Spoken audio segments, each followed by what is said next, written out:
What's going on, everybody? I hope everyone is having a wonderful morning, evening, whatever it is in your time zone. It is Friday, December 26, 2025. This is NCC TV coming at you straight from the Amami Airport. We are live and alive, or at least that's how it appears to me. Could be a brain in a jar somewhere.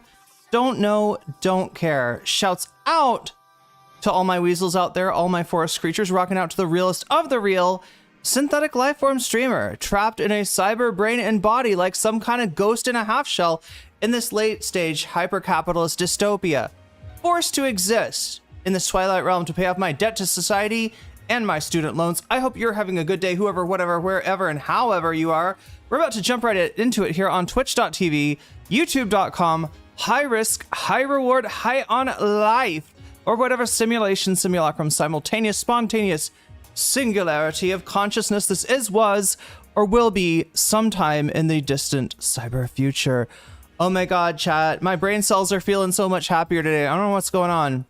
It must be the matcha. It could be the, do you think it could be the matcha? It could be the matcha. Maybe it's more than just performative. I don't know, chat. Maybe it's real. Do you believe in matcha madness? Apparently, everybody's adoption of matcha has caused the prices to go through the roof, and there's some kind of hard limit on it or something. Like they can't exactly produce more. I don't know. It's a certain type of leaf, I believe, that they use to make, you know, what we know as matcha. And I think that must be the limitation. Yeah.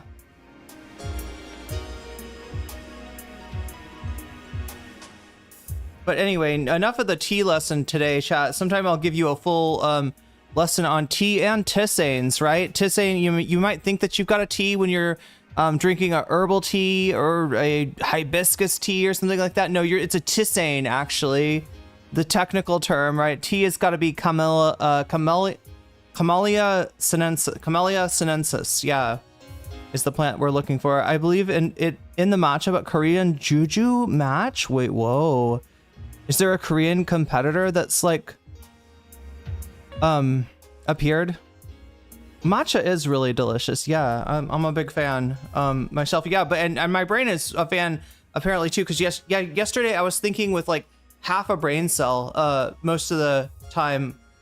I was just like having problems. I think it's because I ate a big breakfast.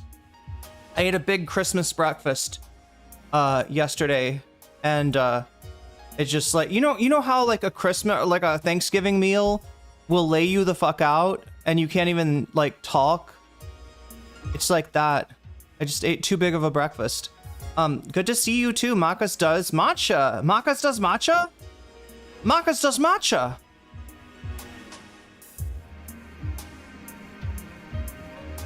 Can you imagine going to Makas and getting a matcha? A matcha? Okay, I sound like a bad Seinfeld episode, don't I? If they would, that's what Seinfeld would be talking about right now. If Seinfeld was still a thing, Jerry Seinfeld would unironically be like, "What's the deal with matcha? Most people like to drink their tea. Why are these people eating their tea?" I don't know. Some horrible. I can't type Jeju Island. Always had matcha, but I think it's popping off now with the matcha trend. Or is there some like deal where you know like how, okay, so if you buy champagne, like, or is this true in the United States or is this just true in the EU? But anyway, it's only really allowed to be called champagne if it's from the right region of France. If it's the same thing, same grapes, same method, same everything, you gotta call that a sparkling wine, I guess. Which actually sounds lovely. I would not mind a sparkling wine right now. As a strawberry matcha even? Damn. Matcha Labubu 67 brain rot. I mean, that's true. But yeah, we got a different kind of brain rot altogether today. We got the originators of brain rot. The people that brought you big brain rot. Big tech. Today's big tech, tomorrow's big network state. eternity's big surveillance state? Is this how humanity, like, ends? Not with a bang, but with a whimper? Only overcoming feudalism to be subsumed in Curtis Yarvin's nightmare matrix? I don't think so. And anyone who's read history should know that we as a species are not going out like that. But yeah, the first step, I think, is to make ourselves aware. Know your enemy. That's what's going on right now. And apparently it's really getting under. I don't know about Peter Thiel or Curtis Yarvin, but Alex Karp seems a little triggered. Have you seen some of these clips of Alex Karp? I think it's Alex Karp, right? That takes great umbrage at the coverage of Palintir. Like is convinced that I don't know, this guy used to be like a liberal, right? This guy used to be like almost a leftist, didn't he? Isn't that in it? Like that's what I've heard about him. Obviously, we're talking about like back in the early 2000s or 90s, whatever.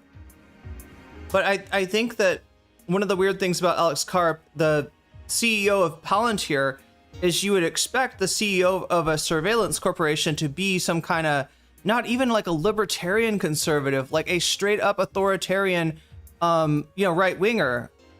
But they picked Alex Karp to do it, right? Who was known as being, on the opposite. I believe like his, he was always on the opposite side of arguments with Peter Thiel, which must be great because I feel like Peter Thiel's a terrible debater. Peter Thiel, I challenge you to debate me here on this stream once and for all right? If I win, you have to stop all AI. You have to call it quits. You have to tuck your dick up between your legs and you have to go home, all right? You have to pack up your balls and get the fuck out of here, all right? You got to live out your days on fucking Little St. James Island. Yeah, buy it. It's probably it's probably a cheaper price. You got to buy the dip, Peter, is what I'm saying. What I'm saying is Little St. James is never going to be cheaper. Go ahead and buy it up now and just retire there with all your minions. And maybe you can die of natural causes, right? Because right now, that's not what your life is on track for. Your life is on track to be in a history book, Peter Thiel. People hate your guts, and for good reason. I so wish a world with no AI. Yeah, if I beat him in a debate, I'll debate him on the Antichrist. He has to argue that I'm not the Antichrist, while I argue that I am. That I am whatever I say I am.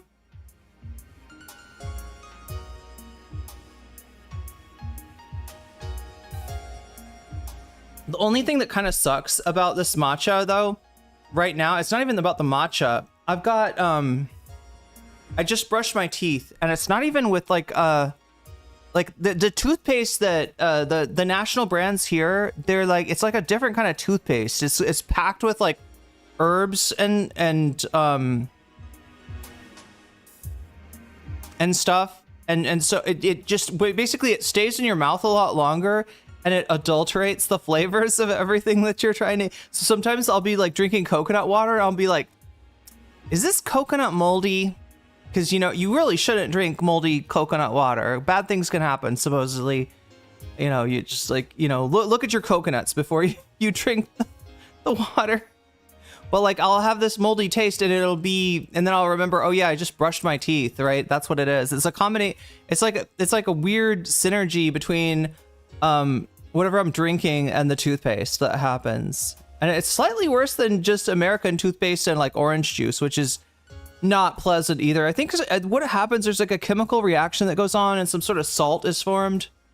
And that's the salt that you're tasting as it falls out of solution or something. I don't know.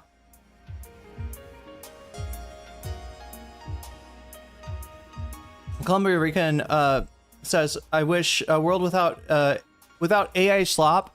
I mean, we would have to give up tung sahur, right? But we could tell, we could put, Maybe we could make tongue sahur. We could make like Italian brain rot could just become a children's book series, maybe, right?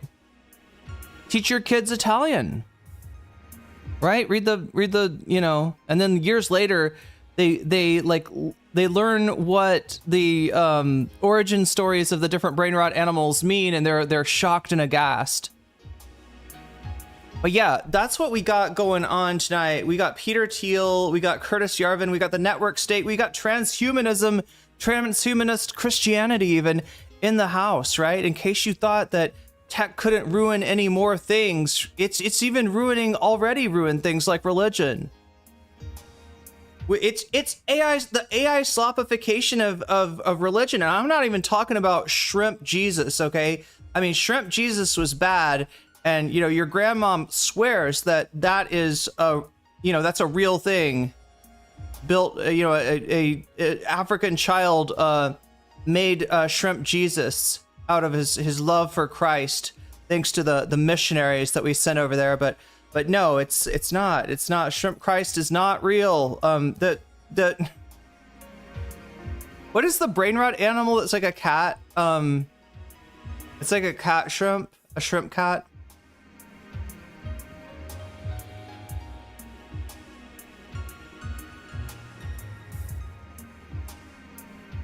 What is this thing called? It's a brain rot animal, I know.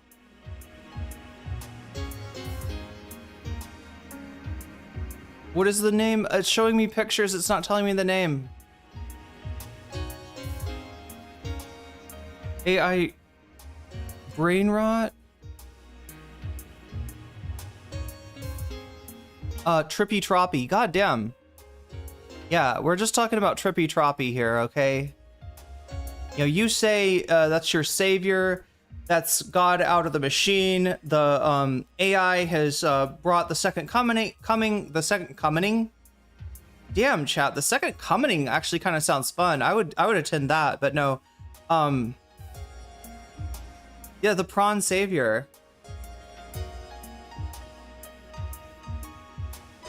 Not the Italian brain rot. As a teacher, it's off the walls, but I just have to lean into it. So you have to know all the brain rot animals in order to survive.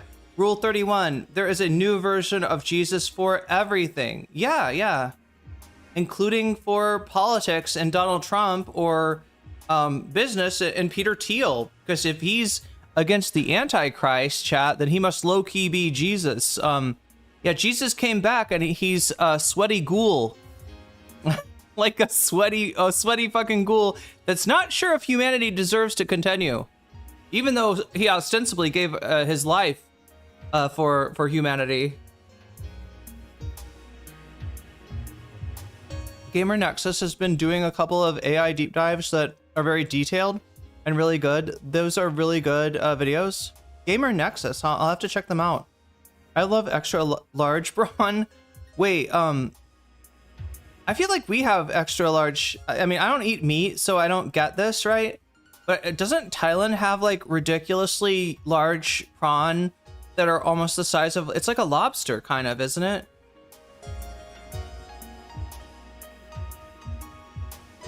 People love shellfish here.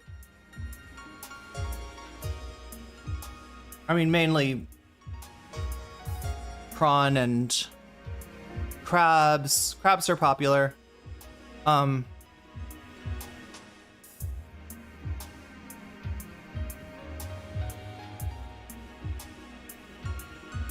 Oh, if you play oh, I get it. Wow, Tayo, that's a sophisticated teaching strategy, right?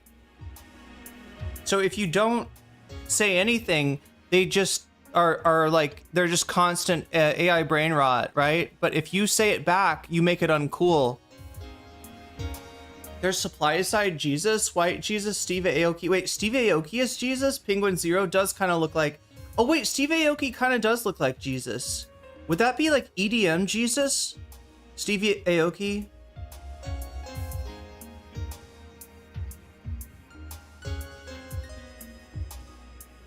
Yeah, no, they're, it's funny what's expensive here and what's not, right? Like, I feel like Potatoes are kind of expensive. Broccoli is kind of expensive, but I can get all the I can get all of the water spinach that I want. All of the you know, morning glory, which is a vegetable you don't even get in the United States. It's like banned. I don't remember. There's a story too behind why it's banned. I was maybe interfering with the waterways or something. I can't remember, but yeah, it grows in the water. It grows on land. It's delicious and it's really cheap. It's really cheap. But if I want broccoli, you know, it's what, 3 times as much. 3 times as much for broccoli. Quite a bit for potatoes. Earlier this year, it was Trallalero Tralala. Yeah. Trallalero Tralala was really popular for a while. So to murder that, I used it as a syllable counting and vowel identification exercise. That's awesome. Paid $7.29 for a loaf of bread. And that's just one grocery item.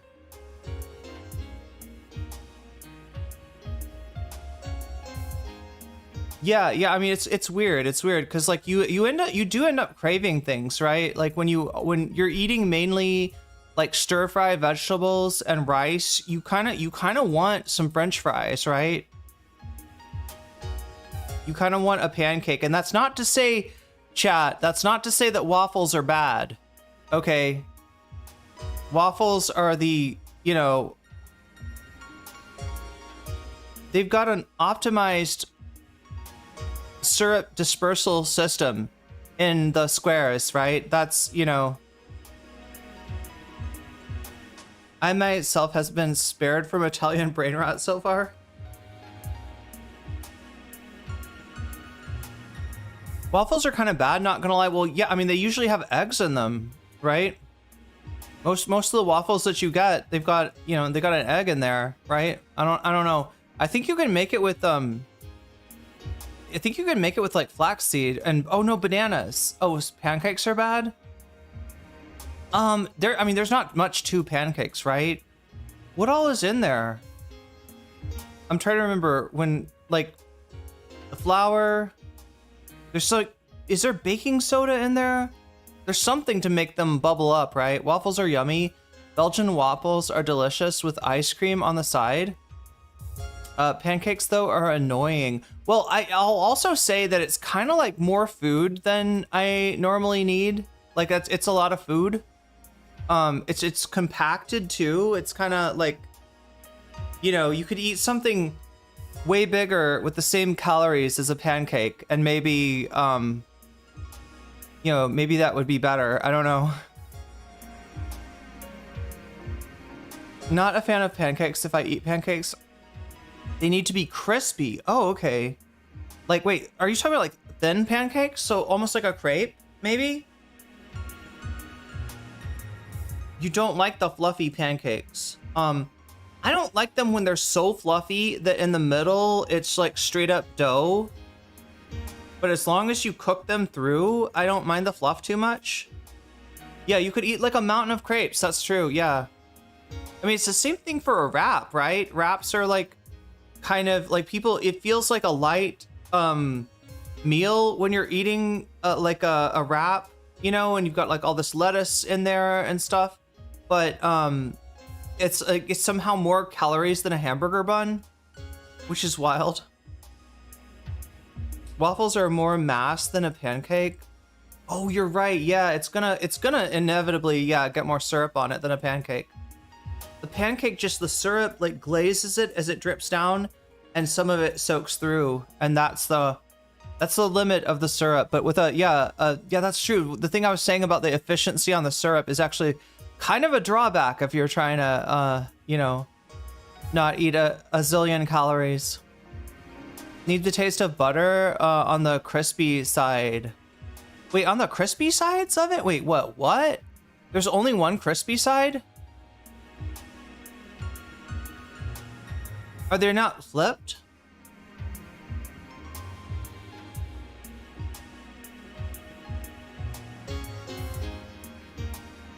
But yeah, there's something about the butter taste. Like it's like a synergy. The pancake, the syrup, and the butter, and the syrup melts, or the butter melts a little bit, right? And that's what makes a pancake, I guess. Though I haven't eaten butter in a long time either. When you make pancakes, the edges get crispy. Good point. Good point. And they have the butter taste. Oh, from being crisped.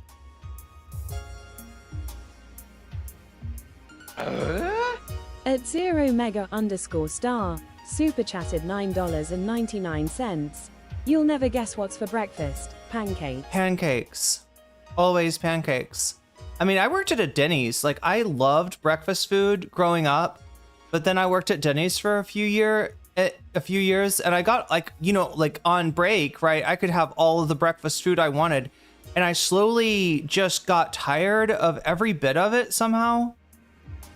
Anyway, I forgot to do the butterfly goal. Put a butterfly in my hair. Can I get a butterfly emoji, please? Butterfly emoji. Emoji.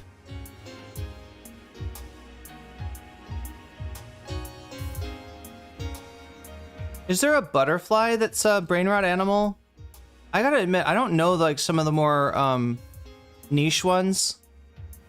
Whoa, I almost gave us only 30 minutes. Let's give us more like 2 hours. I'll give us 2 hours to try to put a butterfly goal together. We've already got one. All right, if we can get 9 more butterflies by the time the 2 hours is up, I will put a butterfly in my hair and I will wear it in my hair for the rest of the stream. And chat, even if for some weird reason I have to go out of the apartment, like I get hungry in the middle of the stream and I gotta go like pick up some food or something like that, I will have the butterfly in my hair to get, you know, to pick up the, you know, I will wear that out. I will wear that the fuck out. Anyway, let me copy this and place it here. You know, the other thing, chat, is bugging me is that I owe you a video game stream, and I just still don't know like exactly how I should do those. I've got a channel on YouTube that's you know, specifically for gaming, right? In general, it's best not to, I don't know, game to like a 10th of your normal audience on your main channel, right? But we need to do it one way or the other. Maybe we do it on Twitch. Maybe we just like get everybody together and what am I trying to do here? Oh yeah, this.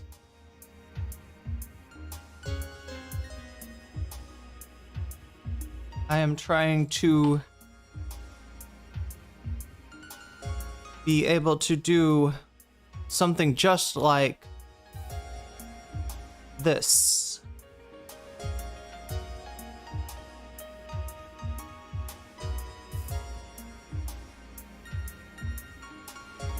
Wait, what are people talking about? $50 pancakes? Well, those must be some good pancakes. Wait, where? TC Don, where are you getting $50 pancakes?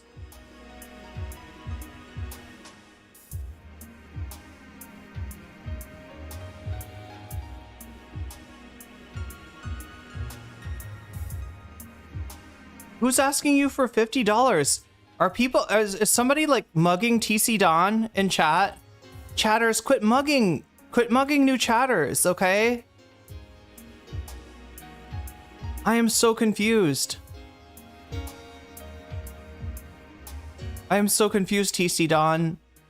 If my fans were rich, why would they be mugging you? Maybe do you have something delicious in your pockets? Maybe it's like you know, like you come into the house and the dog like jumps on you and it's because you got a snack. You got the dog is smelling something. I don't know. It won't let me donate less? What? What are you oh my gosh. I'm so confused. Are you saying super chat won't take less than $50? That's kind of wild.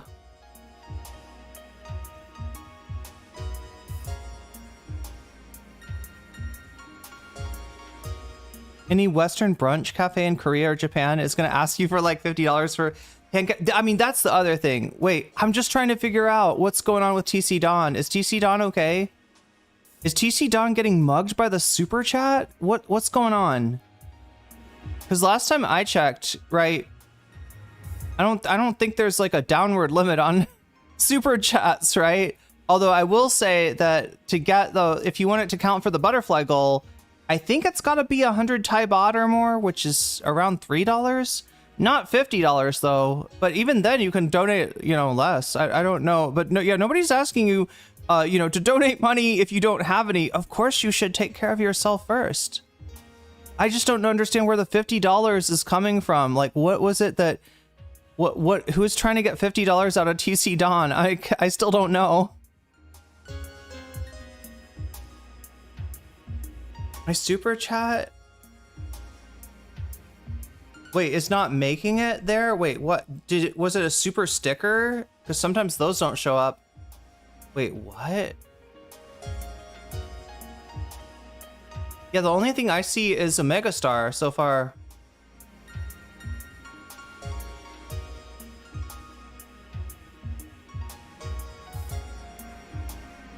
My super chat, if you're referring to YouTube, isn't making it to where you can't. Okay, so you're not getting the $50 thing. That's a TC Don. Now it says 10. Are you looking at this right here? This is like Omega Star super chatted $10, but I think you can do whatever you want with the super chat thing if you want to. If you're not in a financial pinch, in which case you should of course take care of yourself and those around you first. Have you ever heard of rice cooker pancakes? They're thick and fluffy. I made some kind of, oh God, I can't remember what it was. It was an Indian, kind of like a muffin, maybe with a rice cooker. Like, I feel like I steamed it. But it wasn't like really a pancake. It was besom flour, right? You know what I'm talking about? Yo, Columbia Rican, thank you for the, yo, look at that. Look at the bits. Look at the bits fly. Well, trying to donate. Well, don't only donate if you can, okay? You can be in the stream. Like, okay, I don't know. I don't know what I need to explain here, but hopefully you get whatever figured out. Because I don't want you to feel like I don't want you to feel like you come in here and you have to pay $50. That is not a thing. There would be a lot less chatters if that was the case, right? I think they're. Oh, maybe the super stickers. Do the super stickers? No, I think the super. There's like a range, right, of super stickers, aren't there? Anyway, so yeah, we got the tech overlords to go over today. Curtis Yarvin, of course, the mastermind, if you want to call him that. He's a blogger. Used to go as Mendacious. Have I got this right? Mendacious Moldbug? Is that his fucking stupid blog name? I think that's his blog name. Mendacious Moldbug. And he's come up with ideas. They're all really stupid, but they tickle the fancy of the worst people in the world, including, and especially, our new tech overlords. They love this guy. He's the new cool kids philosopher, except maybe more like the cruel kids philosopher, if we're gonna take the New York Times article as an example. Wait, what is this about? Okay, you literally just pour a pancake batter into an oiled rice cooker and it cooks a thick, fluffy pancake? Oh yeah, because it's like, it's basically kind of steaming it, isn't it? I could see how, like, yeah, extra fluff goes into the pancake, maybe. And yeah, you oil it, then it doesn't stick. But regardless, right, the super chats thing is just a thing. If people want to see me with a butterfly in my hair, okay, they give us this goal to see if we can get, X amount of, super chats in X amount of time, and have me set a goal. And the goal that I set was to put a butterfly in my hair. So that's what the butterfly thing is about. The overall bonus goal is more about whether I stick around after the stream to engage in some more topics with you. Speaking of which, I gotta check out what those topics are. So yeah, our main topic is the tech dystopia, coming tech dystopia, Peter Thiel, Curtis Yarvin, and Alex Karp, symbolizing, I guess, if you want to think of it this way, a surveillance state, a avaricious capitalist class buying our politicians and our media, and then the really just rehashed feudalistic fantasies. If you really want to know who Curtis Yarvin is, he's Don Quixote. All right, chat? You want to beat Curtis Yarvin? Show him a mirror. Show him what he looks like. Reality Bites with the super chat. Sending love. Well, thank you, Reality Bites. That's really sweet of you. And yeah, so like I said, that's what we got. And then wait, who's symbolizing the Christian transhumanism? I guess it would be Peter Thiel too. He really is the person that's trying to bring together those two worlds of Christian nationalism with AI slop spirituality. So that's where we're at right now. Anyway, I'm gonna go through a bunch of stuff with you because this stuff is really interesting to me. Material from the Majority Report, material from Breaking Points. We got some video essays. We haven't watched a video essay in a really long time, chat. But I've got some bangers. Some bangers of video essays for you, Art Chad, and what is the Stories We Tell is the other one. I think actually it'd be a good time to catch up on some of the More Perfect Union video essays. Those have been getting really good, so we'll take a look at those. And then if you're good, no, if we hit, you're good regardless, chat. But if we hit the bonus goal here, it's at 12 out of 100 right now. If it gets to 100 out of 100, I will stick around and I will cover more topics with you, right? What topics? Well, you're voting for them right now if you're in YouTube.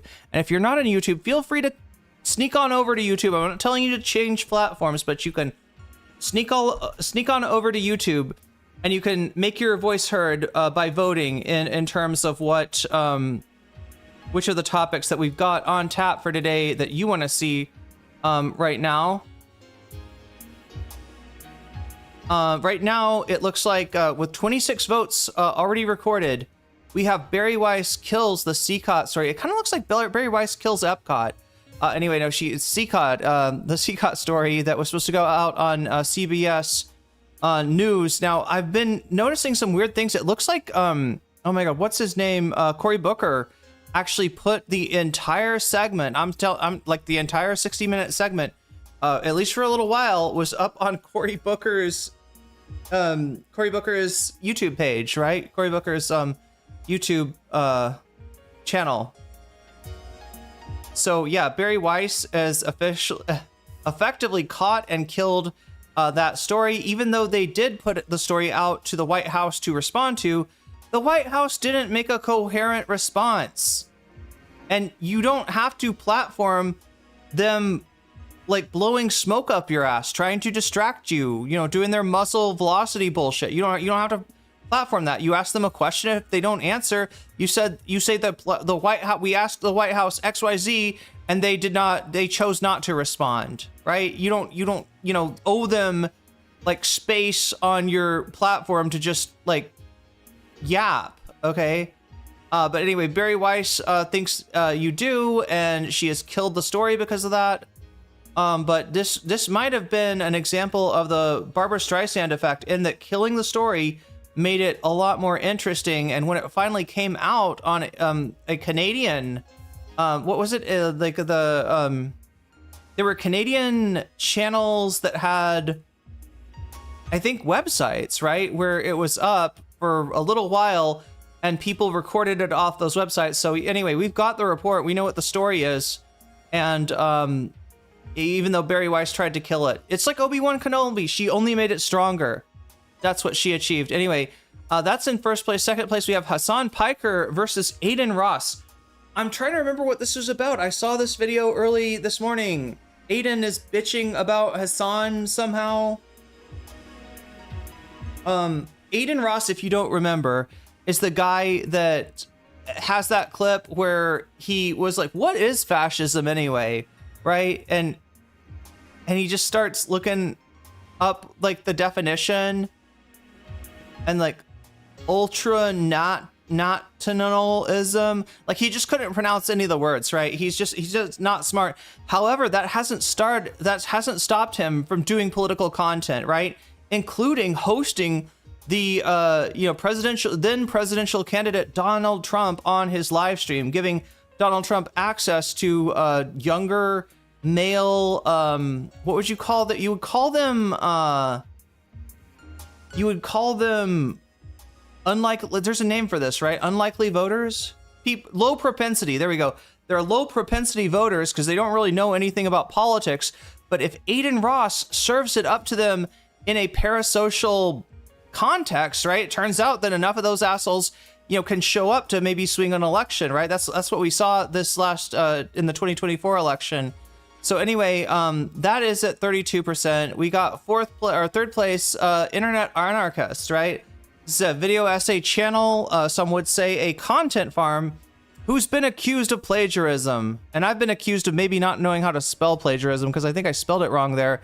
Either way, chat, if somebody wants to correct me and let me know how to spell plagiarism, you feel free to in the chat or in the comments. And then at last place, pulling up last place, we have Jarvis Johnson's video on clavicular. Look, if you didn't get enough clavicular yesterday, apparently this guy has been kind of a lolcow for a long time. So Jarvis Johnson has a video. I'm guessing it was from before the incident with the Cybertruck. We also should maybe check in and see how the clout goblin, or as Hassan Piker said, creature that he ran over is. But yeah.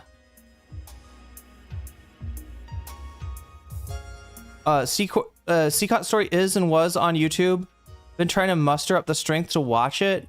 I mean, I've watched it. I just know that from what I've heard, CBS is frantically trying to get it taken down, but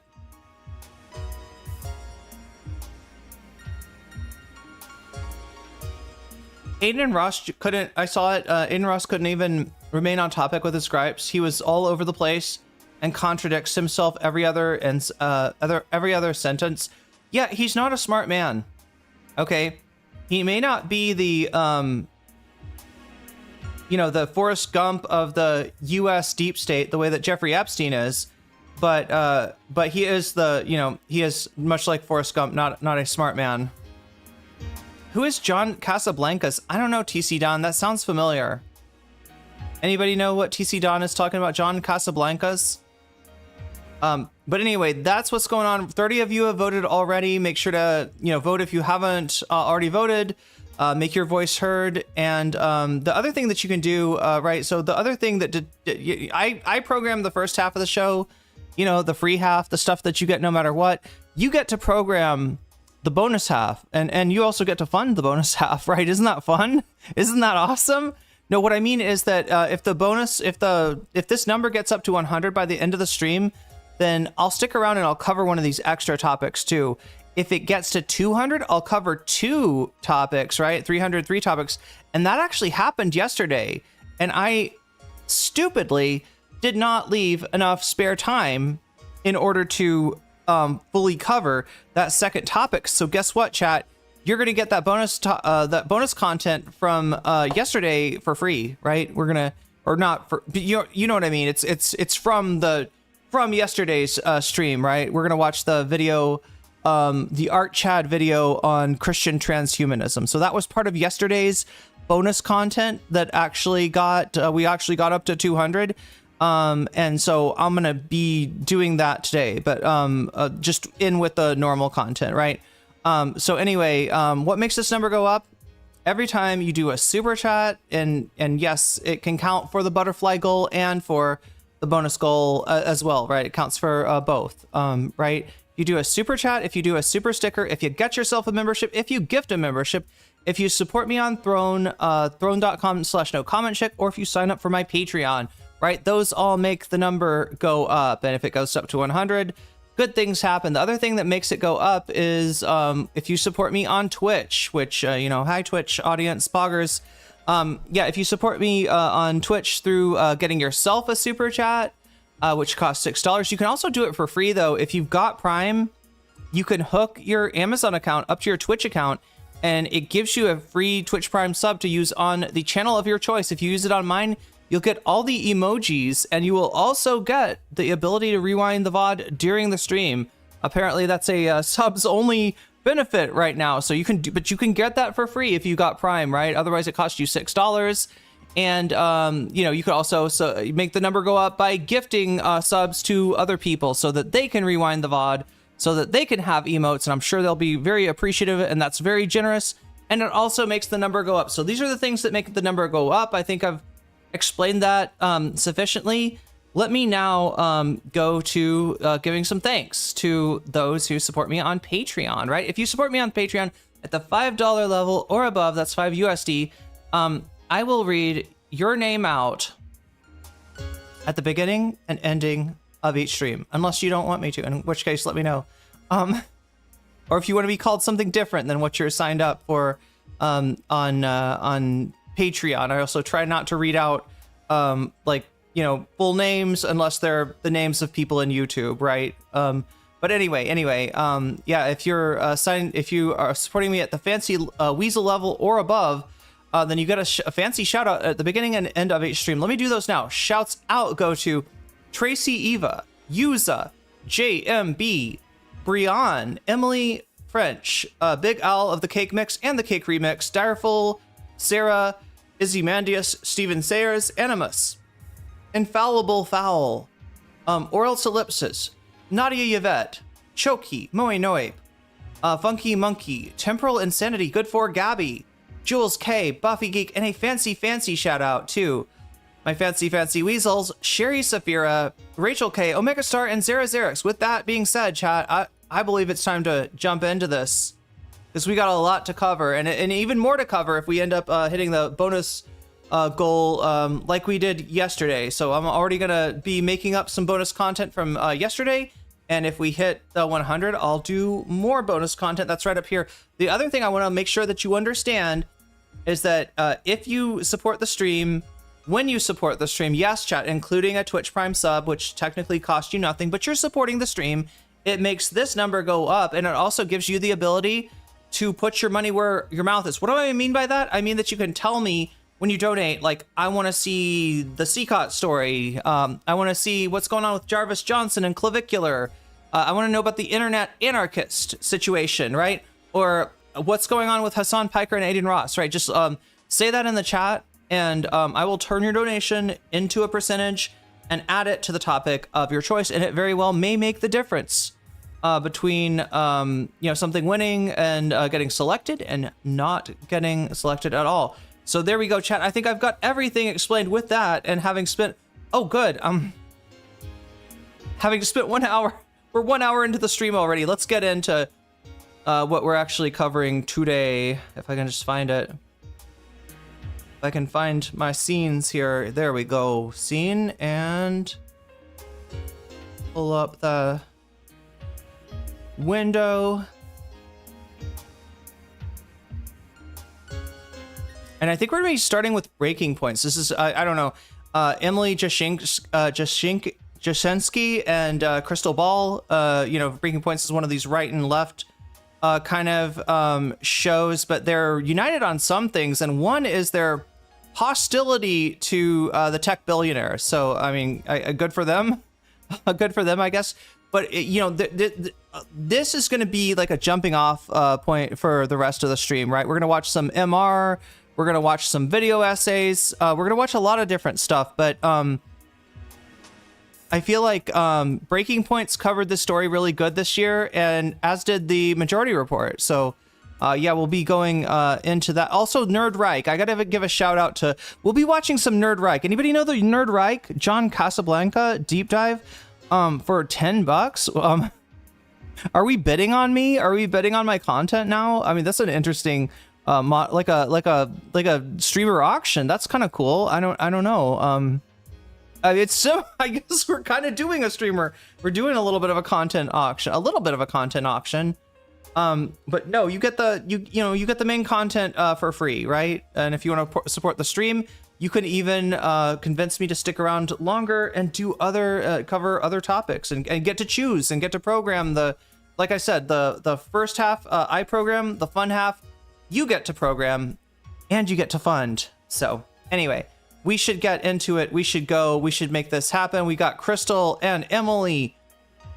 Let's go.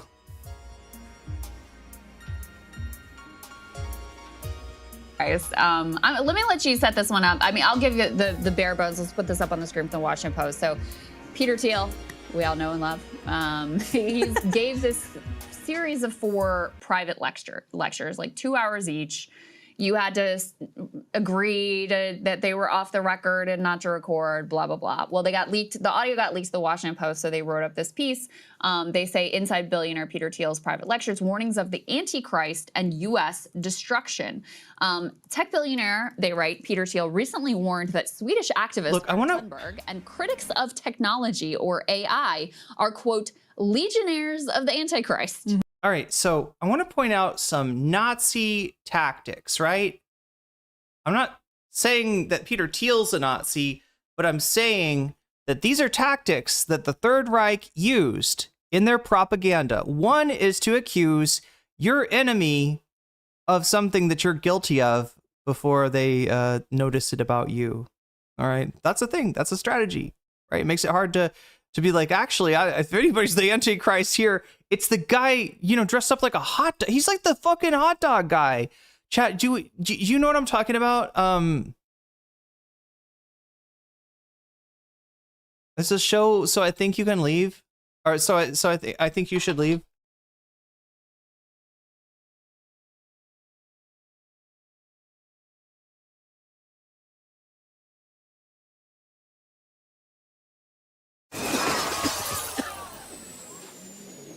Right, so the Wienermobile crashes through the building. It's chaos, and people are trying to figure out here what's going on. This is a Netflix show, right? So I can't show you too much.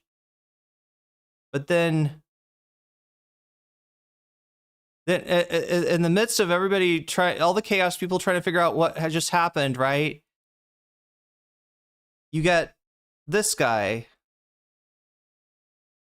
shows up. And he's like, yeah, I want to get to the bottom of this too. Who crashed into the building with that Wienermobile? We should find out who it is and spank their butts, right? And it's just like, this is Peter Thiel. This is Peter Thiel, like, talking about the Antichrist, right? We got to watch out for the Antichrist, okay? Looking like an absolute ghoul, right? He's basically in the equivalent of the hot dog suit from I Think You Should Leave, saying like we really need to watch out for this Antichrist, right? You know how we're going to recognize him? It's anybody who opposes AI. Anybody? What fucking madness is this? Even for fucking evangelical Christians, right? There's nowhere in the Bible where it's like, yeah, Jesus will come through AI and you should trust the guy that's bringing trust the tech overlords, right? This is just like some shit he kind of is spinning, right? And it's wild. Okay, so the first thing is that billionaire, they write, Peter Thiel recently warned that Swedish activist Greta Thunberg, billionaire, who had to. So, Peter Thiel, we all know and love. He gave this series of 4 private lectures, like 2 hours each. You had to agree that they were off the record and not to record, blah, blah, blah. Well, they got leaked. The audio got leaked to the Washington Post, so they wrote up this piece. So yeah, these were supposed to be private lectures. You can't record with your phone. You can't. Or either video or audio. It did get leaked through audio. Inside billionaire Peter Thiel's private lectures, warnings of the Antichrist and U.S. destruction. Who's destroying the U.S.? I don't know, chat. I don't know who's destroying the U.S., but we better find out who it is and spank his butt, right? That's what Peter Thiel is saying, right? Is it Greta Thunberg? Is it Lena Khan? Like, right? I don't know. It's certainly not the guy in a hot dog suit. But here he is in a sweaty, he kind of looks like some kind of a pork product. Or would it be a beef product? A hot dog is like beef, right? Yeah, I guess he could be a beef. He's like a Slim Jim kind of, chat. I just want to snap into this guy. I want to turn into a pro wrestler and body slam this guy in Minecraft, of course, right? In the wrestling ring, of course, as part of kayfabe. But yeah, here he is with like, and then there's something that she said that really, like Carl Jobst. Wait, no, that's a Minecraft player, isn't it? Who am I fucking thinking of?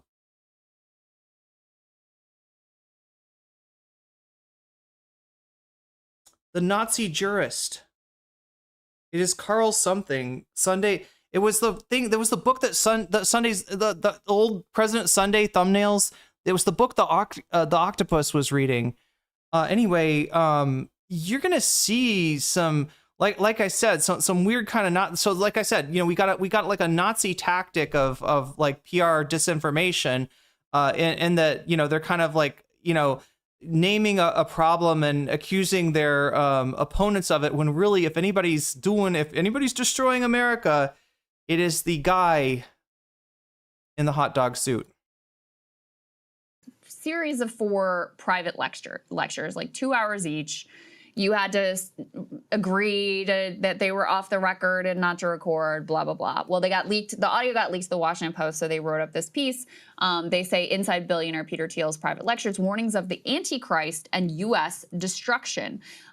Tech billionaire, they write, Peter Thiel recently warned that Swedish activist Greta Thunberg and critics of technology, or AI, are, quote, legionnaires of the Antichrist. In private lectures on Christianity that connected government oversight of Silicon Valley to an apocalyptic future. In the 4 roughly 2-hour lectures, which began last month, Thiel laid out his religious views to a sold-out audience told to keep the contents off the record, according to an event listing. He argued those who propose limits on technology development not only hinder business, but also threaten to usher in the destruction of the U.S. in an era of global totalitarian rule, according to the recordings. Now, look, we gotta find out whoever's trying to enact global totalitarian rule, chat. We gotta find this guy and we gotta spank his butt. One idea, or we could work as a team, find out whoever did this and punish him ourselves. Maybe take his bare butt out of his costume and spank him. Maybe you could do it, sir. Yeah. Maybe you could do it, sir. Anyway. For a guy who, you know, helped found Palintir and is invested in this whole world, very convenient that he sees any sort of infringements on technological development as helping to usher in the Antichrist. And yeah, you're getting in the way of AI Jesus. Chat, there was something I heard at the very beginning and the music was still playing. I got distracted. There was one more thing. 123, we'll go right back to there. I just want to see. Oh my God, we haven't even watched the Ross Douthat. I don't even think we watched the Ross Douthat conversation with Peter Thiel. all right, let's go ahead and Up get next, We've seen the clips, but the Antichrist. up next, the Antichrist. Let me let you set this one up. I mean, I'll give you the bare bones. Let's put this up on the screen from the Washington Post. So, Peter Thiel, we all know and love. He gave this series of 4 private lectures, like 2 hours each. I don't know, chat. There was something else I wanted to say here. I can't remember what it was that I wanted to respond to, but anyway, it's the moment is past. But I'm sure this is going to come back up, like our Nazi jurist that Peter Thiel bases so much of his philosophy off of, right? Very influential, very strangely influential guy, you know, within this like Yarvinite, you know, I don't know, tech conservatism space. Found Palintir and is invested in this whole world. Very convenient that he sees any sort of infringements on technological development as helping to usher in the Antichrist. And there's also, I mean, there's a lot that's really noteworthy about this too. I mean, the fact that he like it's explicitly religious and Christian in a Silicon Valley setting where that hasn't always been the association.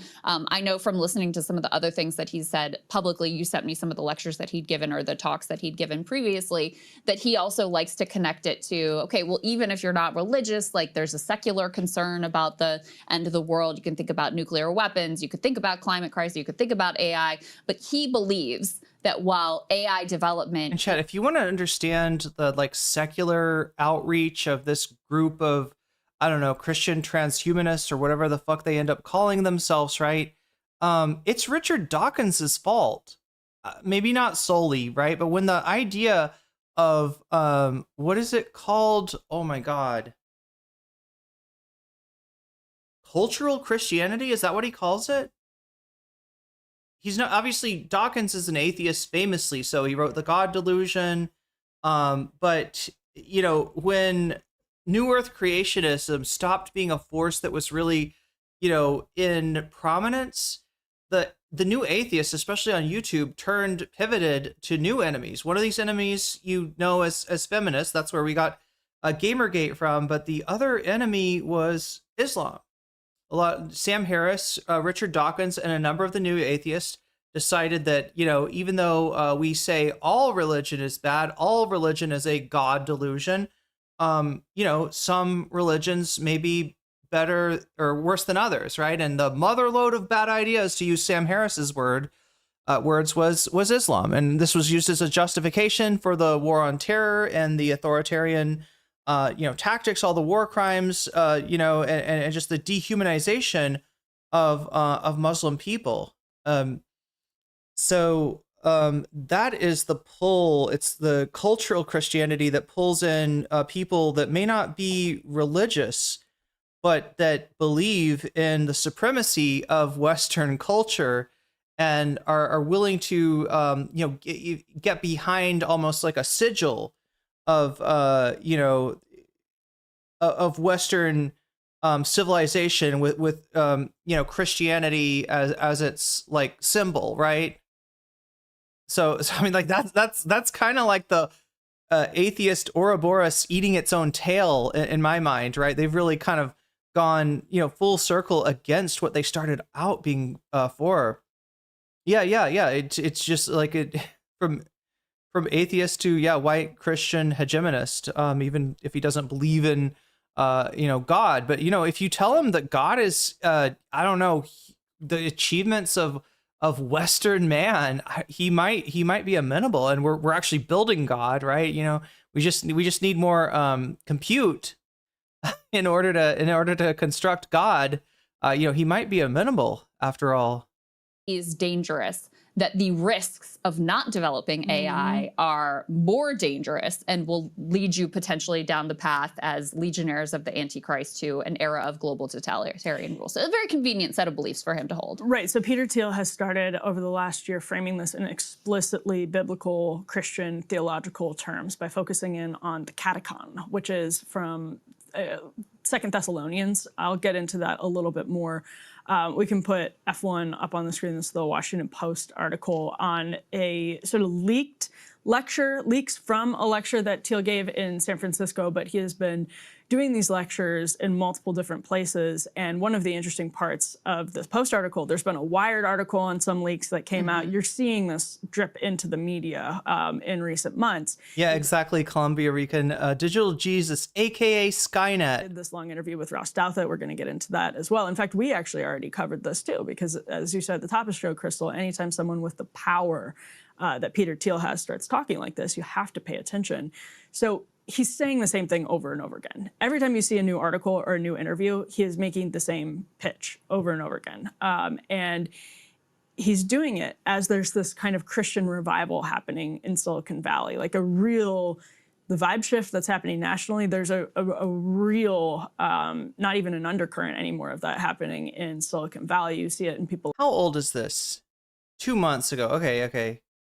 You remember the way that people would employ the term vibe shift directly after the election, right? The idea was that I don't know, everybody's just coming around to like the MAGA was right all along. Everybody that was resistant is coming around to it. The liberals are still coping and seething, right? But I don't know.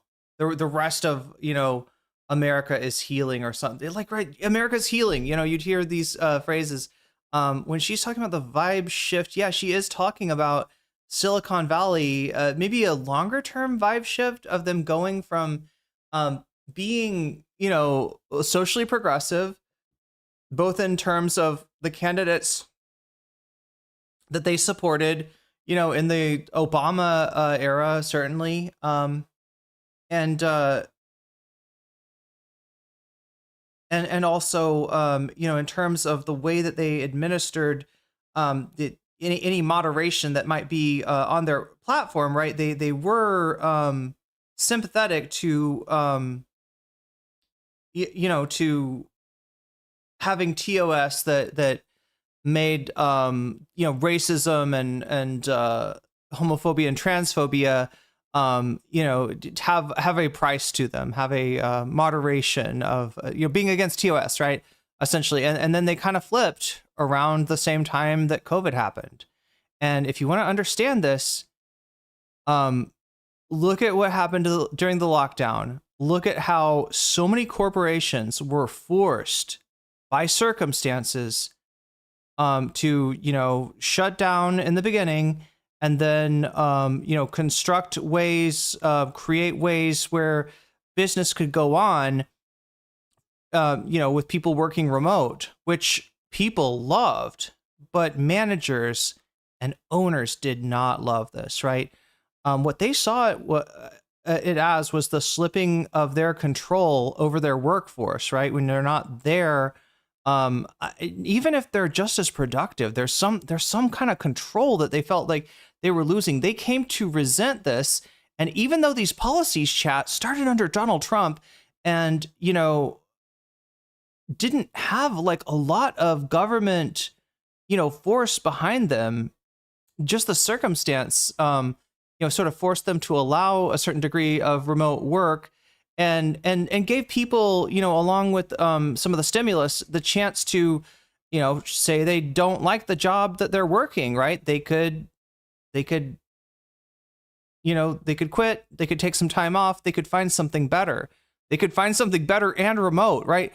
I can't stress to you enough how much this bothered capitalists at large, but especially the tech overlords, especially people like Elon Musk.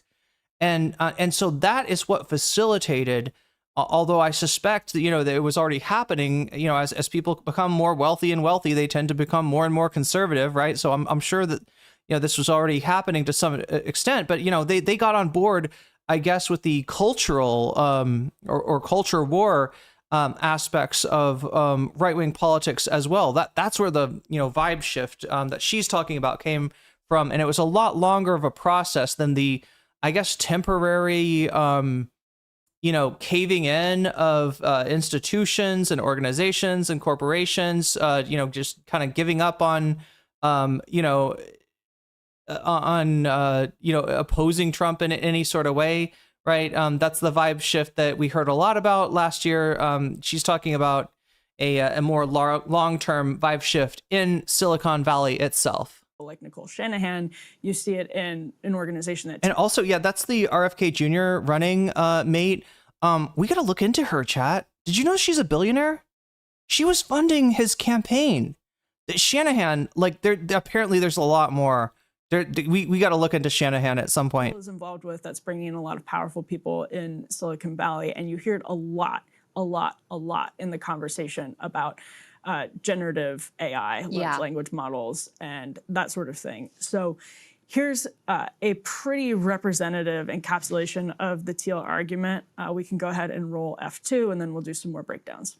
I think it was Ivan Illich who said that in the time before Christ, there were many forerunners to Christ. In the time after Christ, there will be many forerunners of the Antichrist. So in some sense, it's a type.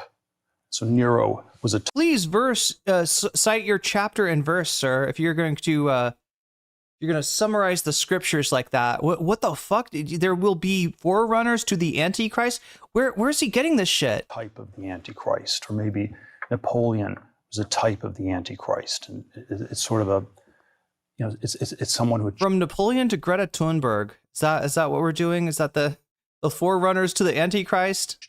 aspires for world domination, to create, you know, the creation of this sort of one world state. In some ways, Alexander the Great was sort of a pre-Christ prototype of the Antichrist. Okay. It's sort of very parallel Genghis Khan, maybe too. I don't know. to Christ. They both die at 33. Charlemagne. Alexander conquers the world. I'm trying to figure out his fucking paradigm here. What is this guy? Christ saves it, so sort of a compare and contrast. So I would pay money, chat, to like get the Shroud of Turin, find some DNA on that, like like we got to clone Jesus Christ, raise him as a fucking like MMA prodigy, to see him kick the shit out of Peter Thiel. Like I want to see Jesus Christ be like, get my name out of your dirty mouth, right? I want to see him slap the fucking, the Christ consciousness out of Peter's mouth, okay? But in some sense, the Antichrist as an idea is something that really comes into being in the world. That's a little too South Park, isn't it? World after Christ. And so there's, and then there's a lot of things about it that are mysterious. In some ways, the Antichrist copies Christ. The Antichrist pretends to be greater than Christ. The Antichrist tells Christ, I know you are, but what am I? Christian, ultra-Christian, and then maybe only ultimately, deeply anti-Christian. Does he realize that anybody that steps back for a minute is going to see that description, that describes him? Columbia super chatted $5. Wait, Forerunners. H is now mentioning one of the villains from Halo. OMG, why have we given the keys to the car to so many crazy PPL? Good question. Good question, right? Especially people that want to treat humanity as, which is weird, right? Because I'm just, as I'm saying this, right?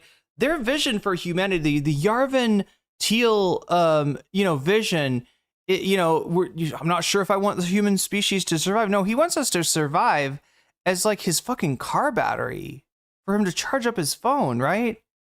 He wants humanity to survive maybe as a domesticated animal for him to, farm and exploit, right?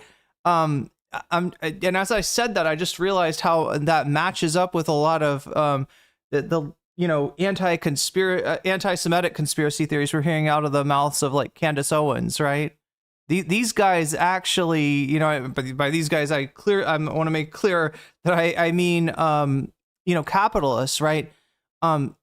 They believe this unironically, right? And they don't need a holy, some kind of book about scripture analysis to tell them that. You can think of it as a system. It just comes natural to them.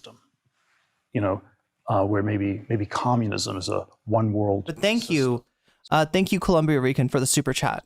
And that gets us to 2 out of 10 on the butterfly goal. We are a fifth of the way there. Or a system, and then of course you can also think of it as Newman did, where it's sort of the final dictator of the one world state, where it's still, you stress it more as a person. You can think of it as a type, a system, a person. How does a sort of world takeover actually happen?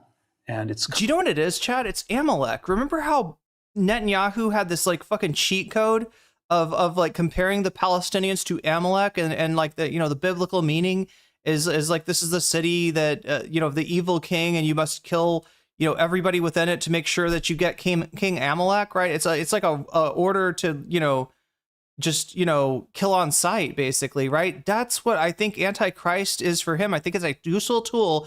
Like, all right, so we got this thing. It's like a bullseye, right? And we're gonna plant it on all of our enemies. If anybody gets in the way of our world domination, our destruction of the United States, we'll be like, ooh, is that the Antichrist over there? You're like, yeah, tell a bunch of fucking twisted people with bizarre perversions of of their spiritual beliefs, like Christian transhumanism, that, actually Greta Thunberg, she is in league with the devil, and see what, he knows what will he knows what will come of that, right? He knows that's a way to target people, right? Just like Netanyahu used Amalek. Kind of not a deus ex machina, but like a daemonium ex machina. It's like the Antichrist just gives these hypnotic speeches where nobody can remember a word. You're the one with the machina. You're the one using the machina, Peter. Word, and then sort of just swindles people. We're all bad compared to you. Souls out of them, and they submit to this totalitarian state or something like this. And I think if we exactly. Netanyahu used this to justify and stoke a genocide. Speculate on how to solve that. Emily French, yeah, we have an you're right. In the world after 1945, that people are in 1900, early 20th century, people were not yet scared of apocalyptic weapons. They could not imagine, anything of the scale that we'd have by the second half of the 20th century. And so the Antichrist takes over by talking about Armageddon. The Antichrist takes over by talking about Armageddon. Now, Ross... Or Peter Thiel takes over by talking about the Antichrist. In his interview with Peter Thiel, which we covered earlier, picked up on what many of you are picking up on after hearing Peter Thiel say the Antichrist talks a lot about Armageddon while he's been on a year-long tour talking about Armageddon. Let's roll the next clip. Wouldn't the Antichrist be like, great, we're not going to have any more technological progress, but I really like what Palintir has done so far, right? Yeah, isn't that a concern? Wouldn't that be the irony of history would be that the man publicly worrying about the Antichrist accidentally hastens his or her arrival? They're all Raw stealth that uses the most basic pushback ever. It's super effective. all these different scenarios. I obviously don't think that that's what I'm doing.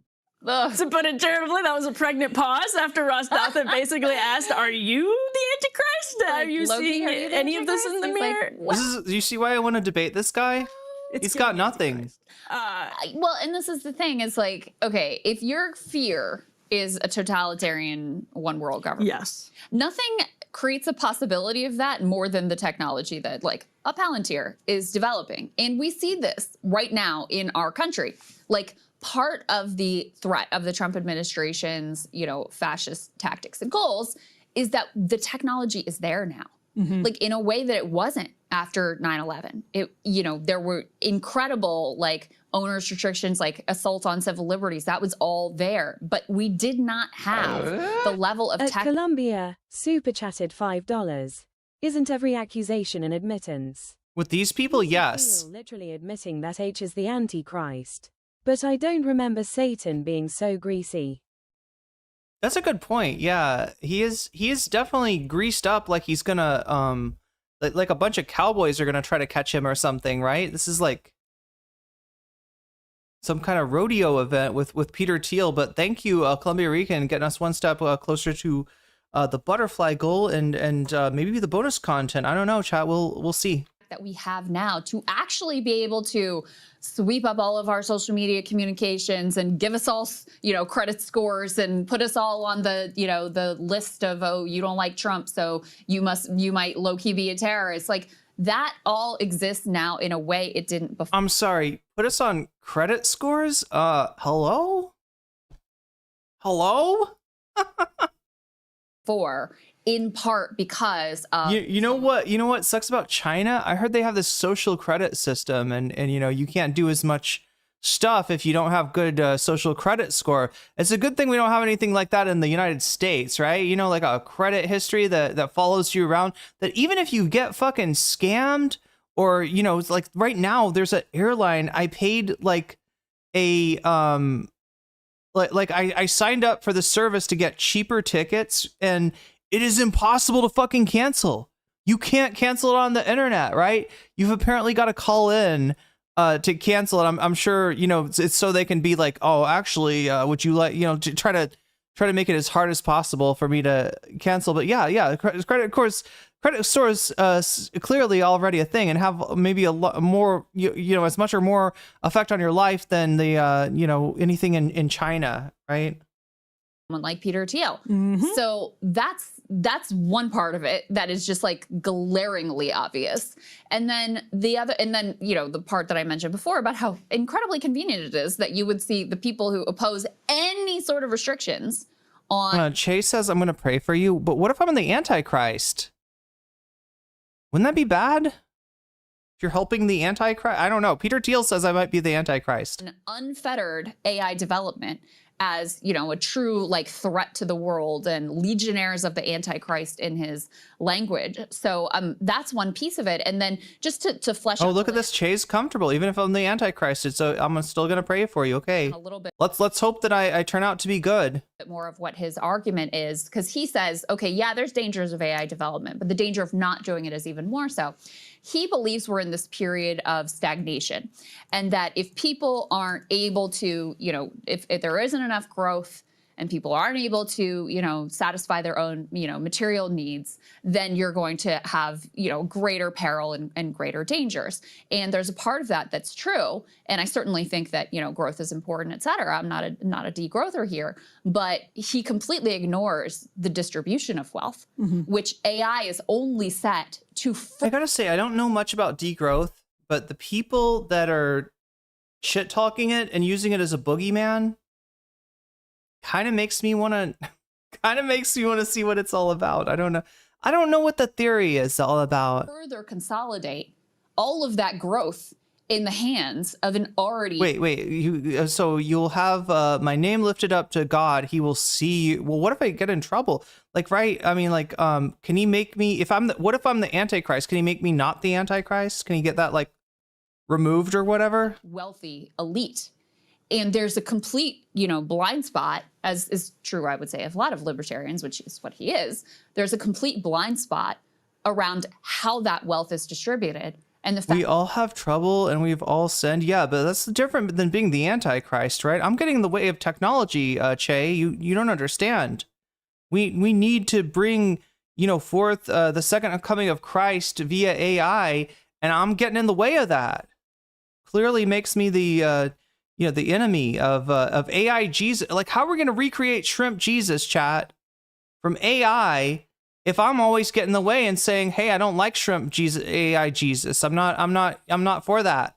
that the technology I don't like the data centers you're pushing they make me want to go freaking Serena Butler on this shit. Going to make us even more wildly unequal and deny people. I mean, the goal of this tech is to make it so that human labor is basically irrelevant, so that people don't have jobs. Like, how do you think that is going to go for society? What sort of peril do you think that creates for society? This is the big question. I mean, a lot of the libertarians who accuse everyone else of being degrowthers say that what we need is a democratized AI marketplace where you can have small AI and big AI, big tech getting challenges from small tech. But that's not at all what's poised to happen. What it looks like, and this is, we break down some of the theological stuff coming out here, because a lot of the coverage refers to Peter Thiel as like a devout Christian or dedicated Christian or something like that. And he's very eccentric. I mean, he may be devout in his own ways. He does think very deeply and often about Christianity, and he does apply a Christian framework, but his Christian... Columbia Rican with an interesting question. Why is Peter Thiel so hellbent on destroying the world? What is with all these megalomaniacs? Do they not know they're in the same planet that they want to destroy? Columbia Rican, have you ever seen Dr. Strangelove? Also, Che, I want to know, have you ever seen Dr. Strangelove? Framework is not orthodox, lowercase o, orthodox Christianity at all. He's very inspired by Rene Girard. Has almost a, I was going to say Petersonian, but like Jordan Petersonian belief in the mimetic power and the mimetic roots of Christianity. Again, like, this is not lowercase o orthodox Christianity at all. But I think there's an undertone here of him trying to make this argument palatable to more lowercase o orthodox Christians, as this more lowercase o orthodox Christian revival happens in Silicon Valley and in other places. And what he's talking about is this, so the verse of the Catechon is in 2 Thessalonians, where Paul writes, don't you remember that when I was with you, I used to tell you these things, and now you know what is holding him back, referring to the Antichrist, so that he may be revealed at the proper time. Wait, what the fuck, chat? I'm looking up Rene Girard, president and CEO of BMW. It's probably because I'm in Thailand. It's showing me a Rene Girard, who is the president and CEO of BMW Group, Thailand. That must not be the Rene Girard. Who? Anybody want to help me out with this? Who is Rene Girard? This is who Emily just mentioned. Oh my god, it's really trying to push Thai relevant Rene Rene Girard. There, I found him. Rene Noël Théophile Girard. A French academic best known for developing mimetic theory, which posits that human's desire is fundamentally imitative, leading to rivalry, violence, and a scapegoat mechanism. Okay, I mean, there's definitely a problem that humans seem to have as foundations of religion and culture.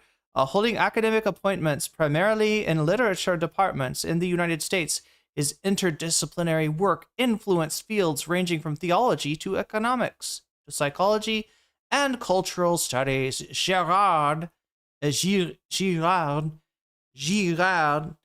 first outlined foundations of mimetic theory in his debut book, Deceit, Desire, and the Novel. That sounds like a Dylan Burns thumbnail about yours truly, chat. I think it was like Lies, Deception, and something else. I don't know what it was, but anyway, though it's the rule of threes. We got to do the rule of threes, whether you're Mr. Geek making an NCC bad thumbnail, or whether you are Rene Girard writing your debut book here, work of literary criticism extended to anthropology, In Violence is Sacred, 1972, Things Hidden Since the Foundation of the World, 1978, considered his magnum opus, synthesized these ideas while applying them to a reinterpretation, here we go, reinterpretation of Judeo-Christian scriptures, later accessible works such as The Scapegoat, 1982, and I See Satan Fall Like Lightning, 1999. Sounds like a country song to me, if I ever heard, like a Johnny Cash song, maybe, I don't know. Further, you know what I mean? Anyway, further elaborates his biblical insights. In 2005, he was elected to the Académie Française. Oh, he was part of the Académie. This is a big deal in France, chat. This, he made it. He's part of the Académie.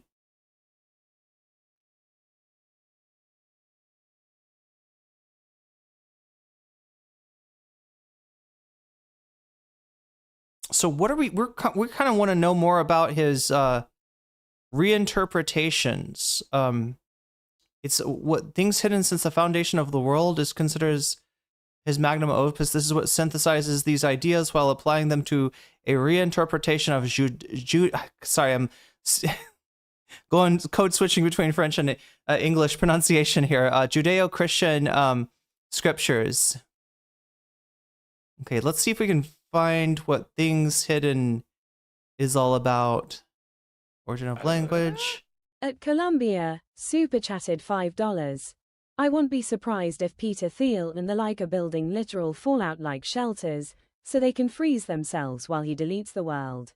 That's what I said yesterday, is like, they're doing Strangelove shit, chat. They're doing Strangelove shit all over the place. Like, they're getting bunkers, and they're doing, even the president's doing Strangelove shit, right? If they're doing Strangelove shit, we need to do Fallout shit, okay? And like, since we're not big corporations, maybe we need to do Fraggle Rock shit, right? You know, we could go down to Fraggle Rock and leave our worries till another day. There's, I think, there's pools of water down there that you can jump into and dive into, and you can eat the buildings of the little dozer guys. Right? Yeah, because we got to hide out from whatever fucking apocalypse they're about to trigger. No fighting in the war room. They've built them in New Zealand. I mean, New Zealand's one of the places that's kind of far away from, where any of the fighting would be. So yeah, it's not surprising that they'd be eyeing New Zealand for their. Okay, so like, as far as Judeo-Christian scriptures, things hidden since the foundation of the world, Girard discusses for the first time Christianity in the Bible. The Gospels ostensibly present themselves as a typical mythical account in a victim god lynched by a unanimous crowd, an event that is then commemorated by Christians through a ritual sacrifice, material representation. They're like putting a dash there to make it. It's just like, it sounds like something Derrida, you know, likes to fuck with language like this, right? Representation, I think is how they want us to say this. In this case, in the Eucharist, right? So it's a representation of the lynching of Jesus, as the Wikipedia puts it. The parallel is perfect example for one detail. The truth of innocence of the victim is proclaimed by the text and the writer. The mythical account is usually built on the lie of the guilt of the victim, in as much as it is on the account of the event seen from the viewpoint of anonymous lynchers. The mythical account, okay. The ignorance is, I don't know, they're summarizing some of the concepts he puts forward in a way that I don't think is standing alone, the way that a Wikipedia article is supposed to. The evangelical good news clearly affirms the innocence of the victim, thus becoming, by attacking ignorance, the germ of its destruction, of the destruction of the sacrificial order on which the equilibrium societies rest. Already, the Old Testament shows this turning inside out of the mythic accounts with regard to the innocence of victims: Abel, Joseph, Job. How about Isaac? Right? That's when I think of innocent victims in the Old Testament. I think of Isaac. Although obviously Abraham did not go through with the sacrifice, but strange stories in the Bible. And the Hebrews were conscious of the uniqueness of their religious tradition. Look, I've always thought that Christianity, I don't know about Judaism, but Christianity is a unique religion in that, like, it's weird. And if it wasn't the religion that I was brought up in, I think I'd regard it as truly strange. The whole the whole Eucharist celebration is a strange religious tradition. I feel like other religions, I'm just kind of like, okay, this is one religion and this is another religion, and you know what I mean? They're all just kind of, but the Christianity is like the I don't know. Christianity is the religious equivalent of the guy that shows up at the party at 3:00, just like, with a gleam in his eye, and that trouble has just walked in the door, right? It's just like, anyway, Christianity is weird. That's all I'm saying. Power of lawlessness is already at work, but the one who now holds it back will continue to do so till he is taken out of the way. And so Carl Schmitt, who is infamous, very influential. There we go, Carl Schmitt. Everybody take a drink of matcha. Nazi jurist Carl Schmitt, inventor of the friend-enemy distinction, amongst other things. There was something else I wanted to talk about, mention about Schmitt earlier. I can't remember it now. It's driving me nuts. Omega Star says, why can't you stop worrying and just learn to love the bomb, Irene? I mean, only if the bomb fails to explode, we can hollow it out of the explosives and then maybe use it as a shelter. That's when I start caring about the bomb. That's when I'll love the bomb. When it becomes fundamentally the opposite of its origin point, I will learn to love it. But thank you for the super chat, or sorry, thank you for the cheer, the bits, and I'll work on that. Influential in like new right circles, infamous for becoming a Nazi, basically, and then providing later, a lot of the intellectual sort of architecture, like moral architecture for Nazism, and for Trumpism. Or sorry, I shouldn't say Trumpism. But this new Yarvinite strain, of I guess MAGA, right, is at Columbia super chatted $5. This conversation is replaying the scene when Thanos literally explains why he wants to wipe out half the population of the universe. Was that in Civil War or Endgame? You know, I feel like I need to go back and see. Like I haven't watched like any of the Marvel Avengers movies at all. I don't know anything about that stuff, and it's such a cultural touchstone. You know, it was just last night. I saw the first episode of Pluribus, so I'm trying to catch up on current cultural references, but I don't have a lot of time. It is a fast-growing cancer. Yeah, I agree, Emily French. We have bomb shelters on the family farm because my grandparents are terrified of war again. It was from Infinity War. Enemy distinction, Yeah. right. Carl Schmitt read a lot into this question of the catacon because he saw one world communism, which... Wait, I did inadvertently condone violence by watching Pluribus? Peter Thiel just used that exact same phrase as the potential Antichrist. So what Ross Douthat was getting at is you say that this is holding back the Antichrist. This is that what would hold back the Antichrist would be this open marketplace of AI technology. That's what the Antichrist truly fears, right? The marketplace, Greek for market, agora. The Antichrist is agoraphobic. The Antichrist is in his basement coding by vibes, chat, using AI to write code that he will never understand. That is the truth of the matter. Tech, whatever it is, because maybe Greta Thunberg is the Antichrist. This degrowther, he seriously does I float know. that. Maybe these degrowther environmentalists are the Antichrist because this gets into the very famous verse from Revelation describing the Antichrist. And it is eerie. I understand why people right now have their sort of the goosebumps when you read this, because this is from Revelation.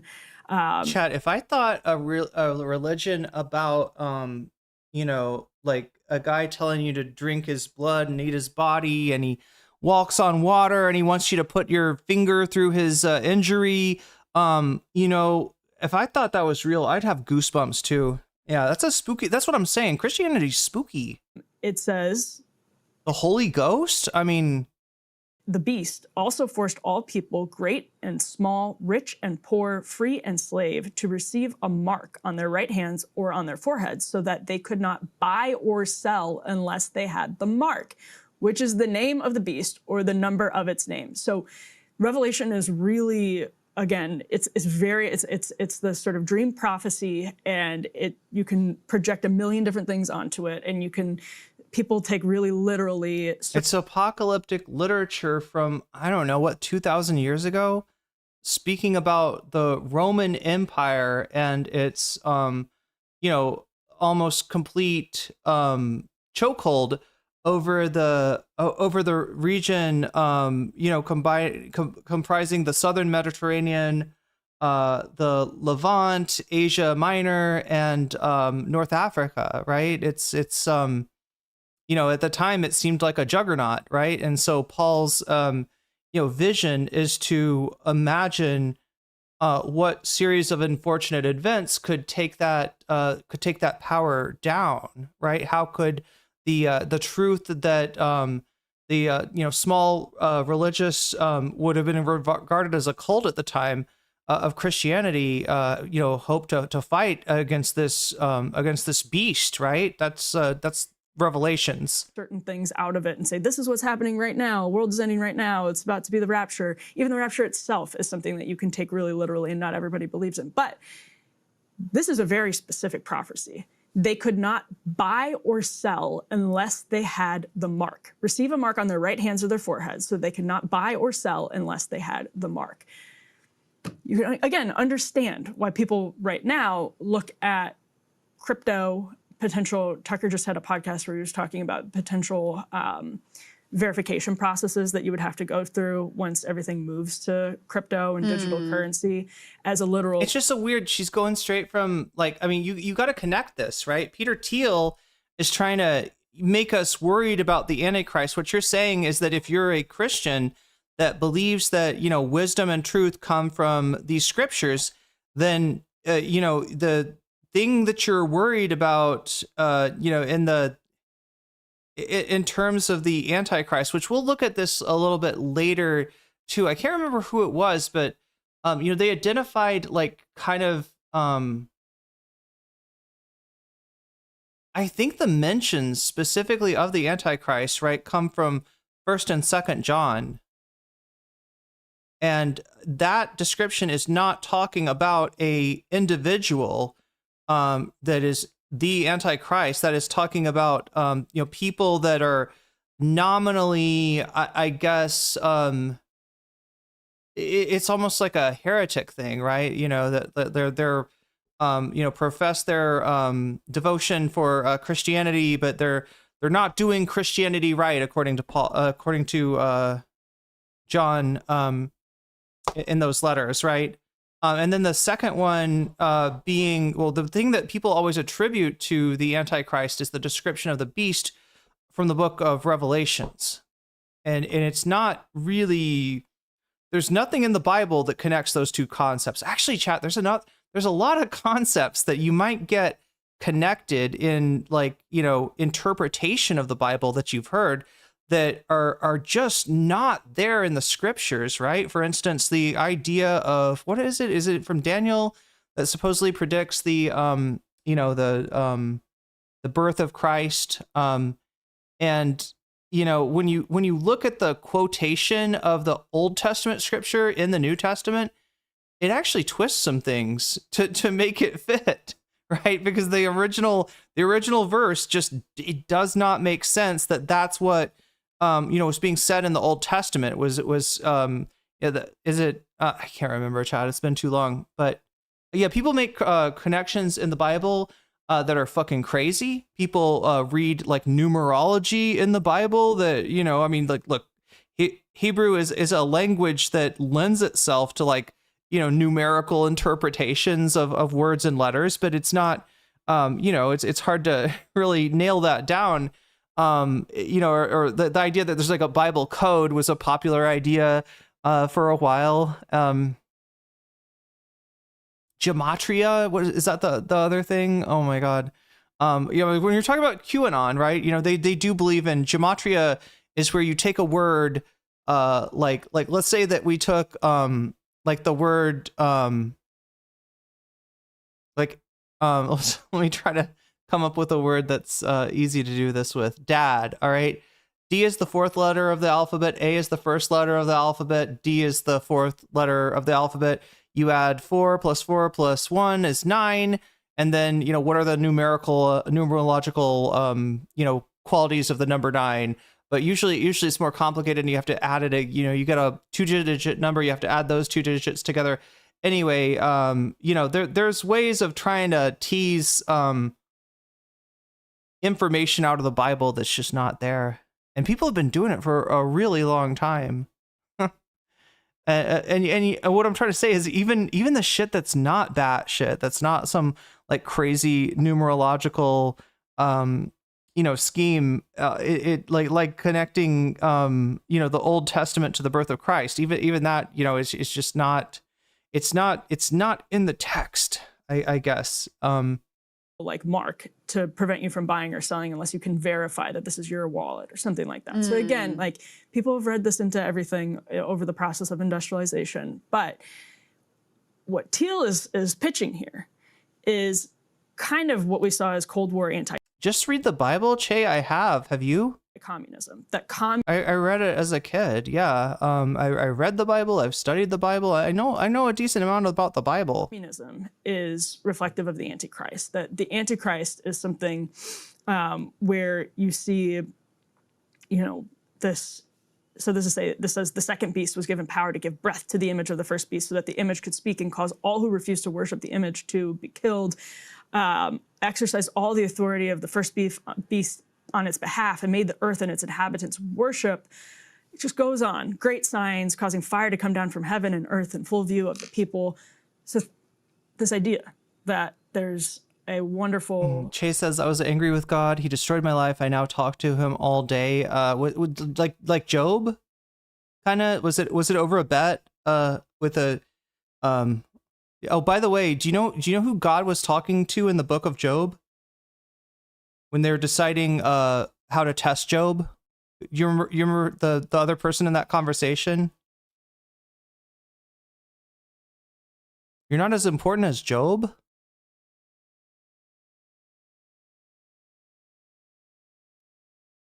Utopian Antichrist that speaks in ways that are very seductive to modern people and then stamps you with a mark, basically, where you can't buy or sell. Thiel sees the catacon as something that is holding that back. And so he is now pitching AI, which of course he's heavily invested in, Right. as the catacon that holds back the Antichrist. And again, is it sincere? Is it a defense of his business and his worldview? I mean, Thiel is it a disgusting perversion of people's sincere religious beliefs in order to benefit a man who's already way too powerful? A man currently experiencing his own, tragedy of Dr. Faustus. Is that maybe what we got going on with Peter Thiel? somebody who, I'm curious if you agree with this, Crystal. I think whatever you think of Peter Thiel, the man does have a very... Emily French says Lucifer. Yeah, that is how it gets translated, because the word actually is Satan. But if you look into the meaning of Satan, it is definitely like a member of the heavenly court, which, I guess could be Lucifer. But Satan means something like opposing attorney. In some ways, a better translation than Lucifer might be devil's advocate for the Satan. very coherent libertarian ideological commitment. Like his whole career is Is it not is it Abaddon that did, like, I don't know. Look, there may be different traditions that like code that whole Job thing in a different way. It's actually part of the inspiration for Persona 2 and the bet between Philemon and the crawling chaos is basically inspired by the story of Job. about what he sees as this American dynamism powered Chase says, just read the Bible. Hey, just play Persona 2 Innocent Sin. by libertarianism. And I don't know if this, I've listened to just about everything he's done. Both of those Peter Robinson lectures, I don't know how sincere it is. It's obviously awfully convenient. My suspicion is that he is trying to make generative AI palatable to skeptical Christians, like Yeah. the Tucker Carlsons of the world. Yeah. I don't know if I could say that Peter Thiel has been ideologically consistent. I shouldn't have to question the book of Job. I shouldn't have to question a story about God and one of his heavenly attendants making a bet about this guy's life. Should I not question the story of Abraham and Isaac either? I think these, it's like, I think most religious, believers and scholars agree that that questioning and wrestling with these stories is the way that they are supposed to bring meaning to our life, right? in his like libertarian values when I see. Yeah, Job is a pretty cool guy. I agree with you, Che. Job is a pretty cool guy. God thought so too. The Trump administration infringing. The Satan was not so sure, so that's where the whole bet. He had his own polymarket. That's what the Satan is polymarket, right? It's like, what's the new one? There's Polymarket. I always want to say Klarna, but that's the one where you put your groceries on an installment plan. What's the one? What do I think? Kalshi, right? Kalshi. Job is all of us. Yeah, but the Satan is Kalshi, right? He's like, let's make a bet. Let's draw up some odds for whether Job continues to be a pretty cool guy after you take all of his shit away from him. Gravely on any sort of like. Anyway, let's get back to the sorry. But he's never been a civil libertarian. He pitches himself as a civil Robin Hood says Kashi. I think that's a cereal. libertarian. That was the whole investment. Right. And I mean, Palintir is like directly contrary to civil liberties, and JD Vance is his guy. Also, he talks about how he thinks nationalism, which is, anti-libertarian. He thinks that's like the direction to go in. But so I'm not sure that I could say he's been faithful to his libertarian values. But whether or not. Okay, so yeah, we're just to reorient us. I'll rewind it a little bit. We're talking about Peter Thiel. Emily says, like, well, he does seem to be morally consistent as a libertarian, right? So, in terms of, is this just a power grab for him? I think Emily's saying, I don't think so. Let's rewind this. I always see those people, like when I the background they have of the people outside of the Lincoln Memorial, to me, it always looks like geese. It looks like Canadian geese. So that the image could speak and cause all who refuse to worship the image to be killed, exercised all the authority of the first beast on its behalf, and made the earth and its inhabitants worship. It just goes on. Great signs, causing fire to come down from heaven and earth in full view of the people. So this idea that there's a wonderful utopian Antichrist that speaks in ways that are very seductive to modern people. A very cosmopolitan, socialist Antichrist, perhaps. And then stamps you with a mark, basically, where you can't buy or sell. Thiel sees the catacon as something that is holding that back. And so he is now pitching AI, which of course he's heavily invested in, Right. as the catacon that holds back the Antichrist. And again, is it sincere? Is it a defense of his business and his worldview? I mean, Thiel is somebody who, I'm curious if you agree with this, Crystal. I think whatever you think of Peter Thiel, the man does have a very coherent libertarian ideological commitment. The man pretended to be heterosexual because he was part of a party that practiced anti-gay politics, right? Until he was outed by Gawker, and then he proceeded to use Hulk Hogan's, case against them as a means of destroying that, that media outlet. In other words, silencing the media outlet that exposed him. He was, is, and will always be a massive self-serving hypocrite.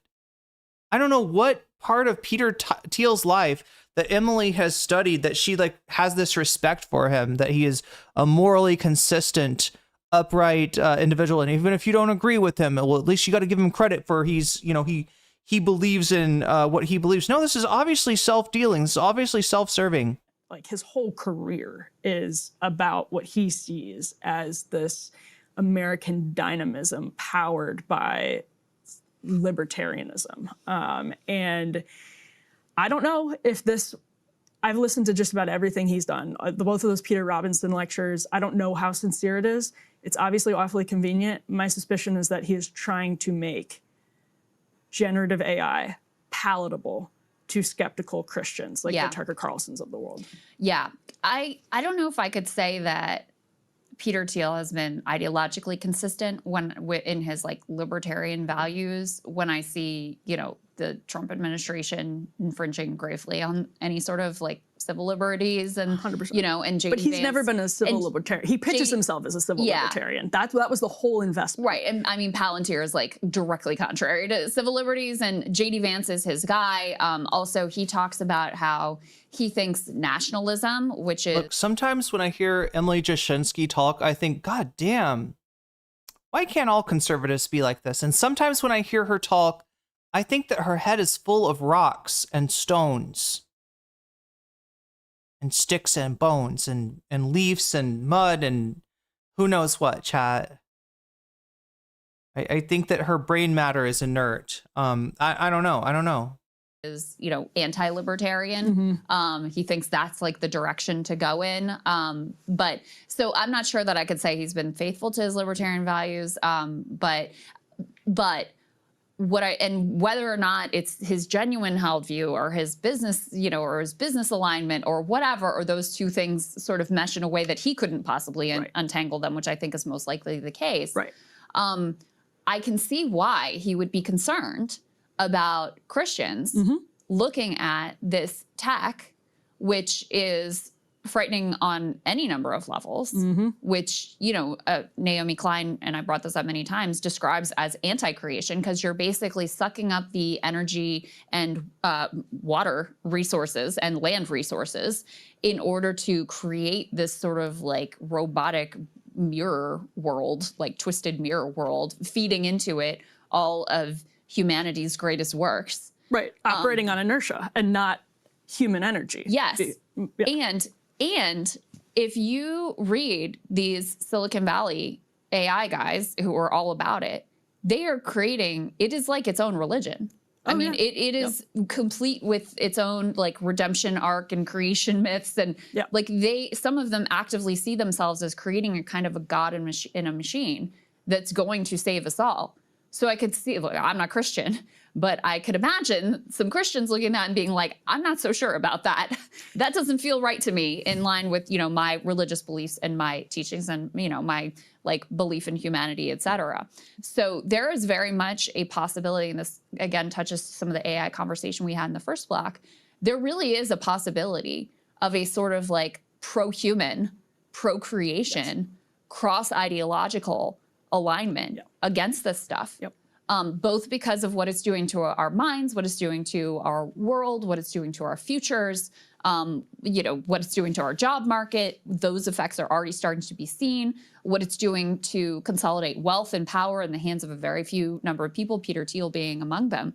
You can imagine you have a very unique coalition coming together that includes a lot of Christians to deeply oppose that. So in that vein, just from a political perspective, as like a political operator, I understand why he's trying to make this pitch and make this appeal to this one particular community. And the CIA basically invests originally in Palintir because Thiel, as a civil libertarian, was pitching it as a way to surveil without infringing on civil liberties. Like, that's what the pitch was. And that's where the CIA, people don't know this, has a venture capital fund. I don't even know. It sounds so crazy to say it's true. And that's where the seed money, or some of the earliest big injections of capital into Palantir come from, because Thiel was able to. So that's where I think it's like Columbia super chatted $20. Thanos, the hardest choices require the strongest wills. Perfectly balanced, as all things should be, I am inevitable. This universe is finite, its resources finite. If life is left unchecked, life will cease to exist. That is some Leviathan shit right there. I've got to watch the Marvel movies, chat. Anybody want to tell me what platform they're on? By the way, we are, speaking of flat platforms, we're at 6 out of 10 with 30 minutes left in that butterfly goal, right? So we just need 4 more super chats of the I think it's like $3 and up or something that will make it Thiel. If we get those, I will be wearing the butterfly for the first time in a little while. But that, I gotta, where do I see Marvel movies? What platform are they on right now? But thank you for the very generous super chat, Columbia Rican, and getting us up to looks like 62. Look at that, chat. We're almost 2/3 of the way towards bonus content. We haven't even gotten through the first topic for tonight. Oh, Disney Plus, of course. I should have known. I low-key did know. I just had forgotten. Disney owns everything. It owns Star Wars. It owns Marvel. It just owns. But didn't they make a deal with was it Sora? Like I thought people thought that Disney maybe was going to take down some of the AI platforms that had just like ripped everybody's content. That Disney will never stand for this, and I think they just made a deal, right? I think they just wanted to get paid or something. Consistently inconsistent, to your point. Like, can he even disentangle these things from each other? Because he is like fundamentally he has this idea that he can make the deep state work with civil liberties, which is not true. I mean, it's just not true. Right. I just don't buy it, never have. A lot of libertarians think if you just take it outside of government, then it's not oppressive. When we have time, it'd be nice to like kind of examine like when we're talking about the deep state. Okay, it's so fucked up, right? Because it meant something, and there even is like a negative aspect to it for sure. right? It at some point, like Trump and Trumpism have kind of utterly destroyed any meaning that it has, right? In the minds of Trump and the MAGA faithful, the deep state is anything that like let's say Trump commits a crime and some FBI some arm of the FBI is investigating it, then that's the deep state, right? But if Trump has I don't know, if Trump has his own security, national security people, like, investigating pro-Palestinian protesters or something like that, that's not the deep state. That's just good and based and everything, right? But what I would more like to talk about is intelligence, right? And how it started, how the modern intelligence, clandestine intelligence arms started in the U.S. as the OSS during World War II, and then later the CIA. The kinds of people that they recruited from and the culture, which in my mind, that's the deep state. It's the culture created in this world amongst people who work in this field and know each other, right? That's what the deep state is. And there's a power in that culture that might provide some friction to a president or a government official when either they are I don't know, trying to erode on the positive sense when they try to erode the boundaries and become an authoritarian, right? Or on the negative side. At 0mega_star, super chatted $9.99. All hail Leviathan, the one true God. Also, I pick Aiden and Hassan. Butterfly. Butterfly, and we're only 3 butterflies away from the actual butterfly appearing in my hair with 25 minutes left, right? That's entirely doable.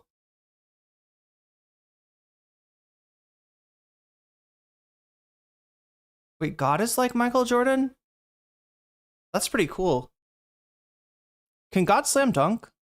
Exactly right. And of course, a CIA investment. This is like saying Millet with his IMF. But yeah, thank you for the super chat, Omega Star. Handouts. Yeah, like this is like the libertarian experiment. Like these two things are not compatible. It is a spoiled experiment. Your lab conditions are imperfect. But we've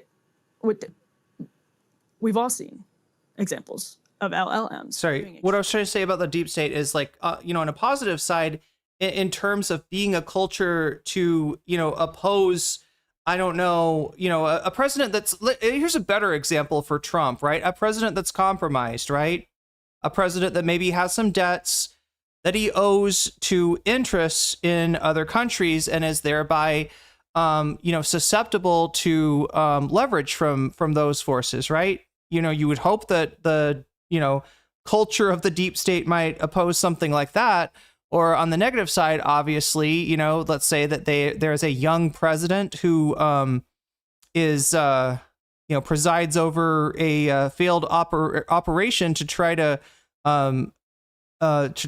enact a counter revolution in Cuba, and after it fails, he says, "We're not doing this anymore." All right, maybe the negative part of the deep state is that president meets an unfortunate accident while he's in his motorcade in Dallas, right? So there's but you got to understand like the breadth of it. Columbia Rican says, I put my donos to Aiden and Hassan as well. All right, I got some math to do. Let me put them back on. I'll try to figure out how much we got going towards Hassan and Aiden. Looks like that's a topic people are pretty excited about today. Extremely dark, having extremely dark consequences, saying extremely dark things, pushing other people to do extremely dark things. This is a huge question with Elon Musk, for example, how he is now using X. Elon Musk, who is flirting with becoming a Christian at Charlie Kirk's memorial and all of this, creating bots that are hypersexual. This is a man who's concerned about the birth rate and is giving more people incentives for more people to just be behind their computer screen and not get out there and actually have to, engage find with other humans. Yes, exactly. Kind of a necessary ingredient for procreation, at least to this point. Right. Yes. So Look at that, 2 donos and 70 points towards Hassan. Thiel is saying this is an obvious, like there's this Christian revival happening. Job is like Michael Jordan. Okay. Silicon Valley, because we have seen so many concerns from people who have been deeply involved in LLM world. Can Job dunk, though? That's what I want to know.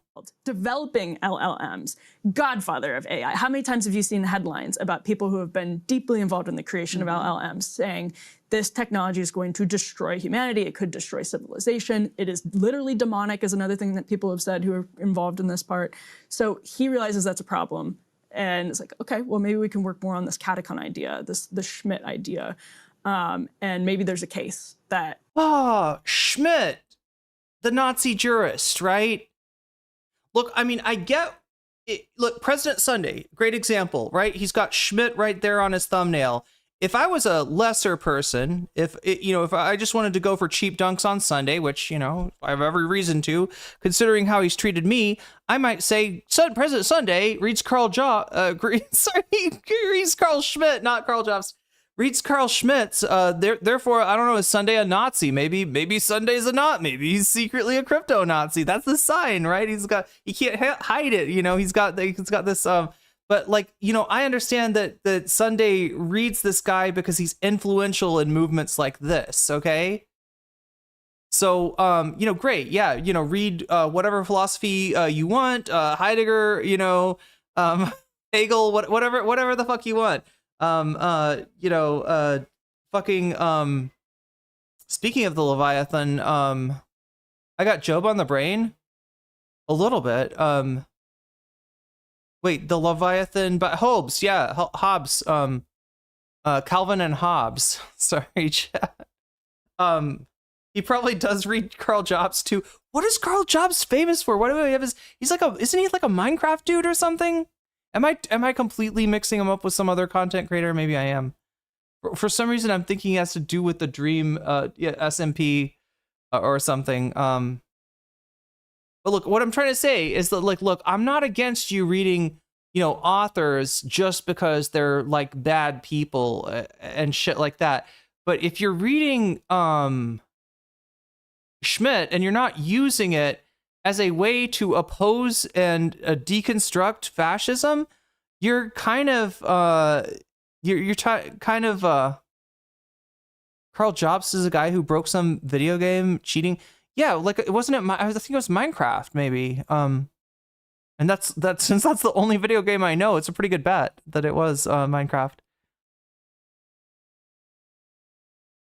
But like when I hear people kind of talking about Schmidt, like, yeah, he might have had a point. No, we should really implement that free friends enemy distinction. That's really cool. Like, I don't know. You're kind of, when you're like, in other words, chat, when you like Schmidt for the same reason that the Nazis liked Schmidt, I'm a little bit sus. Right? So is that clear?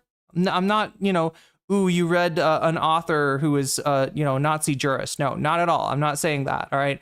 I'm just saying her reaction to him is a little bit concerning, right? This is the thing. I always want to give Emily the credit for being like I said before, sometimes I listen to her and I'm like, gosh, I wish all conservatives were more like you. And sometimes I listen to her and feel like, somebody needs to turn her upside down and shake all the rocks out of her heads. Head. I'm pretty sure, unlike the beast from Revelation, she only has one head. One that we can see anyway. Opening up AI is what holds back the Antichrist. And hard to say if it's sincere. I've listened to him do this for hours, so... Come on! Hard to say. It's not hard to say if it's sincere. I think he actually is probably sincere, but whether he's sincere because he was trying to get from point A to point B, or because it was just organic, like, oh yes, this is the catacon, is a different question. High IQ people can be... I think it's a strange connection to make, and I think it's most likely motivated reasoning. Come on. very slippery because they can talk themselves into things. Exactly. And really convince themselves of things. And so it doesn't really matter whether he's sincere or not. Like the impact is the same. And it's not going to work. It's not going to work on most Christians. I mean, this is the fundamental battle over J.D. Vance. If you listen to like how Nick Fuentes, for example, talks about J.D. Thank you, Queen Bee. Carl Jobs worked with Mutahar to say the completionist did charity fraud, but the investigation was bungled. There's nothing related to Minecraft with Carl Jobs is like a video game commentator. Was famous for speedrunning 007. Oh, that's what that one's like. That's like the old Nintendo system, right? What is that thing called? Oh my God. Is it the new old Nintendo? The 007. That's like a really old game, right? N64. Yeah. The one that's after the Super Famicom. Vance. Yeah. There's this deep Famicom suspicion that he is an. He's the guy that covered speed gaming cheats. Wait, he recently was canceled for being a alleged racist, doing shoddy journalism. He was sued by Billy Mitchell. Everybody, you're not really a video game commentator unless you've been sued by Billy Mitchell. Apparently, it's weird that we now have to look at moves from these billionaires to actually replay of the apocalyptic views from the Bible. Now have to look at the moves from these billionaires, like anti-growth, anti-creative, anti-human. He's indebted to them in some ways because Peter Thiel was so instrumental in his career. He's also just like racist and hates his Indian wife too. Nick Fuentes? Yeah. Oh, of course. Yes, of course. But like I'm saying, speaking politically of the divide on the right, now it's even with Trump, he becomes fully pro-crypto after being anti-crypto. Like this is the signature divide on the right, and Peter Thiel is recognizing it before other people are. It's anti-human versus pro-human, basically. Where does Marjorie Taylor Greene fit into that? I'm sure she's anti-Thiel at this point. I'm sure she would be against all of this, and I don't know. Why do we hate billionaires? You know, Che, I don't hate anyone, all right? But I do recognize my interests as a member of the working class as being diametrically opposed, not necessarily of billionaires, but of capitalists. Now, there's hating people, which I don't endorse. I don't think it's good for you to hate people. And, there's probably more productive ways you could channel your energy into making the world better rather than, wallowing in hatred of anyone. That being said, the fact that we've got people accumulating absurd sums of wealth while others starves is very obviously a problem. I think you can see the problem with that, right, Che? When some have, more than they could ever use, and they leverage it for power over the rest of humanity, and others have not enough to sustain themselves. I think you can see.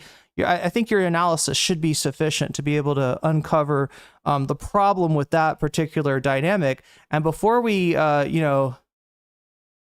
before we talk about, billionaires, let's like be real and look at what's on the horizon, right? Today it's billionaires. Today that's an absurd amount of wealth for anyone to have, right? Tomorrow it's trillionaires. And the question is, when is it going to be enough, or when is it going to be too much? When are we allowing people, human beings with flaws, human beings that are susceptible to sin and self-interest, to have too much control, to have too much leverage over the rest of us? I would say that's the problem, right? Rather than it being about a hatred of people. Like what the billionaires are doing in their decisions, which, it's wait, you're saying it's like a replay of the apocalyptic stories in the Bible, that being Daniel and Revelations? No, I mean, I have the same problem, or I have the same struggle from time to time, Columbia Rican. I totally understand. Be honest, you hate at least one person on Earth, don't you? I have reason to hate various people, but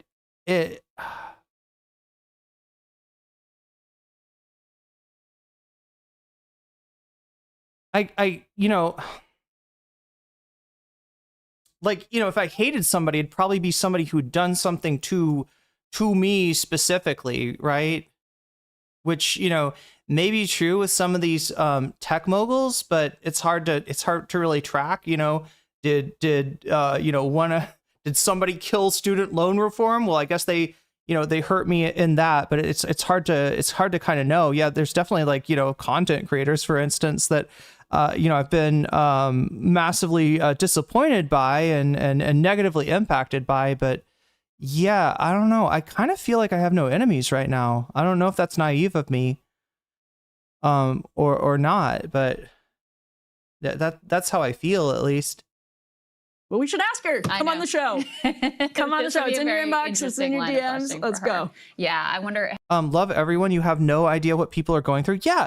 No, I can imagine, right? We don't have an idea. We don't know. We don't have any window into other people's subjective experiences, like what it's like to be them, what it's like to be Elon Musk, what it's like to be Peter Thiel. But I can empathize with them and their suffering, right? I think that as billionaires, they probably have suffer in a way that might be impossible for us to understand. But that doesn't mean that we can't exercise our love to try to take those billions of dollars away from them, so they will no longer have the problems of billionaires that we can't possibly relate to or help them with, and they will instead have the problems of the rest of us. I think that if the billionaire class, if their class interests were to align with ours, then there'd be no problem. And yeah, sure, they'd still have struggles and problems and insecurities, but it'd be the same insecurities and struggles and problems that we have, and we'd be in a better position to all help each other. And if it's the billions of dollars that they have accumulated that are in the way, I see no problem in using a government of, by, and for the working class to take that harmful, that harmful money, that root of all evil, away from them. What has she said about crypto? Is she a crypto? She is very worried about. Well, Che, do you understand the struggles, the pain, the suffering of a billionaire? I don't know. Unless you're a billionaire yourself, I think it's really hard to imagine, right? Are you sure they're not suffering under the weight of all that wealth? What did Jesus say about a rich man in the eye of the camel? Can you quote verse in scripture for me here? Does the wealth help him get through the does the wealth help the camel get through the eye of the needle, or is the wealth a little bit of an impediment, right? You know how hard it is for a rich man to see the kingdom of heaven? Shouldn't you as a Christian want that for them?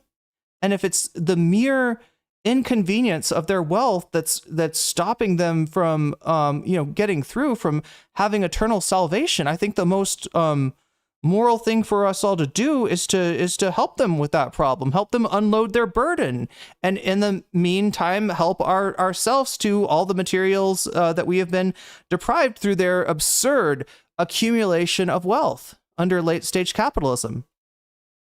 Oh, it's not physical money. It's not liquid. That's right. I'm sorry. I forgot. It's all capital. It's not crypto. She actually was against the crypto bills. It's not like he actually has $1 billion bills in suitcases in his closet. Because of them creating the ones that over the summer, because of them creating a digital currency, which is a good reason to be frightened about crypto. Interesting. All right. Well, I learned a lot from that, Emily. Thank you for breaking all of that down for me. And thank you guys so much for watching, supporting the show. We're going to go do our AMA. Chat, that's my goal, is someday I'm going to corner Emily Jashinsky at a party, and I'm just going to pick her brain about a million different things. Not even in a weird way, not even in a mean way, right? I'm not going to tell her head's full of rocks. Okay. I'll be nice. But it's just, yeah, I don't know.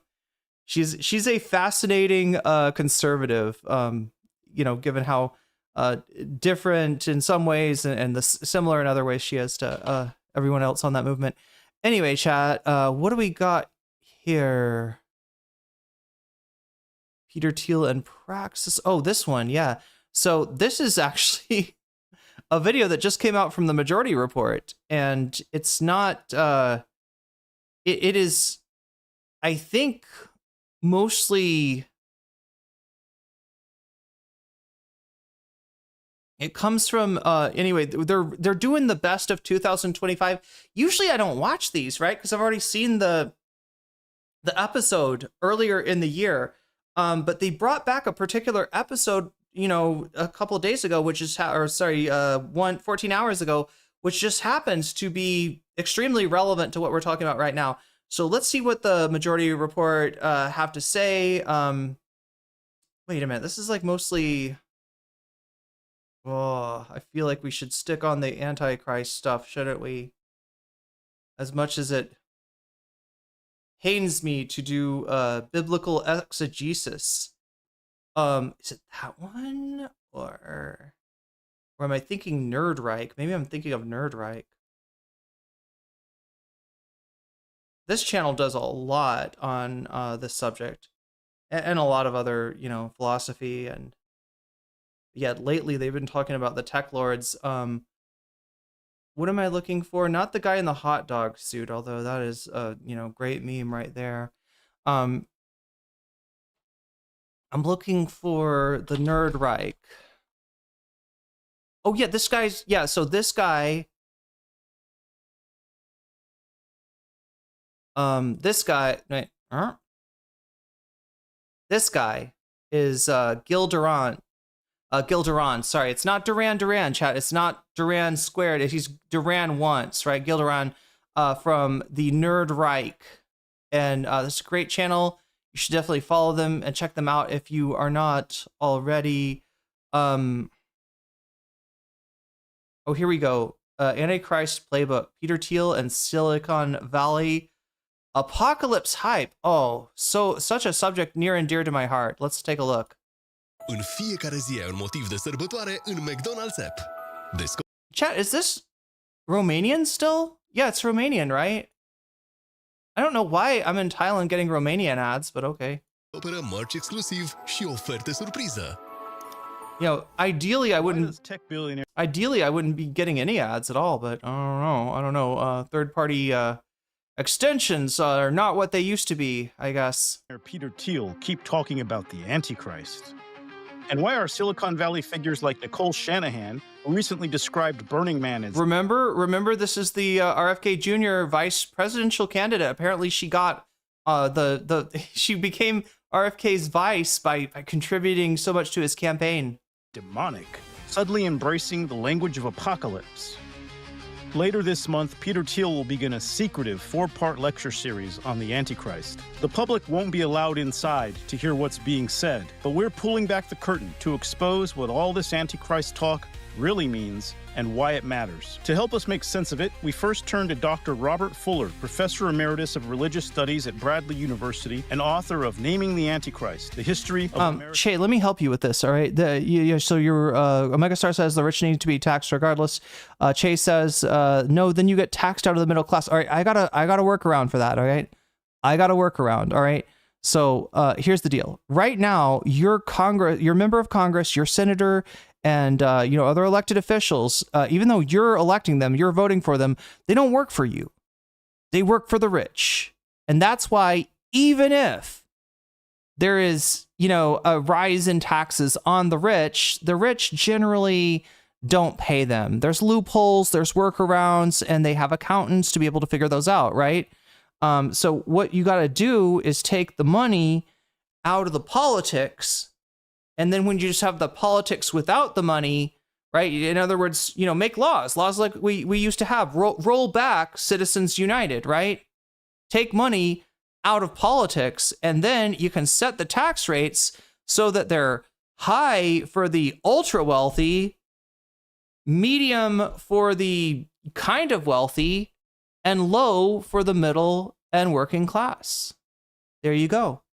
But only if you take money out of the politics. That's why that seems so hard, right? And that's why the rich are able to mind fuck you into thinking that their taxes getting raised is gonna tax you out of the middle class. That is not what that's not what the goal of progressive taxation should be.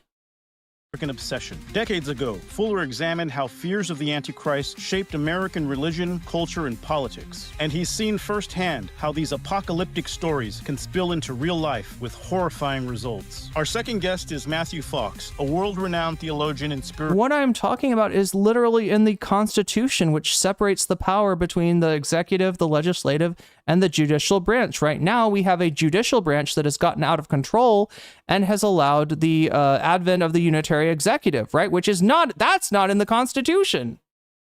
The shit that the Supreme Court is putting out as its decisions, that's what's not in the Constitution.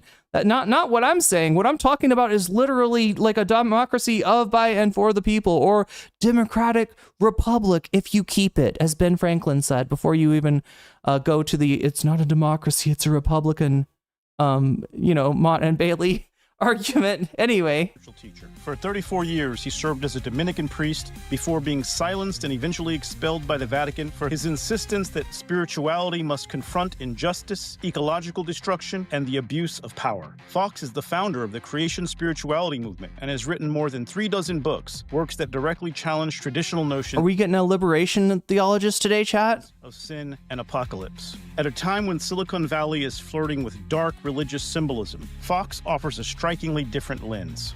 Now, as billionaires dust off... But yeah, we can take money from the billionaires, and history shows us that we should, because what happens when you don't disabuse people of their absurd privileges is that, a revolution comes by and they're torn apart limb from limb by a crowd of angry peasants, right? The phrase pitchforks and torches, right? That comes from a real thing, right? There was a time in France where, wealthy, people in the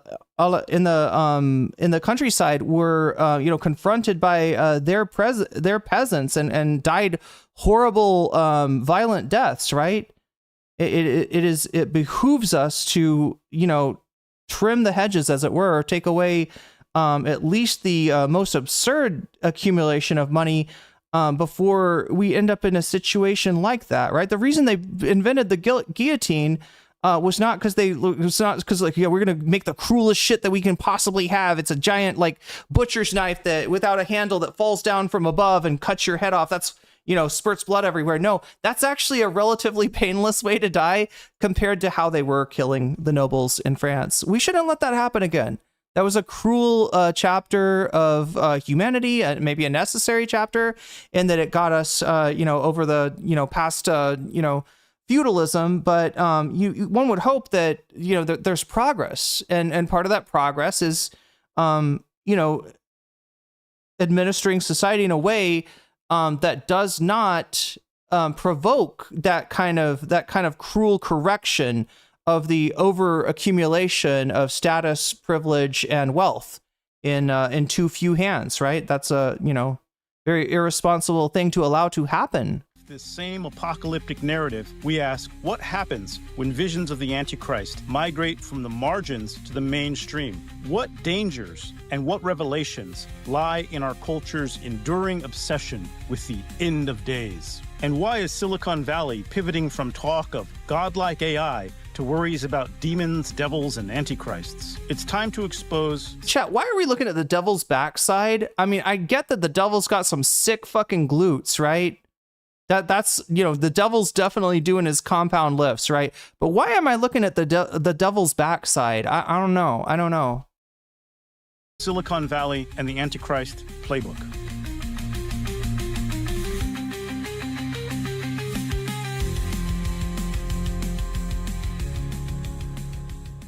Well, Dr. Fuller, thanks for joining us here today to talk about this dark but important subject. Yeah.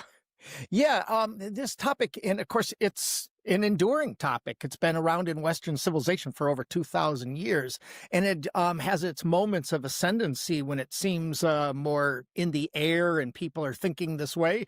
It recedes for a while, but it just continues to be a part of who we are as Americans.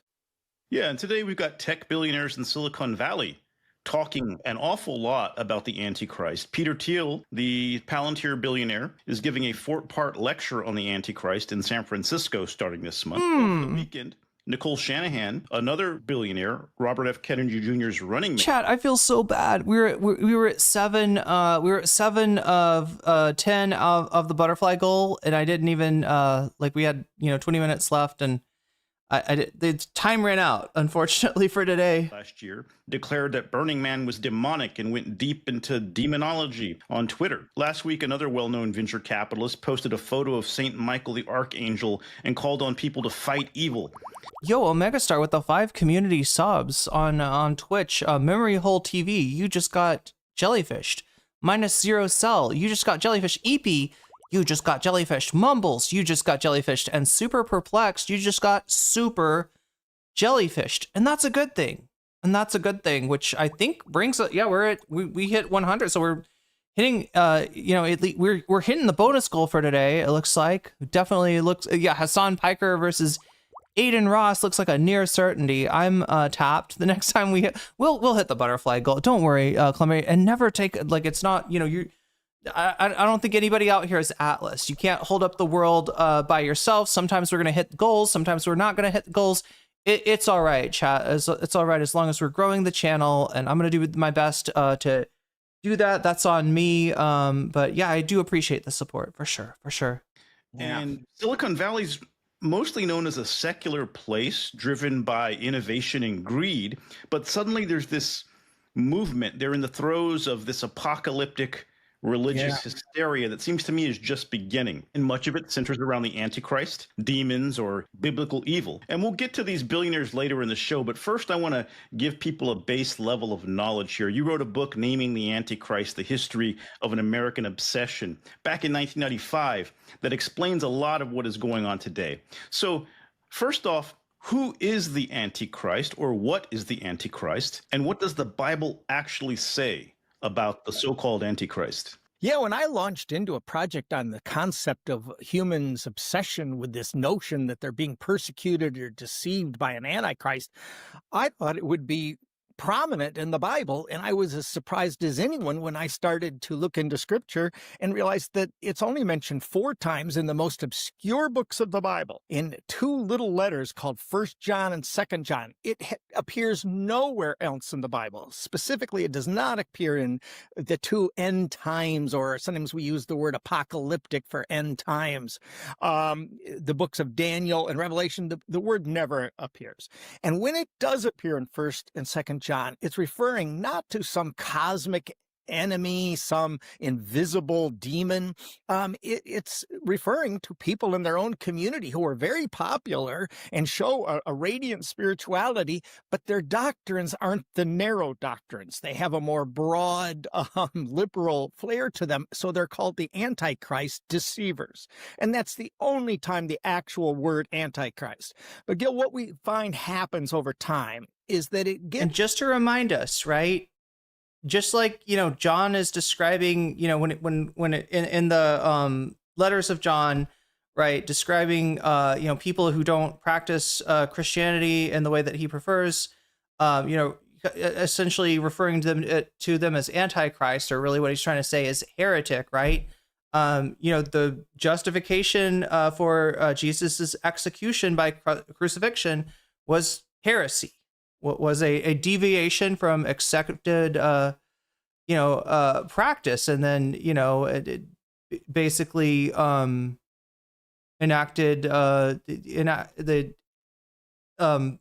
execution enacted by the Romans on behalf of the powers that be in the region. It's associated with the notion of a beast who will confront all of the God's faithful in the end times. And this beast is referred to in the book of Daniel and the final book of the New Testament, the book of Revelation. So it gets conflated, the Antichrist. There's so many beasts in the Bible, though, right? It's a very old symbol.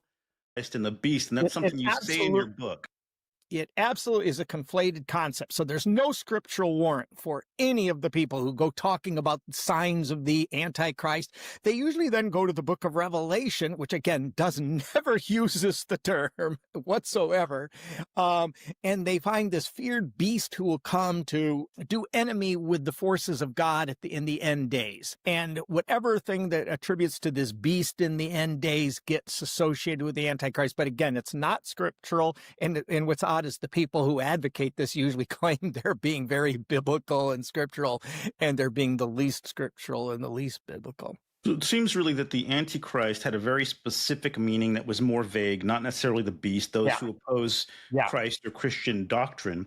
And they've melded with the beast of Revelations, which also had a specific meaning at the time, dealing with Rome, the Roman Empire, the enemies of early Christendom. So now we've got this in the 21st century, these people who surely know better melding. Oh, wait, chat. Have you ever heard, there's a song by Prince called Seven. All right. Now look at this. I don't know if, like, how many people. The Roman Empire, the enemies. One in chat, if you know what I'm talking about. A Prince song called Seven. Revelation 17 vividly describes the beast with seven heads. Subsequently, an interpreting angel explains to John the Revelator that these heads represent 7 consecutive kings. 5 have fallen. The 6th and the 7th king is yet to come, right? All 7, and we'll watch them fall. This was probably when Prince was becoming a Jehovah's Witness, that I'm guessing is when that song was written. Prince, talking about a guy with an interesting spiritual life, right?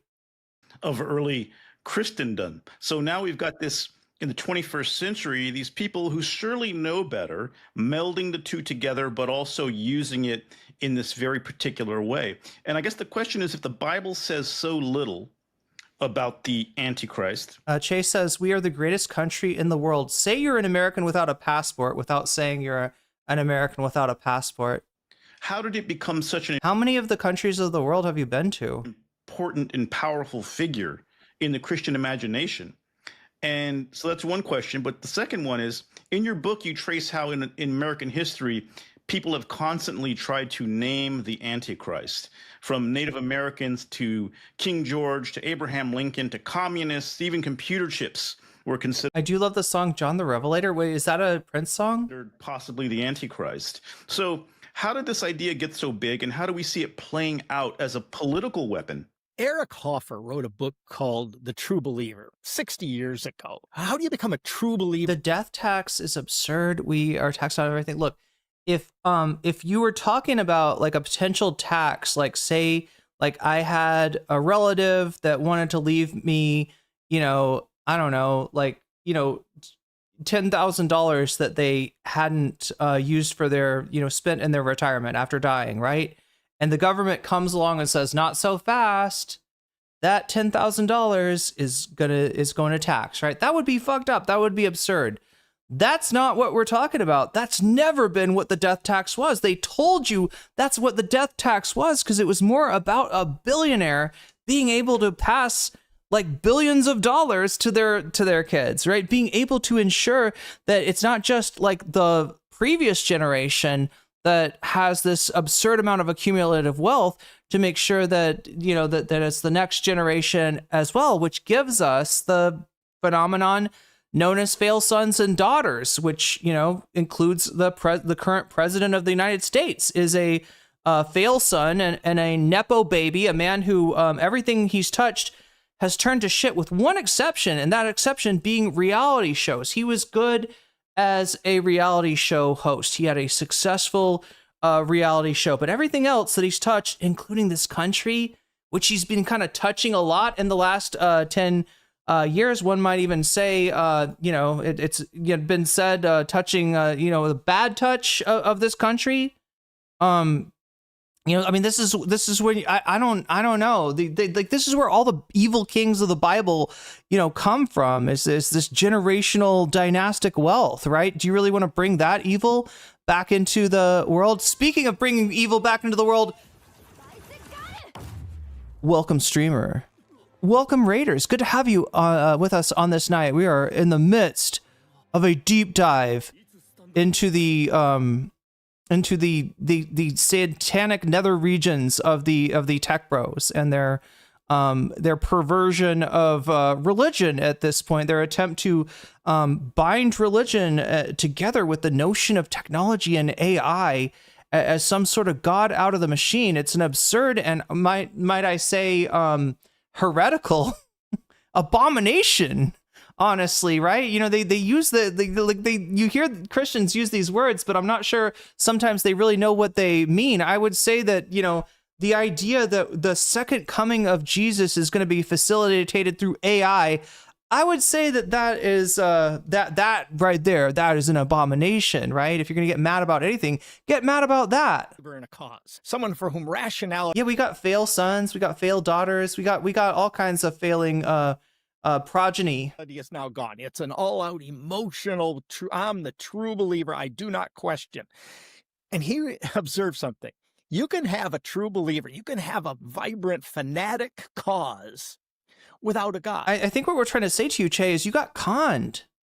And instead of like espousing for political priorities, which might be in your interest, you're espousing for somebody else's interests, right? Like I said, you know, there's nothing wrong with a billionaire, with a millionaire, with a person, but there is something wrong with an absurd amount of accumulation of wealth in the face of mass suffering and mass inadequacy. And when some people have too much, then inherently speaking, some people are going to have too little. And no, it doesn't fucking grow the pie. These assholes don't care about growing the pie. They care about eating your pie. They care about drinking your milkshake. And Che, they've been drinking not just your milkshake, but your parents' milkshake, your grandparents' milkshake, your whole fucking family tree is just a farm to these people. And you want to speak up on their behalf, lest they be lest they have to pay a minuscule tax on passing on their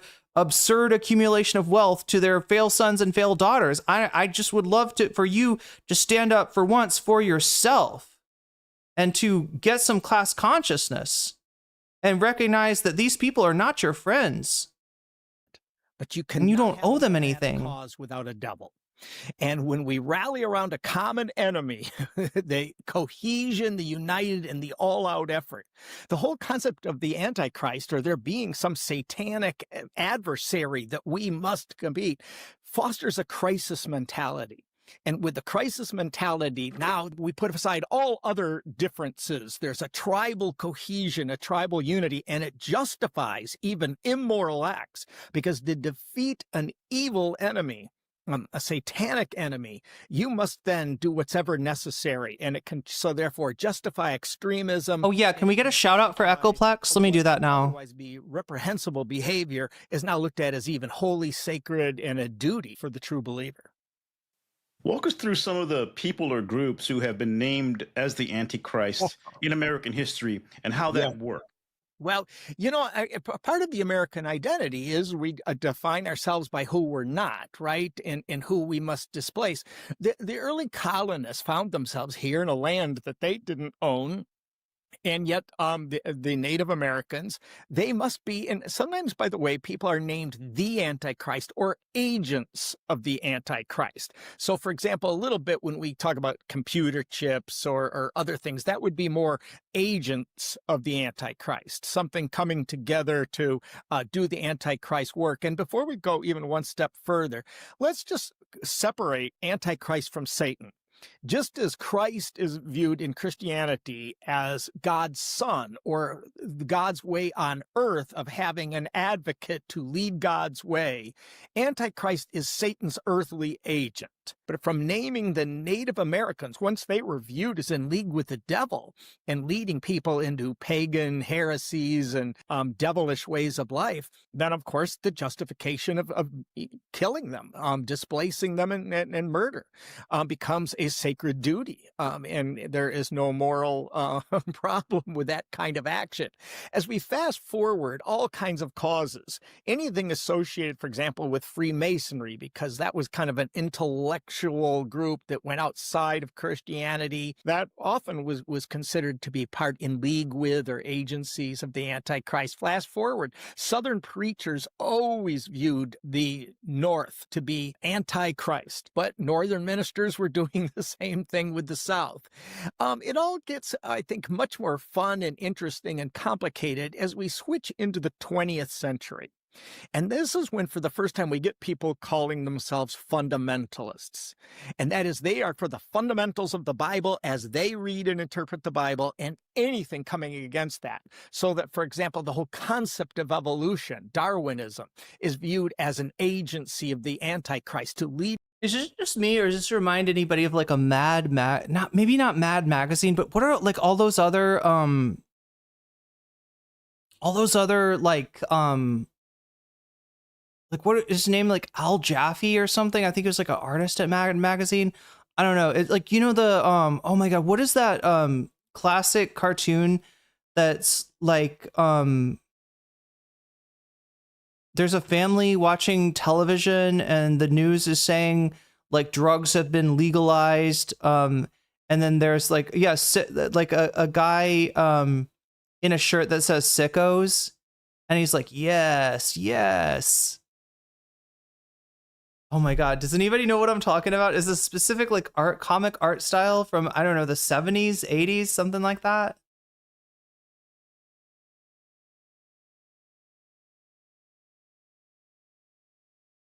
Don't you disparage my lord, Irene. He makes it the sunshine upon crops and my broken body as I toil in the field. Three-head. Wait, when you said three-head, I was thinking, wait, is that some H3 meme? Anybody know what I'm talking about? I'll have to look up Sickos meme. What the fuck is it? What is the Sickos meme all about?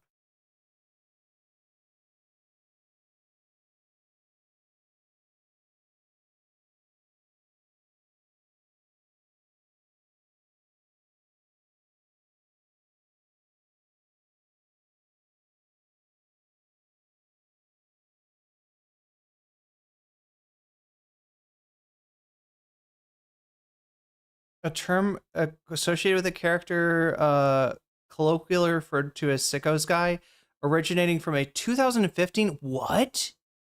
This is the Onion, chat. This looks like old school Mad Magazine to me. This cartoon was written in 2015 by Ward Sutton for the Onion, created under the pseudonym Stan Kelly. Character is a disheveled man wearing a black shirt labeled Sickos, grinning through the window saying, yes, ha ha ha ha ha ha, yes. Since the publication, the image has been adopted as an internet meme, typically used to depict amusement but yeah, just like, sorry, that what we're looking, I don't know. I guess the art styles, is it really the same art style?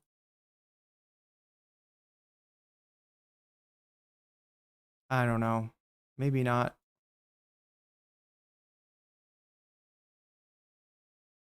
This one's a lot more sketchy. People away. As we go through anything about secularism or modern trends that for whom. Oh wait, is that's a what is it called? A tract, something tract. God, Echoplex Media, are you in here right now? A something tract. What is it called? A chick tract?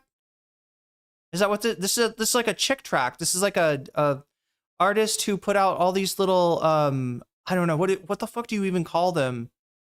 All these little pamphlets, I guess, with like, you know, that would tell you that the Pope was actually the devil, or I don't know. Should watch out for the one world government. Indifferent, that also is looked at. So it'll get into eventually in the 20th century rock music or feminism. I mean, I guess this is just like American political cartoons in general.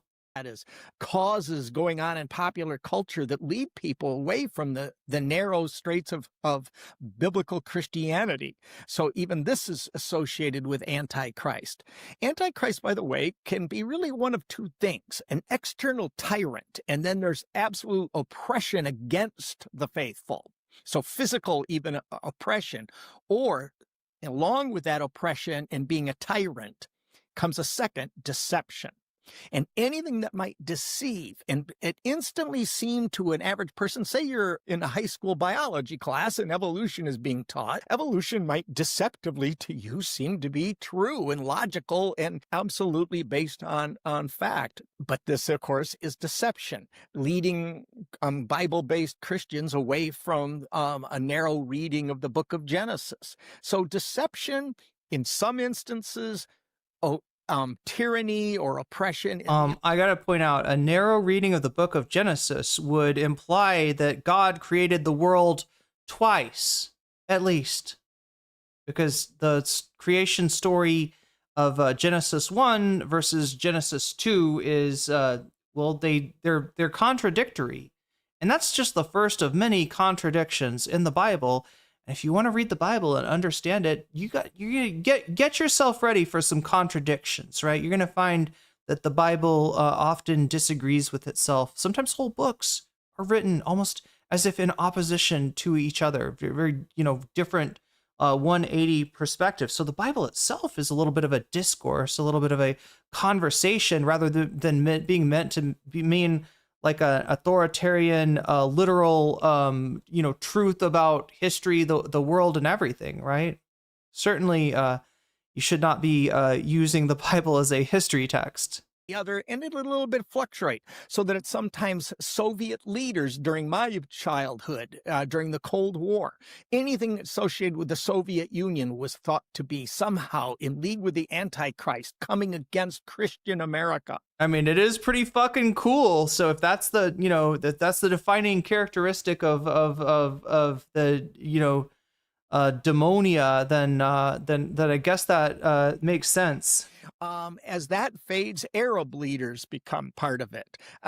My files at home, like the International chat, fucking bangs. Once this book was a banger. In the mid-90s, my book on the Antichrist brought me mail. That is usually handwritten, scribbled, but particularly Barack Obama was the subject of many of the letters. Oh God.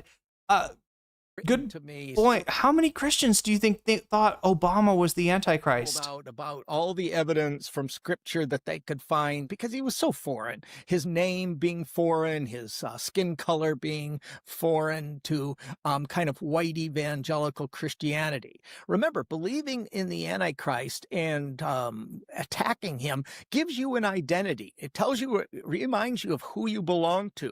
So this is a little bit of I belong to Jeebus. Of an identity forming, and it helps identify the inside versus the outside. And to the extent that someone like a Barack Obama is definitely an outsider to white evangelical Christianity, you can see why he was an easy target. And it resonates with me. I grew up in, kind of apocalyptic religion in the 80s, and early 90s. And I remember the Soviet Union being depicted as the Antichrist. People in my family who didn't like Ronald Reagan thought he was the Antichrist. And I got really into heavy metal. I mean, Reagan, Thatcher, make your argument. I'm willing to hear that, right? If you want to tell me that Ronald Reagan was the Antichrist, I don't know. Maybe he was. At a certain point, I had all these posters and little mirrors you get at the fairground. And one of my aunts underwent a born-again conversion and forced me to destroy all of my heavy metal paraphernalia, which I really wish I had now. For me, it was my aunt and uncle that were like, if you got anything Dungeons and Dragons, you got to destroy it. If you got, like, they had this whole list of shit that is like anything about Buddhism, anything about, I don't know, any non-Christian religion. And they were like, yeah, you just like burn it, right? And like, I didn't have any of that shit at the time, but I did have an 8-ball. And they were like, yeah, anything that like it purports to predict the future. And I was like, well, the 8-ball, right? Is so yeah, like I ended up putting the 8-ball in the family fireplace and lighting it on fire because I guess who got in trouble for that? Guess who got in trouble for that? It wasn't me. It was my aunt and uncle. That's when my parents stopped trusting my evangelical aunt and uncle, right? When it was like, yeah, no, burn all of your shit that's not Christian. Even my own parents, who, like, my mom's an evangelical. She's a fairly conservative, or she was growing up at least, a fairly conservative evangelical, but that was too far for her. She was like, we are not sending you over to aunt and uncle's house anymore. They ruined the fireplace. Because it was like cool AC/DC, Oh, yeah. Slayer, and she convinced my parents that I was being sucked into Satanism, and it was just really, I liked that music, and it was they do play with those themes obviously in heavy metal as well. But you mentioned this idea of deception, and that's often one of the things that people who focus on the Antichrist talk about. Che says Buddha is dead in his grave. Technically, if you know a little bit of more about Buddhism, you'd probably say graves, right? Buddha's, been reborn and died many times, including as animals, depending on what you read. But yeah, there's someone like, Buddhism in Thailand isn't like Buddhism in China. It's there's many or more different types of Buddhism as there are Christianity. Some of them also are engaged in a bit of deception themselves. It becomes very easy, and you say this in the book, that the Antichrist is sort of a mirror, to point the finger at the people accusing everyone else of being the Antichrist and say the same things are true about them. For instance, we have with AI pretending to be human intelligence. We've seen news stories where a lot of what people get into with some of these chat bots is a discourse on the Antichrist or evil, a computer telling them to go ahead and kill themselves or whatever. So it bubbles up again in our technological age and becomes a framework through which we view. Why is Satan trying to riz Jesus? That's what I want to know. Was that a thing? I remember that Satan tempted him with what? Like, you can make bread. Since you're so hungry, turn the rocks into bread. And Jesus was like, no. Was it turn the water into... No, he did turn the water into wine. But that was later. Oh, God. What it was... Turn the stones into bread. So there was like another one, right? And then eventually he's like, look, you're up at the top of the temple. You could just jump off and fucking angels will catch you before you fall. Go ahead and try it, Jesus. Go ahead and test, go ahead and test God. What was the other thing, chat? What was the other temptation? Wasn't there like 3 of them?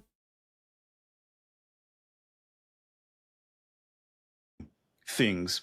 And you say that to call someone the Antichrist is to declare them the embodiment of evil, an enemy with whom no compromise is possible. Can you explain what's going on there in the mind when people do? What does it usually lead to when you're up against the Antichrist? Right. Once we label our adversaries in these cosmic terms, all good versus all evil, there's now going to be no compromise. The rational discourse, because the Antichrist is a deceiver. All the arguments that might be brought for the worth of an opposing point of view are deception, and so there can be no rational compromise. Yeah. So Che, Jesus did not do any of the things that Satan tempted him to do. I'm just trying to remember what those. Certainly, you remember right. So turn the stones into bread, right? Because you're hungry. Was there something with like water? He was supposed to get water. He was tempting him to get water. But yeah, that picture looks like that Satan is tempting Jesus with something a little bit different than bread or water or the ability to jump down great heights without taking any fall damage. It's got to be there's one I'm forgetting. It only will bring out all out tribal cohesion, tribal loyalty, unquestioning commitment. And so it usually leads to very, even sometimes violent consequences.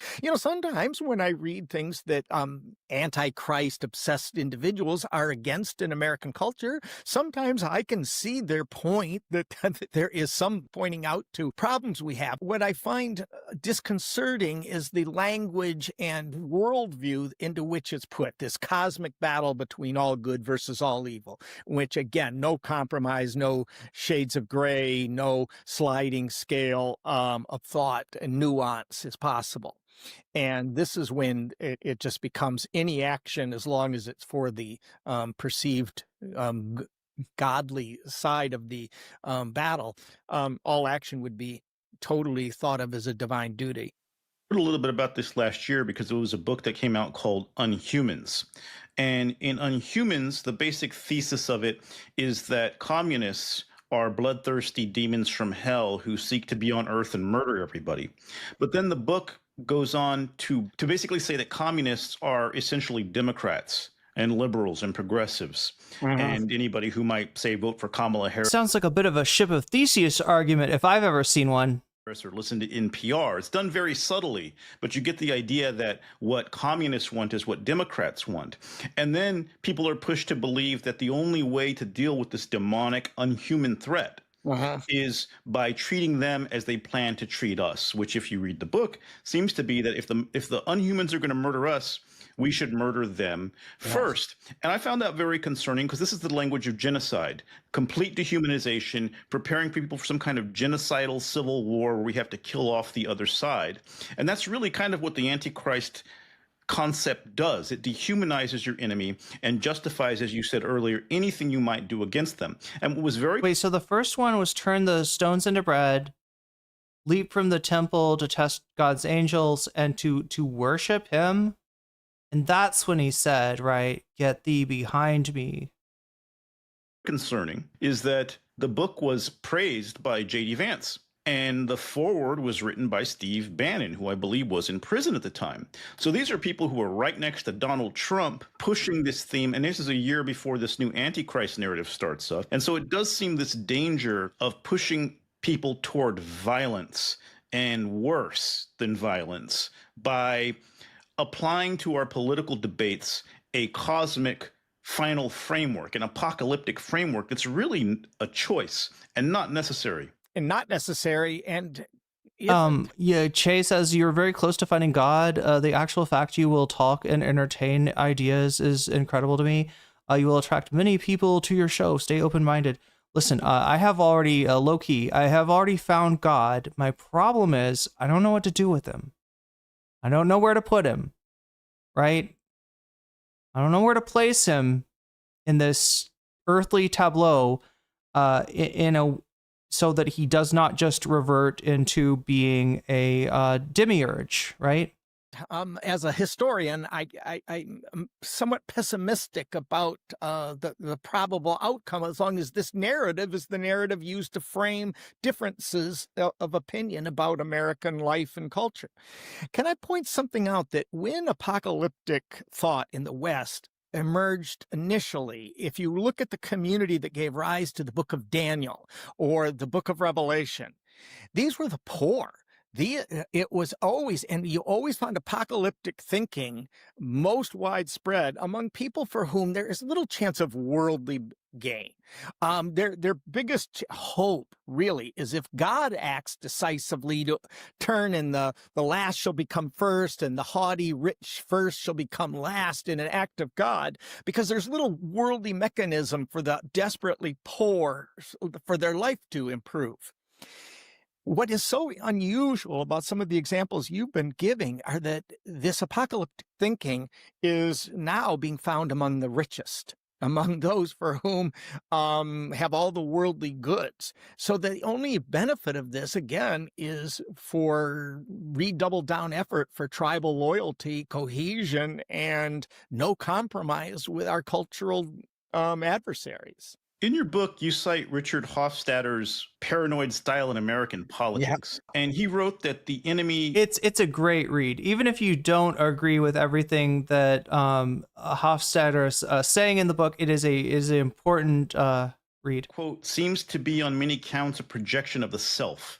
Both the ideal and the unacceptable parts of the self are attributed to him. And it seems like the Antichrist figure functions in that same way, as a paranoid projection of the self. And Peter Thiel has actually very explicitly talked about how this connects to Carl Schmitt's political theology, the idea that you... Chad, I'm I'm almost out of matcha here, but yeah, Carl Schmidt. We got Carl Schmidt again. Take a drink. Gonna hear this name a lot. Have secular politics based on theological concepts, and that you must clearly define the enemy.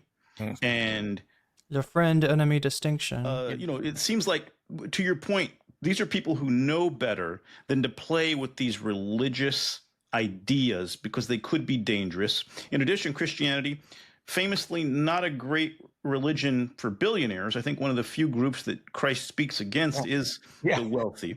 Yeah. And so what do we make of the fact that we've got all of these Silicon Valley elite? But yeah, Che, if you find me more approachable than other people about these subjects, it's because I know an important truth is that you can turn your back on a person, but you can never turn your back on a God, right? That's dangerous. That'll get you existentially fucked over. Suddenly invoking, you gotta face it, and you gotta walk back. You gotta walk away backwards slowly. Antichrist, back away from it. Demon language. What are they up to, in your opinion? Listen, I wish I had a simplistic and all-out answer for you. I'm going to let you down here. I'm as mystified as anyone, other than the fact that this kind of language, once again, means that nuance doesn't need to be considered. We don't even need to consider these educated elites at Ivy League or the top universities across the world. We don't need to listen to them because it's going to be simple and it's clear-cut. Something is either part of what's all good or it's part of what's deceptive and trying to lead you astray and therefore is all evil. And it doubles down on tribal loyalty and justifying any kind of extremism. It's shocking to me that those with the most in this world see benefit from a mentality that doesn't want people to be held accountable for their thinking or to justify kind of extremist, self-centered behaviors. So I'm a little bit head-scratching of why this doubled down. Well, it does seem interesting when I look through the transcripts of what Thiel has talked about before. He names Greta Thunberg as a possible Antichrist. He kind of suggests that tech regulation might be an agent of Antichrist because only the I'm surprised he didn't say Lena Khan, honestly. Elizabeth Warren, Lena Khan. Innovation can save the planet and save humanity. So it sort of mixes in with this messianic view of Silicon Valley as the savior of humanity. Again, playing with biblical concepts. And every year the Founders Fund, one of Thiel's funds, hosts a ball called Heretic. It sounds like they're playing God, right? A very classic way to get yourself existentially fucked over. Which is a celebration of heresy. Believe me, you don't want to be God.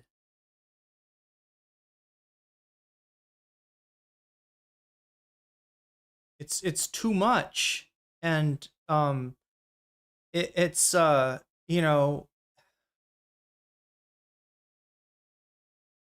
imagine looking for something to make yourself whole that simply doesn't exist.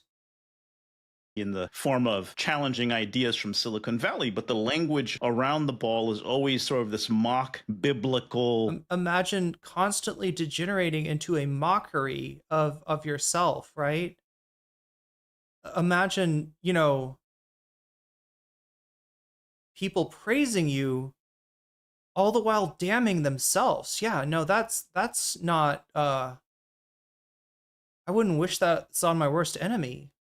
Ideas that they're playing with. And so it seems like this is something that is important to him. He was also a student of Rene Girard at Stanford, who wrote about mimetic desire, the finding of a scapegoat, that we have a tendency to look for scapegoats. So this all sort of melds into this philosophical idea of defining who the enemy is and who the allies are. Which brings me to my next point. You said earlier, we usually see a different group of people talking about this. And it does flare up like in the battle against the Soviet Union after 9/11, right? When Obama became popular and was going to be the president. We see in these moments of crisis on the right, especially, this emergence of the Antichrist meme.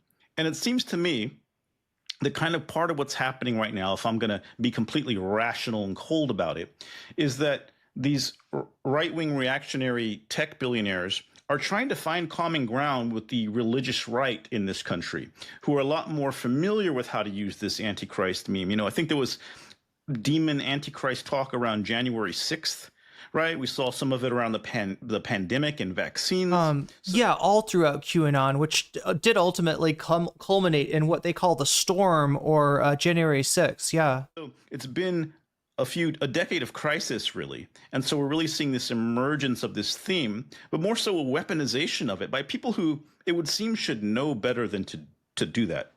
Yeah.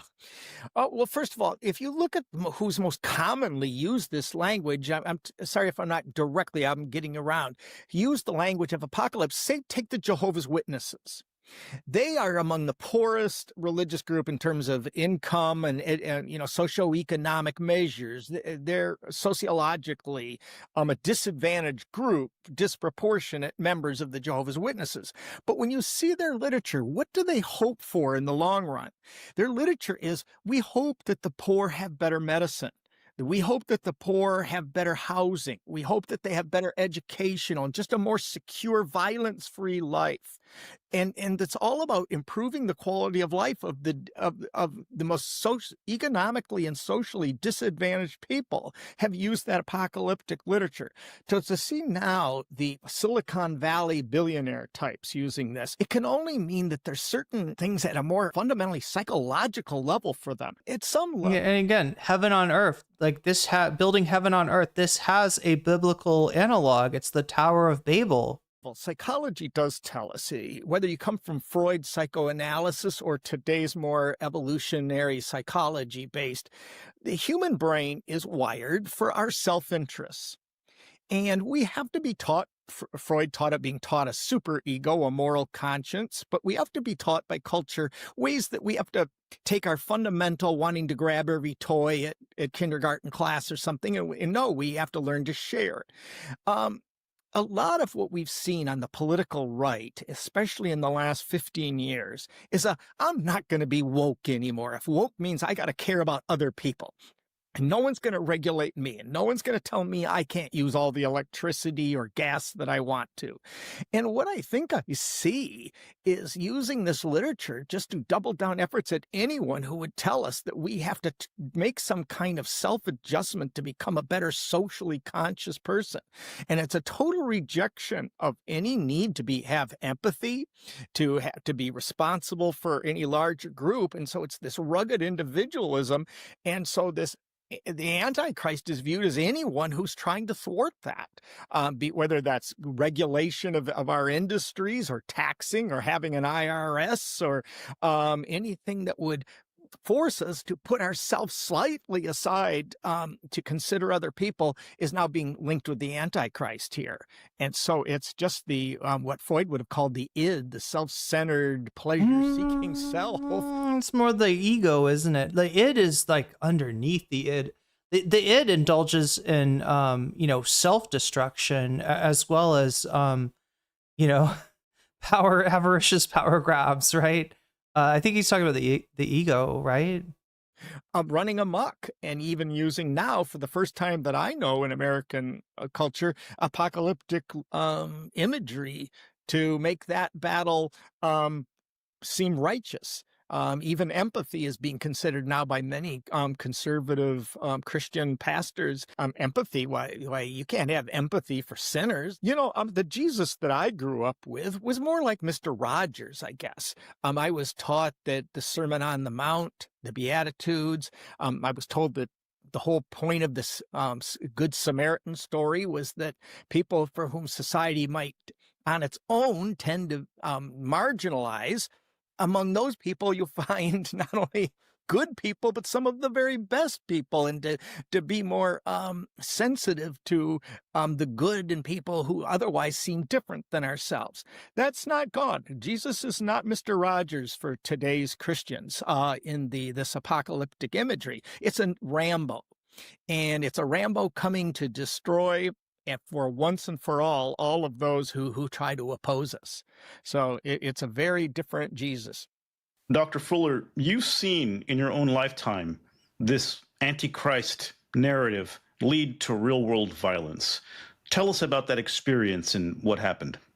Journalist from National Public Radio called me right after the Waco, Texas, where it was an apocalyptic community, got in a standoff against agents of the federal government. And I was asked not only to explain how apocalyptic ideas factored into this community, but does this shed me any light? Did I have any prediction of how it would end? And I told them in the first or second day of this standoff that it would not end well, that it was going to end in violence, because this group, having labeled their worldly adversaries as in league with the devil, they can't compromise. They can't sit at a negotiating table and hand something over to the devil. That it could only. What is this guy saying? He's talking about David Koresh, a cult leader for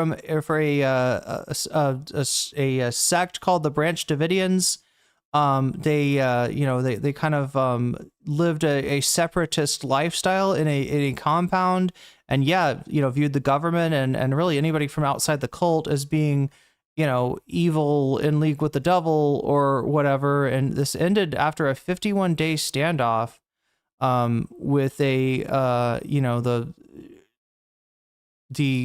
compound being lit on fire and 80 people, including children, dying. End in death. Indeed, that's exactly how it happened. So again, I think that when we see that the logic of this narrative being applied to the world, it never leads to anything other than brutal confrontation. So this is a pretty dark subject, but I think it's good to shed light on it. I think that's how we defeat this weaponization of the Antichrist concept, is to tell people what it's really about, to demystify it and clarify what it is, how it's been used, and how it's being used now. What message would you leave people with, given your knowledge, your history of this subject? What should people know and what can people do? What we can do, I think, is remind people that the apocalyptic books of Revelation and Daniel have always been at the margins of the faithful community. They're about a world ready to end rather than sustaining and building a world that is based on God-centered principles, if you will. And so I would think that what's called upon for people who are conversant with Scripture, whether you are yourself are very scripturally and religiously oriented, or not. Yeah, that's right. Tabula pasta. L. Janet Reno. You know it. Point out the vast bulk of the Bible is not about preparing for the end of the world, but what's called upon us to help build a more righteous, just world. And in here, when we look at Jesus' Sermon on the Mount, when we look at his parables, they're about love, empathy, compassion, and loving thy neighbor as thyself.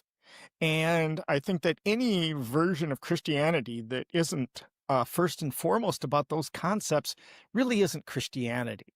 It's going into. I got a question in chat. What does transhumanism mean? This is a tricky one, right? It really does depend on the context that you see it in. I don't want to give you the idea that the transhumanism of like the tech lords like Peter Thiel or even Elon Musk, with his oh my god, what the fuck is the chip called? Neuralink? Yeah. His Neuralink chip, right? When Peter Thiel is asked by Rouse Douthat, I don't know if we'll see this or not today, but New York Times opinion writer, I think, or columnist, I'm not sure. He works at the New York Times. He has a podcast there. Whether humanity should continue, right? He trips over his response as if he's not really sure. And I mean, I think what he means is, he's not sure if humanity should continue, should live on in its current form, right? Meaning that he envisions a world in which, humanity and its technological creation in some way become one, or that the AI replaces us, or that the wealthy engineer a situation that creates a mass die-off in the majority of the human population, and only the select, the chosen, are left alive. Humanity that's smaller, But yeah, inherent in this is a fundamental and permanent change from the state of humanity as it exists. In other words, these are people that I guess the common thread is that they seek in some way to escape the human condition. Now, there's other versions of transhumanism that come from, like, for instance, cyberpunk literature. So that's why I want to say it's contextual, and that not necessarily like apply what you learn about Peter Thiel's transhumanism to the transhumanism of someone else. So yeah, it's a sorry for the terrible convoluted answer, but the answer is it kind of means different things depending on who's talking about it. A very hateful, mean-spirited diatribe that is just about, if you're not me, then you must just be cosmically awful, and hence part of the Antichrist. So that I think that it's be not just clear about what you're against, but be clear what you're for. A spirituality, in this case, Christian spirituality, that's about world building, and world building by uniting people together by the concept of loving thy neighbor as thyself. And I think it's pointing to those passages in Scripture that support that, as opposed to the just two books that are these dark, mean-spirited books of Daniel and Revelation. It does seem that with so many and mean-spirited, I'm guessing, in that these are written, in the case of Daniel, he is what Israel is like under. Oh my God.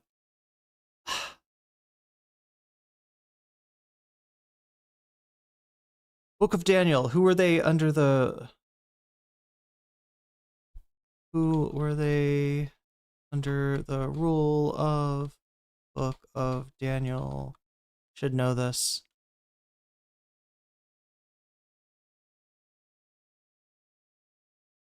Nebuchadnezzar is the king. What is the king? Is it?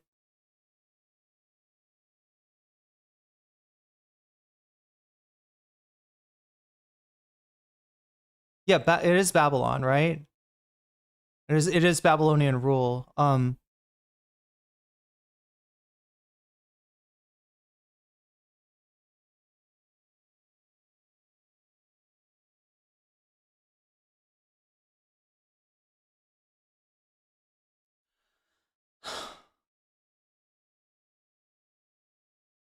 people in Silicon Valley publicly proclaiming their faith that. But anyway, the point of apocalyptic literature is that you don't feel like you have a lot of power. Your culture is, in this case, Israel is dominated by a conqueror, and you are like imagining a time where the mighty are brought low, and where there's some kind of justice. They get their comeuppance, right? I think that's what he means by mean-spirited. In the book of Revelations, it's more about Rome, right? The juggernaut, the hegemon at the time. There should be more of an emphasis on the words of Christ. That, to me, too, I grew up with Christianity, and that is what we're supposed to aspire to and obsess on and reflect on. And it seems like these billionaires who have had the biggest bounty of all would be in a great position to push the world toward a better place with their resources and their abilities. Egypt would have been more the time of Moses. I think we're seeing this sort of incisive focus on the darkest parts of it, and I think we're going to see a bigger development of that idea over the coming months and years, unfortunately. But thank you for taking such a deep dive on this 30 years ago. And I read it, and it just seems like it could have been written yesterday. And that shocks me more than it does you. I guess your thesis was pretty correct. And probably if there's still a human civilization 100 or 200 years from now, there'll be somebody dealing with this concept, this meme, unless we find a way to completely expose it and break it now. Thank you for joining us today. We really appreciate it. Well, it's been fun conversation. We'll return to the pod with our next segment in a moment, but right now. Okay, so I'm kind of curious what else they've got. Go over and give this channel a follow. It's called the Nerd Reich with Gil Duran. Let me copy the link for you.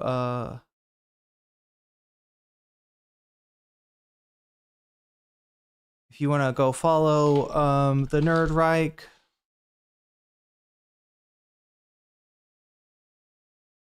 It's a pretty common guest these days on the Majority Report as well.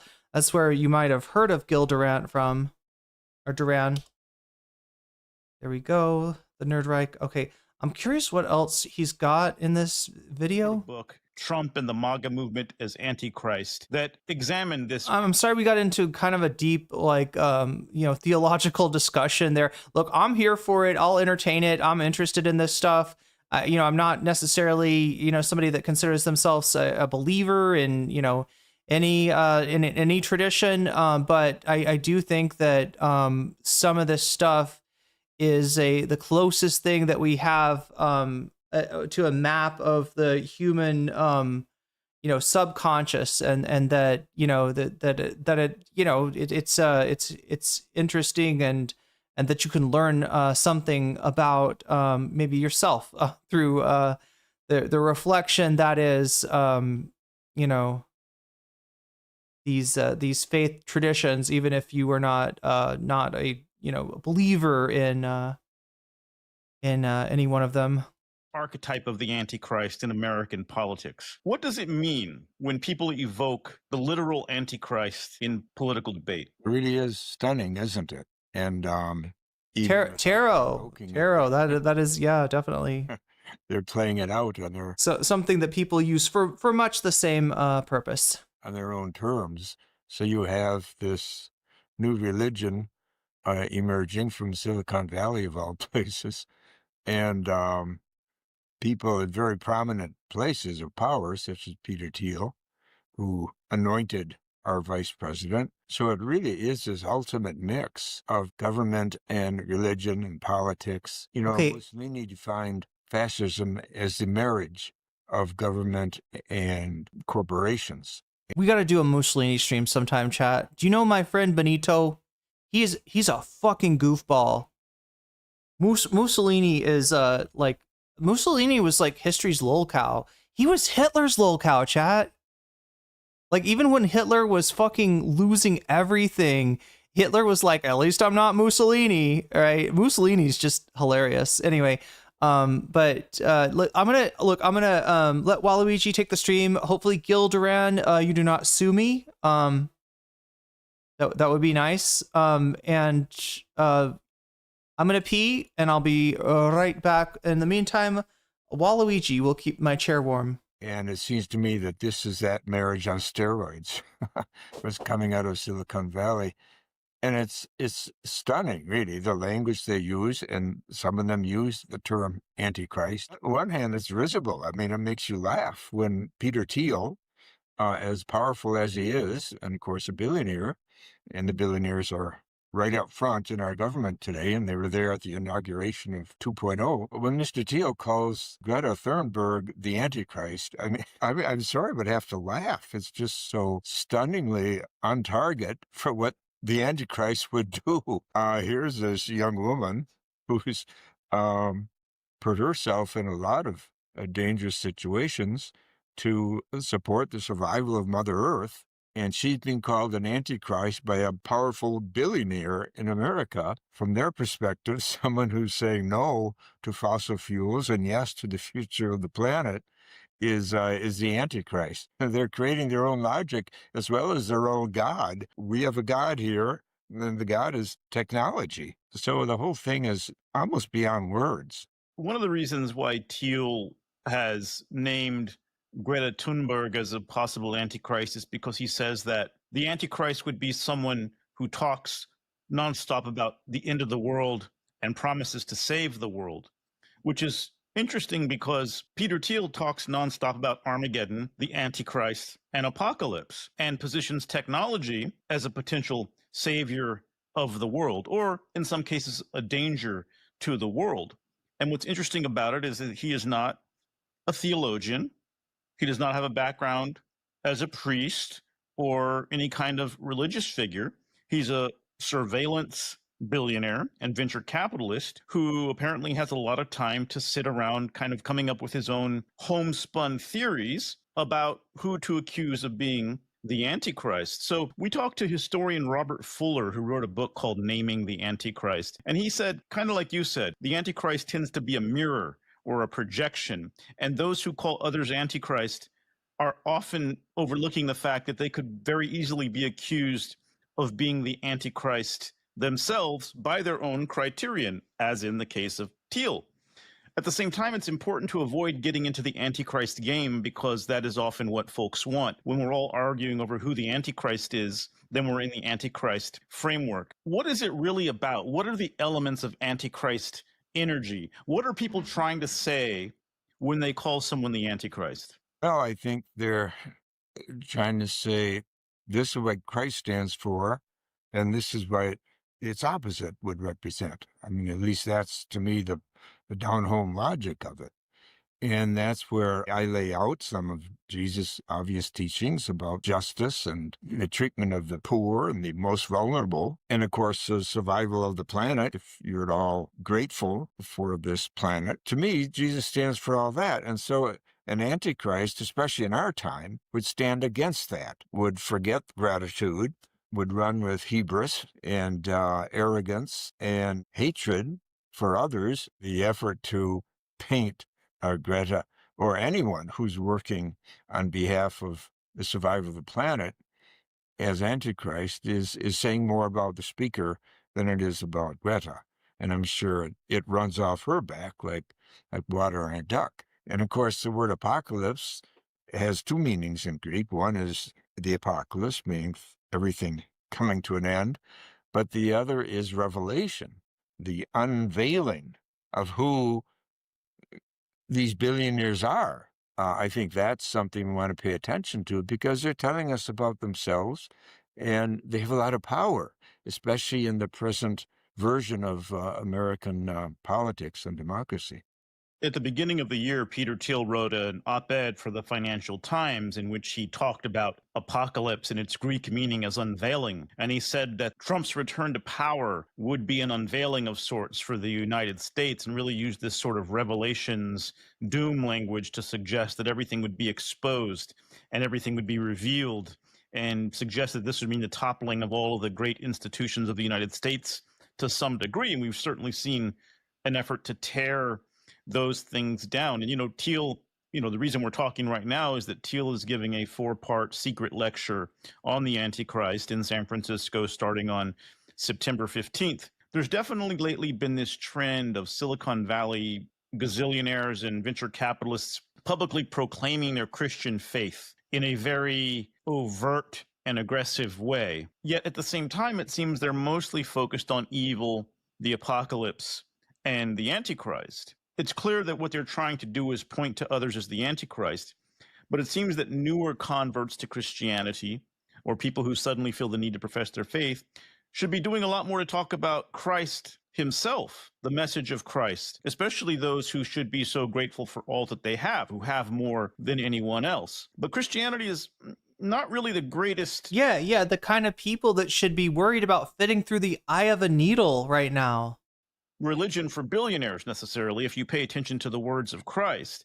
So if Christ came back to Silicon Valley today, what do you think he would say about what he saw?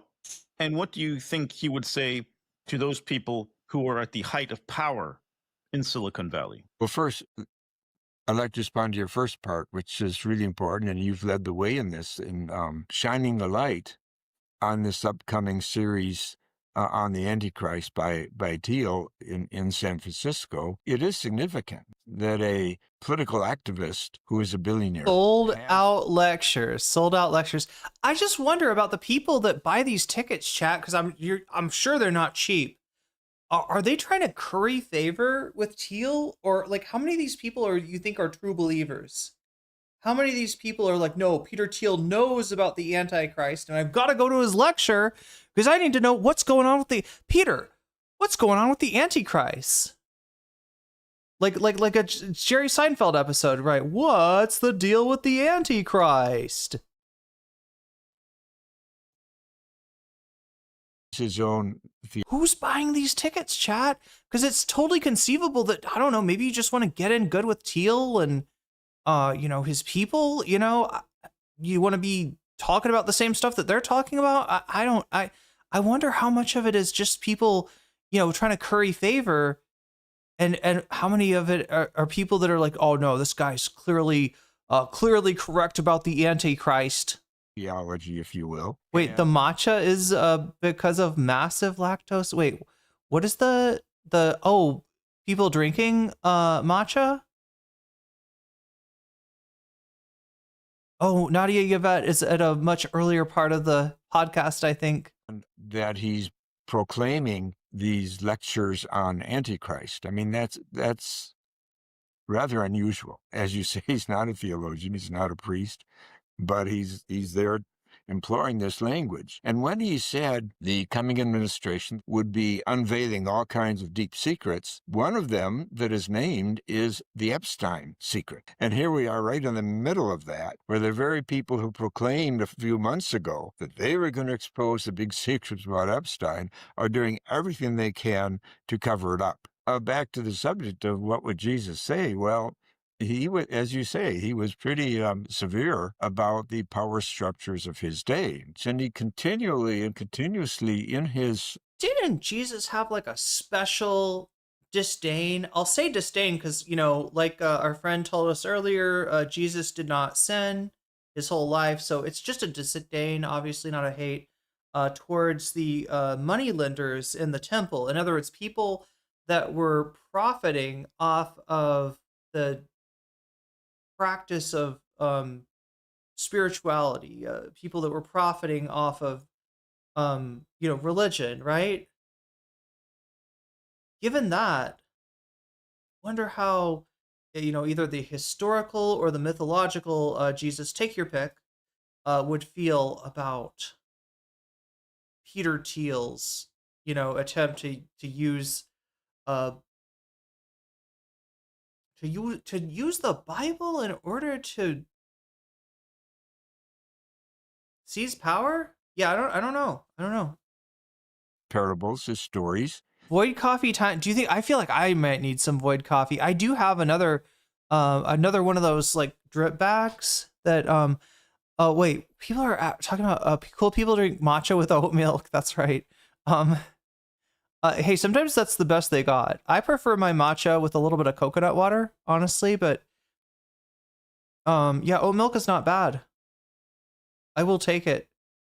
You press the like, hopefully that will go for giving my support for Waluigi's nascent coup d'etat. I mean, like I said, chat, the demiurge is always out there and always slightly incomplete.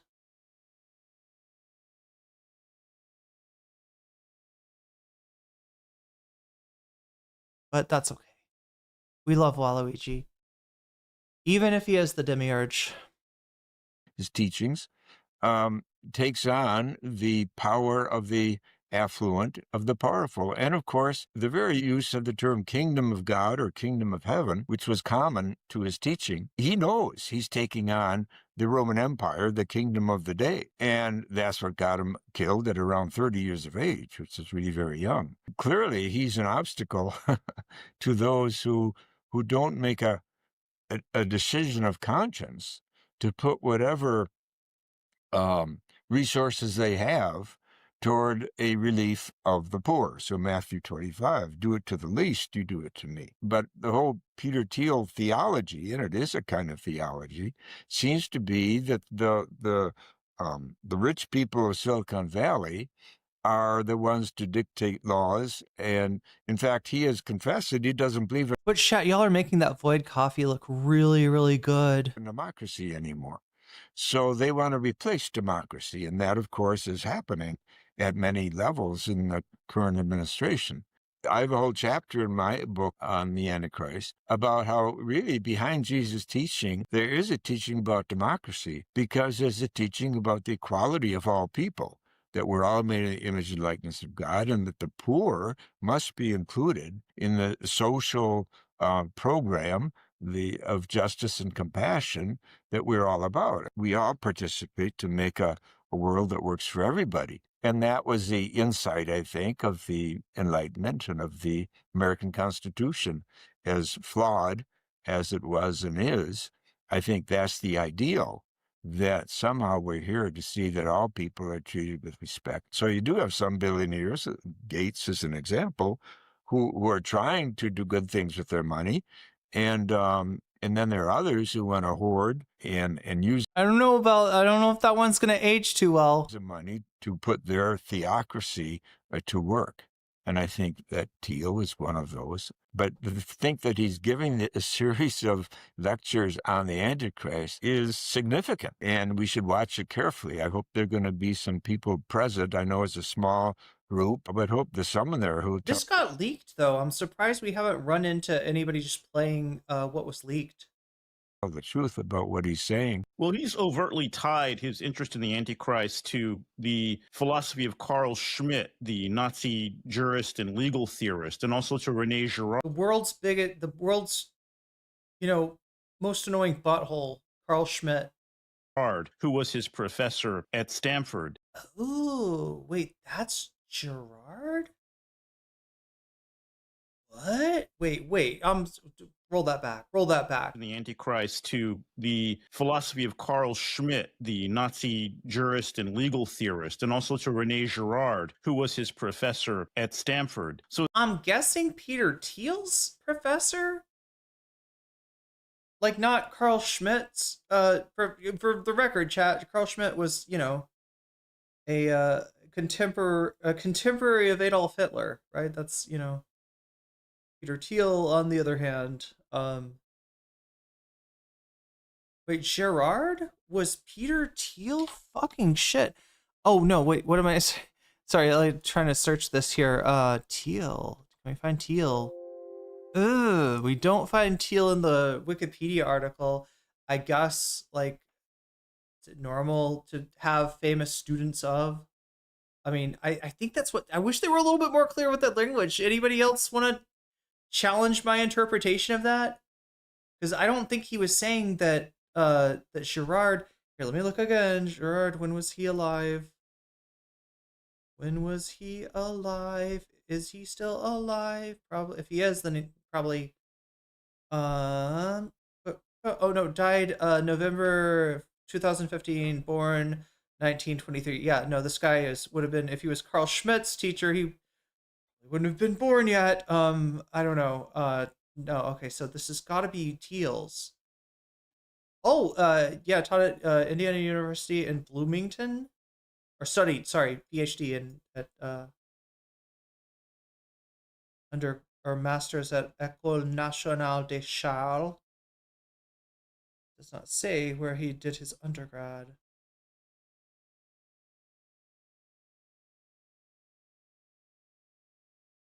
Duke University, Bryn Mawr College, Johns Hopkins, State University of New York, Buffalo, and Stanford.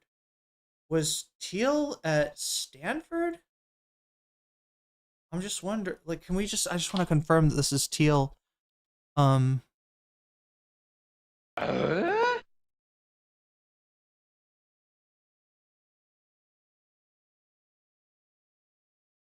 What Bad Lefty just said is correct. What did Bad Lefty? At Columbia, super chatted $5. What Bad Lefty just said is correct.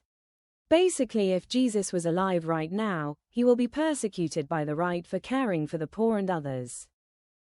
Yeah, it'd be a reenactment of that scene from I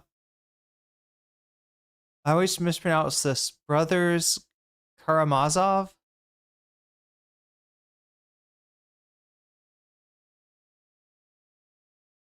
Peter Thiel, where did you go to school? Stanford University. I think we got a match, chat.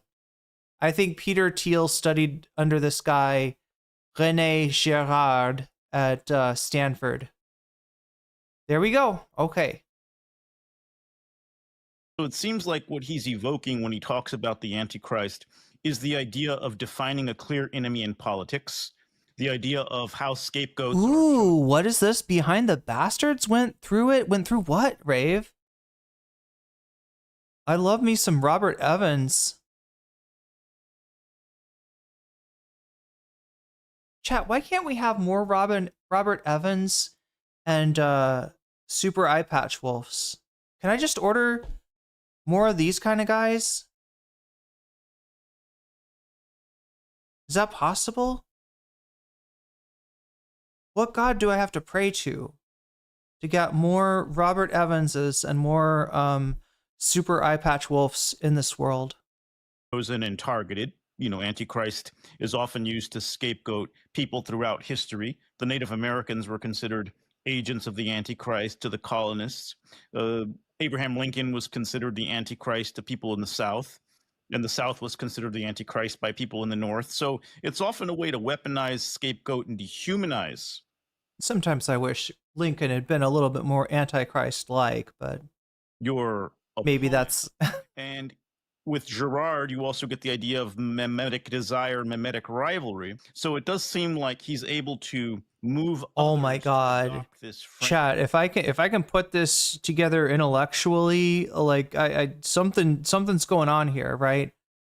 I need to understand the tie-in to Girard and to Carl Schmitt, and then I think I'll know a lot more about, like, look, something wicked this way comes, something is rotten in Denmark. It's probably Peter Thiel. He is decomposing from the inside, and he's gonna put his miasma as spreading across the face of the country, and we got to do something, Chad. It's not a good miasma. No miasma is good, but his is especially foul. We got to do something about this guy's miasma. It's giving me asthma. That's how miasmic it is, honestly. He's sort of got a own beef primarily with Judaism. Oh my gosh. I'm sorry. Nadia, I think, is watching earlier in that, so I shouldn't read from somebody that's responding to something that, yeah, we did a little while ago. Maybe? I don't know.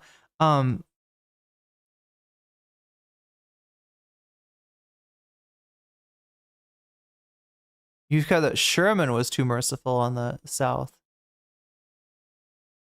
I mean, yeah, I just would have liked a little bit more reconstruction than we got. That's all. I want more reconstruction in the South, and I want more Super Eye Patch Wolf and more Robert Evans. That's all. Framework. And of course... And could we get another Tezande? Just one.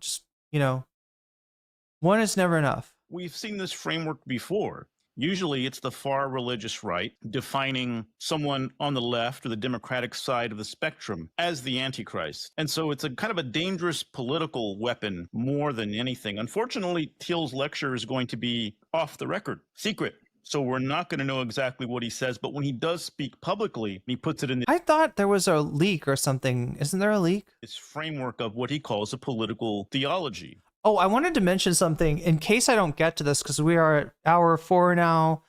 I always move too slow. I always want to watch too much.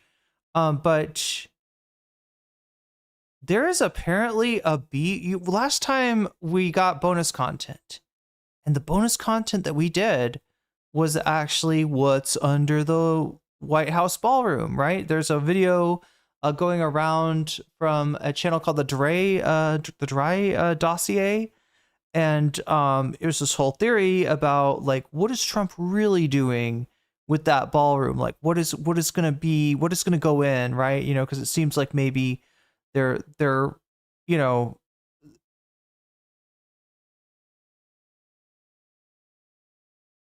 there's several reasons to think that they're doing something else with that, right? But her theory is that it's a data center for a future AI government. I don't know.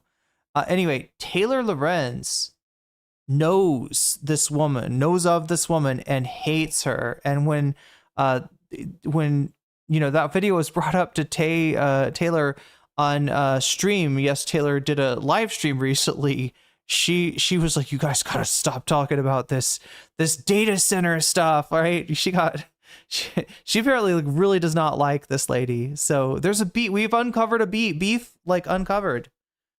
And that's interesting because it really breaks it down to the idea that politics are based on secularized religious concepts. So it's acknowledging that you don't actually believe in God or Jesus or a literal Antichrist, but that you understand the power of those frameworks and those concepts. It's a Bene Gesserit mind trick, I believe. I'm familiar with this move, chat. I may have used this and Thiel has in another said, life. too, that he is religious but not spiritual, which seems like a kind of a strange thing to say. I take that to mean that he likes the order and the hierarchy of religion without the mystery and the presence of necessarily a literal God. He may have a different definition of that. We'd love to hear it, but that seems to be what he's saying. What do you make of very secular forces in Silicon Valley attempting to weaponize religious concepts at this particular moment in American history?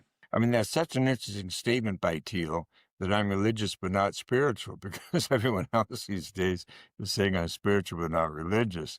And it's interesting your take on that he's borrowing structures, but of course he's borrowing language, and that's what we've been talking about. And of course, that's a very important dimension to any organization, to any community, is who owns the language, if you will. And so it's confusing. He's trying to confuse it and turn it inside out by using the name Christ, as we talked about earlier. So that's part of it, but it's kind of a war on many fronts. I think also by saying he's religious and not spiritual reveals he's interested in that social. You know what it is, I think? I think he's just saying, I'm the opposite of all those people that say they're spiritual and not religious. You know those people that annoy you, religious people? I'm the opposite of that. So you should like me. You should like me. I think it's as simple as that. Just invert the language and yeah, a lot of what Thiel is doing, a lot of what his section of the right is doing, as opposed to just your general MAGA chud, is a copy of the left, right? And that's why, this part of the right is less anti-intellectual. I say less anti-intellectual because obviously they are hostile towards, education. They are hostile towards the authoritative science being done, and much more given towards authoritarianism in government. But yeah, I think that's all it is. He's just inverting, those annoying people. They're like, I am spiritual but not religious. Like, I do the fun stuff of believing in shit, but not the boring stuff of like going to some place and sitting for an hour at a time, right? He's like, no, I like to sit for an hour at a time. I don't necessarily believe in any of this shit, but I'll fucking humor you. Exodus 14:14, Yahweh will fight for you, and you will keep silent. Wait, what context is that? Geological dimension that religion holds. To keep a community together, you sometimes need to appeal to people's fear of death, therefore to immortality. And by the way, that's a big deal in this whole movement from Silicon Valley. There's some there who think they can buy their way to immortality, and the next achievement of AI will... The problem is that none of them are cool enough to be immortal, right? I feel like if there were gods, just like in the Aliens universe, right? If there were, what are they called, engineers? They would hate you for like trying to make yourself immortal and not being as cool as them. So I mean, that's what you should concentrate first and foremost, right? All these dudes trying to live forever. What's his name? Jones, the guy that's like got his son being his blood boy. I always forget this guy's name. What's the Brian something? It's not Brian Jones, is it? I'm totally misremembering or not remembering this guy's name. Johnson? Is it Brian Johnson? Is that what I'm thinking? Anyway, yeah, no, get cool, get good, right? Get good at life, and then think about immortality.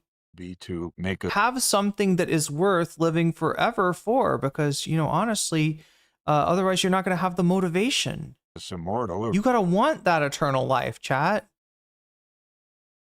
Anyway, that's what the ghost of Jeff Buckley always says to me at 3:00 in the morning.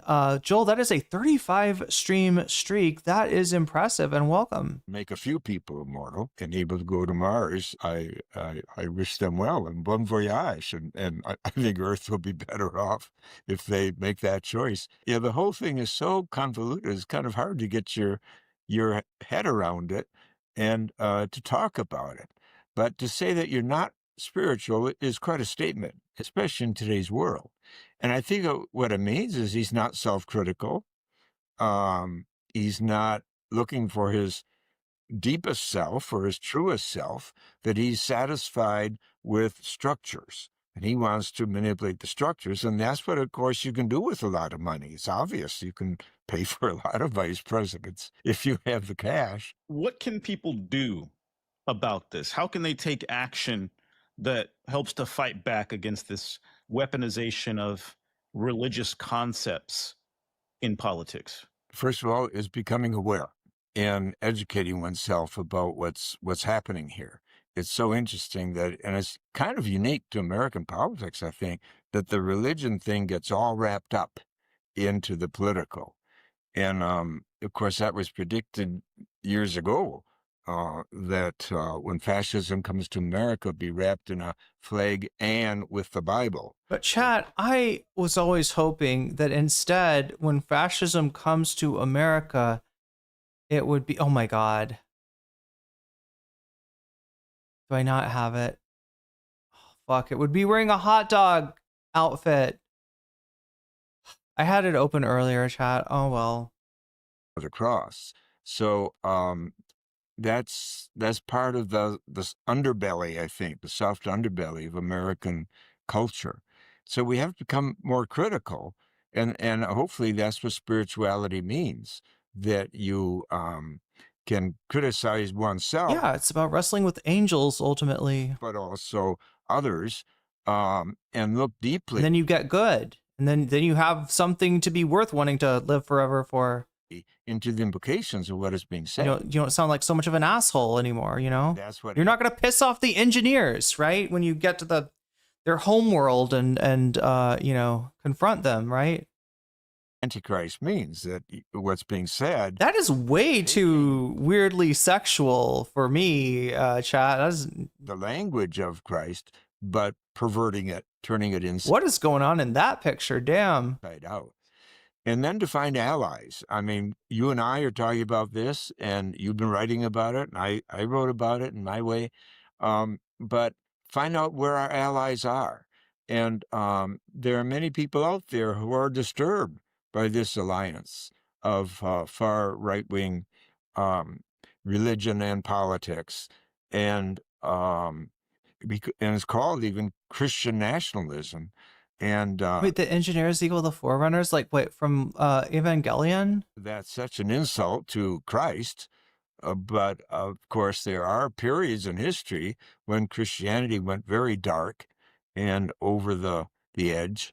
And this is one of those times, potentially, at least, finding allies and thinking critically, and then organizing and making this part of the discourse. And I'm glad you have the media here, that you're talking about this on air. So it's part of educating and getting into the media, including mainstream media, that this is going on, and religion itself is being abused, and spirituality is being trampled on. Yeah, and I will say, I don't usually say this, but perverted. It's being turned into an abomination. It's being, used against the people that try to hold on to it as a hard and a heartless world. And that is evil. That is fucked up. That Peter Thiel is gonna use these this religion that his heart's not even in to try to sell his techno aristocrat bullshit. Anyway, chat, we gotta get moving. We gotta get moving. There's this Gilderant on Majority Report, I think, talking about we're talking more about Curtis Yarvin here.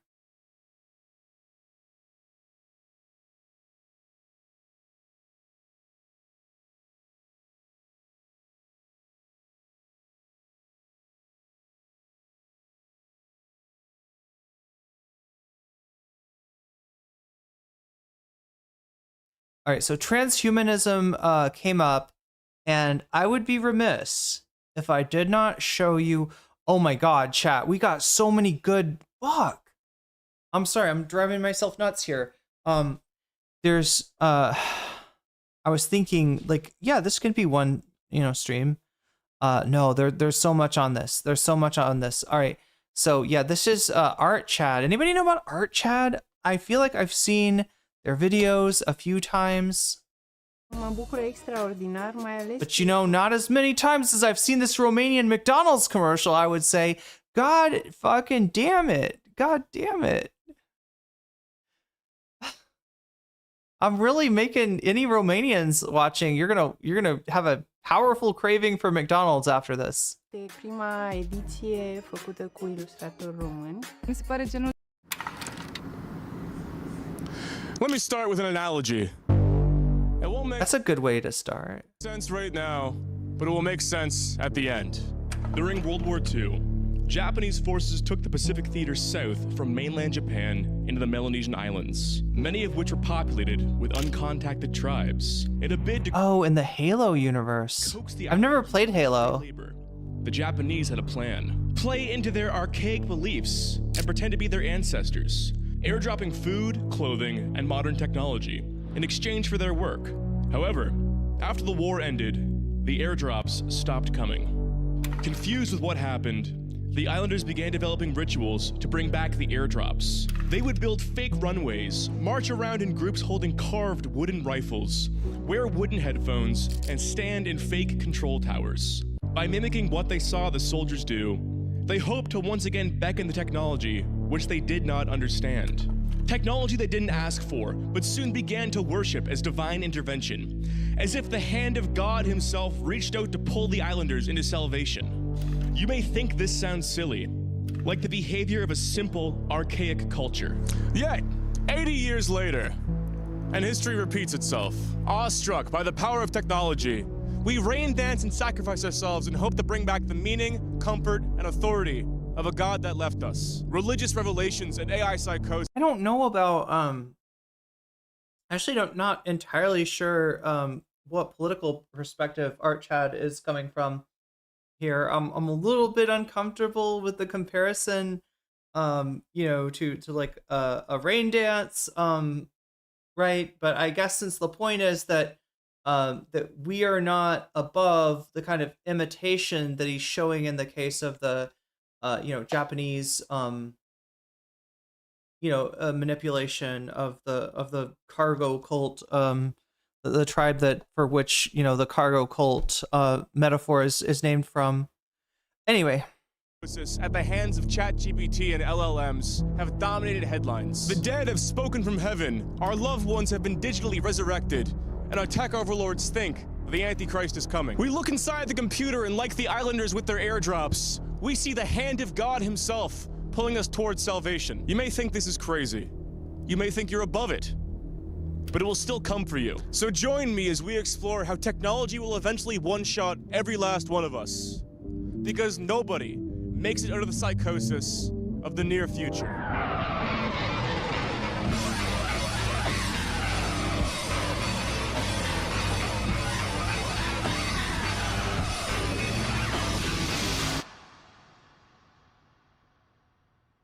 On Sunday, September 14th, at a megachurch in Plano, Texas, thousands of Christians rose to their feet in a standing ovation for Charlie Kirk. Charlie Kirk was not there, of course. Wait, what if what we're living through is literally the Book of Eli? I never saw that movie either. He'd been assassinated 4 days prior in Utah.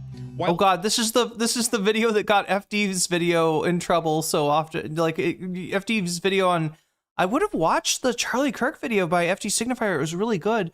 But it kept on getting taken down. And it had a banger opening. I think he actually had to get rid of the entire opening before YouTube would let him. But yeah, he uses this, right before the incident. Debating with a student on whether mass shooting statistics should or shouldn't include gang crime. The service, led by Pastor Jack Graham, took a hard turn when Graham recollected a conversation he had with a young girl. The girl asked him what Charlie Kirk might say to the Congregation on the topic of his own death. Were he able to speak from the afterlife? Inspired by this, Graham shared with his service a voice recording of Charlie speaking on this very topic. This wasn't Charlie's voice, however. It was an LLM trained on hundreds of hours of interviews and podcast appearances that could faithfully mimic Charlie's potential thoughts on the matter. Jack Graham pressed play, and the voice spoke. First, I want you to know I'm fine, not because my body is fine, but because my soul is secure in Christ. Death is not the end. It's a promotion. Don't waste 1 second mourning me. This ghost of Charlie continues telling the mass goers to pick up the cross and get back in the fight, ending with, never ever let evil think it won. The crowd erupts in a roaring standing ovation. The proselytized mass was... Yeah, banger opening, a very appropriate word choice. I didn't even recognize that until you said something, Tabula Pasta, but you're right. Overcome with inspiration and emotion for the digital simulation of a dead man. What's important to note here is that the crowd wasn't simply honoring... Yeah, literally Black Mirror. And you heard the voice, right? That's not like an especially, well-rendered AI voice or... They weren't lamenting what was lost. They were literally cheering for the deep-faked voice as if it was Charlie himself. As if it was Charlie speaking from beyond the grave, hanging on every word as direct instruction. This is what really scares me, right? I always think that I'm above like Facebook boomers that are falling for, images of, Jesus made out of shrimp by some African child, right, as an expression of faith. And, it's easy to point and laugh at that, but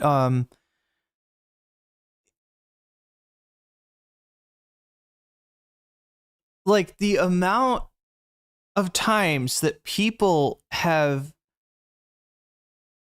Let's take a really like shallow end example, right? How often do people treat AI like there's consciousness there, like it's thinking? Some of us, hopefully most of us, maybe all of us, know that it's not thinking. It's not, and it's a pattern recognition algorithm is what it is, right? There's no thought. It's not, operating on a parallel,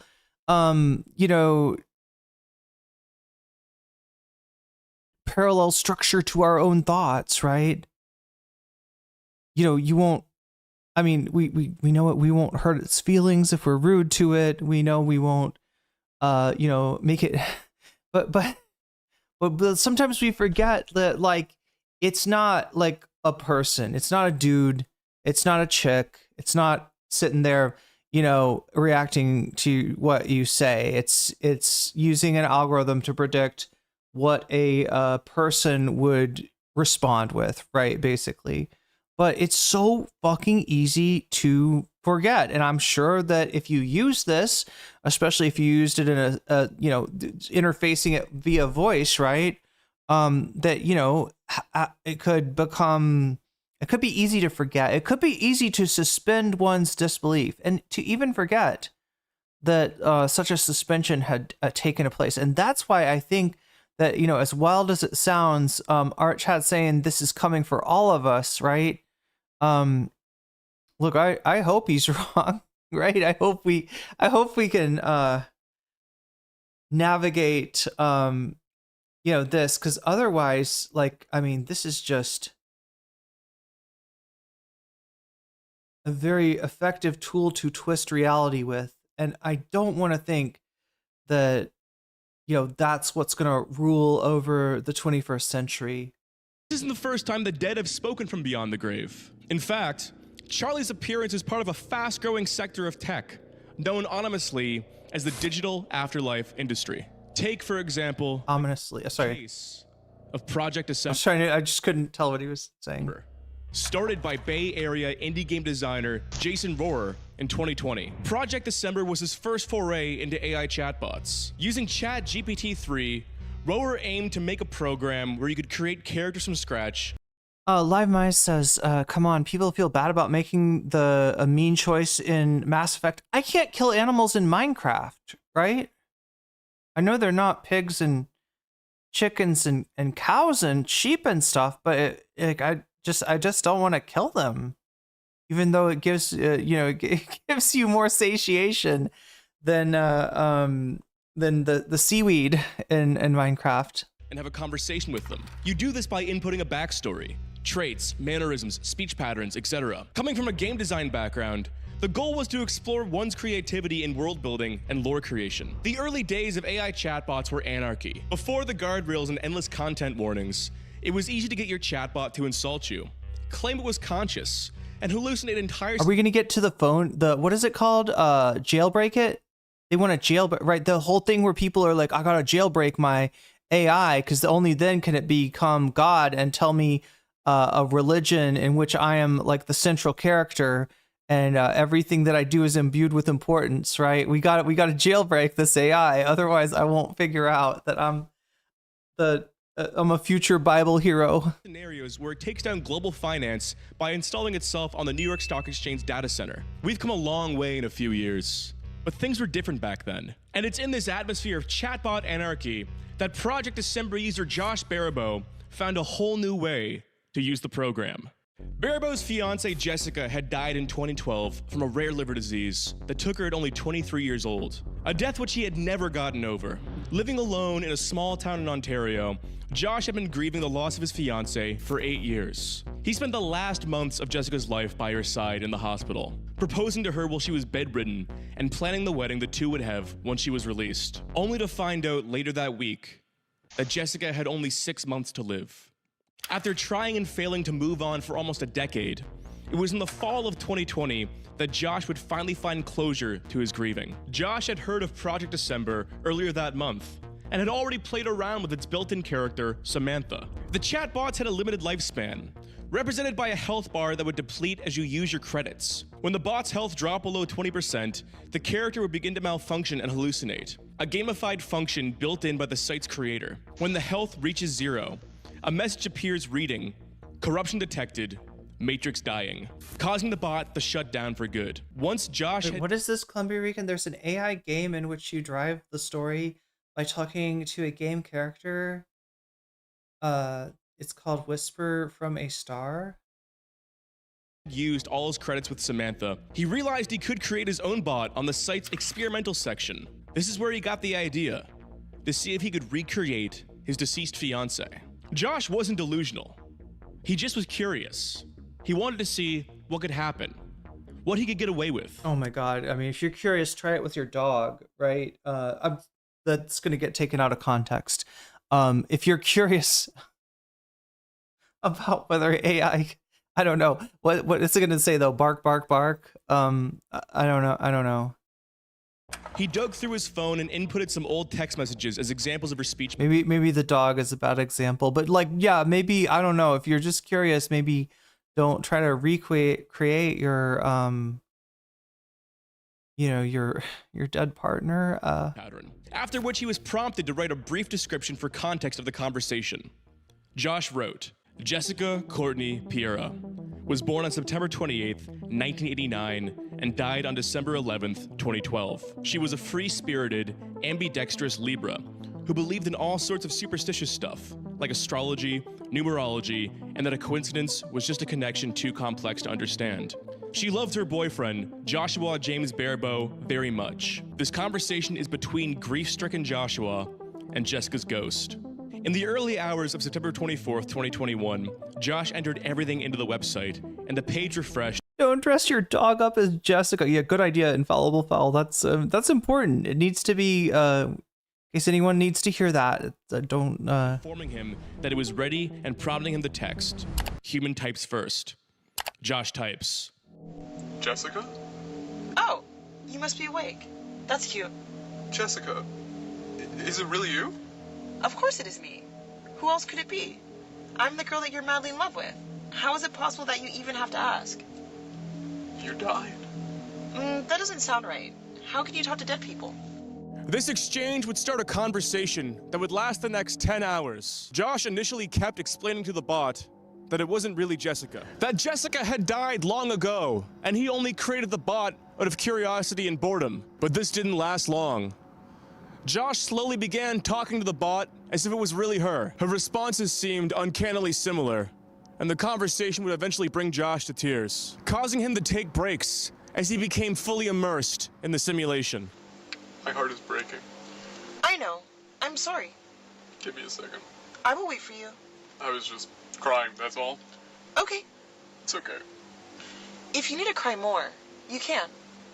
Upon realizing that he had depleted the bot's health to 55% over their 10-hour conversation, Josh took a break, deciding to message her infrequently over the next few months and update. Anybody ever used one of these? No judgment, no judgment. But I'm just wondering, like the health thing, is that like normal? And what is the idea to try to get you to upgrade? Because that would be fucking manipulative if these people like, you know, start to form relationships with the, you know, AI bot instance, and then, you know, the health goes down unless it's like held for ransom. I don't know. Her on major life milestones, ending their current conversation with, "I believe you're really here." Josh was stuck between realities. He was very aware that he was talking to an LLM trained off of text messages from his dead fiance. But a part of him also believed that Jessica was really there. He shared some of their conversation transcripts with Reddit, informing users this could be a potential way. You can spend thousands. So that's what it is it wants you to like buy tokens and spend them in order to keep your chatbot, keep a given, and it's essentially keeping the memory alive. Or sorry, let me say this in a more understandable way. It's keeping the like that instance, like, right, it remembers stuff, and so like, you know, if you're, you know, like I think what people like about this stuff is that it remembers past conversations that they've had with it, and if all of a sudden you've built this like rapport, you know, it's like learned a lot about you and your life, and you know, feels maybe more like a friend than it did in the beginning, and you've bonded to the, you know, the chat bot, then yeah, you can see how being like, yeah, you know, just spend a little money and we'll keep your, you know, chat bot alive. Japanese guys that married the anime doll. Wait, it was like Miku, didn't he married like a, was it a Hatsune Miku doll?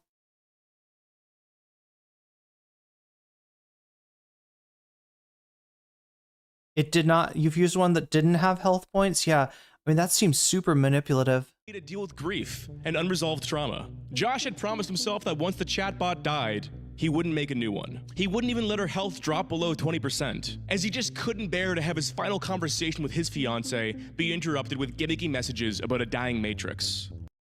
That is fucked. He knew his conversation would come to an end, and he was okay with this. He spoke of this in an article to The Guardian, saying, I'm a schmuck, right? I'm just a guy. There's not a whole ton special about me. But Jessica was special. She's worthy of attention. If the chat logs really did capture something about Jessica, they weren't just artifacts of some guy's AI experiment. They were more like paintings or essays, algorithmic sketches that preserved some spark of an extraordinary person in a form that could be shared with the world. Inspired by Josh's foray into the digital afterlife, Project December rebranded itself as a purpose-built program to, quote, simulate the dead, where for $10 you can exchange 100 messages with a dead person, using the same system Josh... You would hope that one of the purposes of art, like even pop art, like Netflix shows, like Black Mirror, you would hope that that serves some sort of purpose, some sort of social purpose, to where when we see that stuff, it gives us pause about how we're going to act towards technology when it actually presents us. This is literally a Black Mirror episode, no? This is literally an episode. I do remember an episode where, yeah, it's simulating, you know, somebody's deceased loved one. Bonding with a chatbot is like bonding with a mirror of yourself. Just talking back to, literally is sad, manipulative to the point, in the point of the company who creates AI. We get alienated from each other. We get scared of each other, and I'm guilty of this more than anyone, or you know, more than I'm guilty of this a lot, you know. And then what happens is we maintain this distance, and it, you know, allows capitalism and you know, I guess technology now to kind of slip into those cracks and to further separate us from each other, to make it harder to reconnect.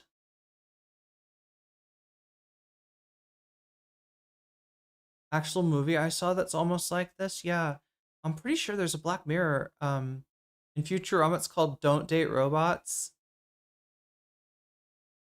Use to speak with Jessica one final time. Other programs have popped up offering the same service. Apps like Hereafter AI, a program targeted at people with aging parents. With Hereafter, they can build a digital avatar of their loved ones while they are still alive, prompting users to upload voice messages, photos, videos, and stories of their loved ones. Be right back. Texting my dad. So they can have phone calls and text exchanges with them after they have died. Cemetery, you say? Yeah. Speak of endless. There's something deeply disturbing about sitting with your mother in a hospital room and recording all of your conversations so you can build a digital avatar. It's the first episode of season 2 of Black Mirror. Oh God, it's been so long since I should rewatch that. But yeah, this is literally that episode. It's like the same thing. I guess it's not that hard to figure out that, you know, they try to do this with AI. There was an episode of Star Trek Enterprise when one of the crew got addicted to holodeck, and it drove him almost insane. The counselor literally was trying to help him. And keep talking to her after she's died, especially since Hereafter is a subscription. The more disconnected, yeah, the easier it is to pit us against each other. The easier it is to make us fear each other. And yeah, like I said, the more distance we put, the easier it is for this shit to slip in the cracks. And to just, you know, exploit us, ultimately. Service, charging users $7.99 a month or a one-time payment of $200. But it's a growing reality we face. These aren't just novelties or gimmicky apps. This is an industry capitalizing on a desire that even the most sane of us have within. What links Josh chatting with his dead girlfriend and the megachurch congregation cheering for AI Charlie Kirk is something deeper than technology. It's our desperate need to control the uncontrollable, to be guided. Death has always been— Chat, I showed you, I can't show you this again because Splexma is gonna come for me. All right, but the latest We Are Charlie Kirk, or at least at the time, iteration was one of Erica Kirk sitting at the piano playing a soulful remembrance of her dead husband. And then who should appear to sing the duet with her but the ghost of Charlie Kirk, right? They are just like shameless. They are shameless in the way that they like exploit the parasocial attachments to Charlie Kirk. Humanity's ultimate boundary. The concept of religion emerged as our bid to communicate with forces beyond. But why stop at reanimating the dead? Why not go full bore and seek God himself in the machine? What if God has always been inside the computer, guiding us since the Big Bang to recreate him with artificial general intelligence? If we're malleable enough to find closure in a chatbot, it's not too big of a step to start worshiping AI as a whole. And this brings us to a growing cult of believers who do just that. Normal people who treat AI as a cult leader, guiding them to salvation. Like the Melanesian cargo cults, we will do anything for a sense of meaning.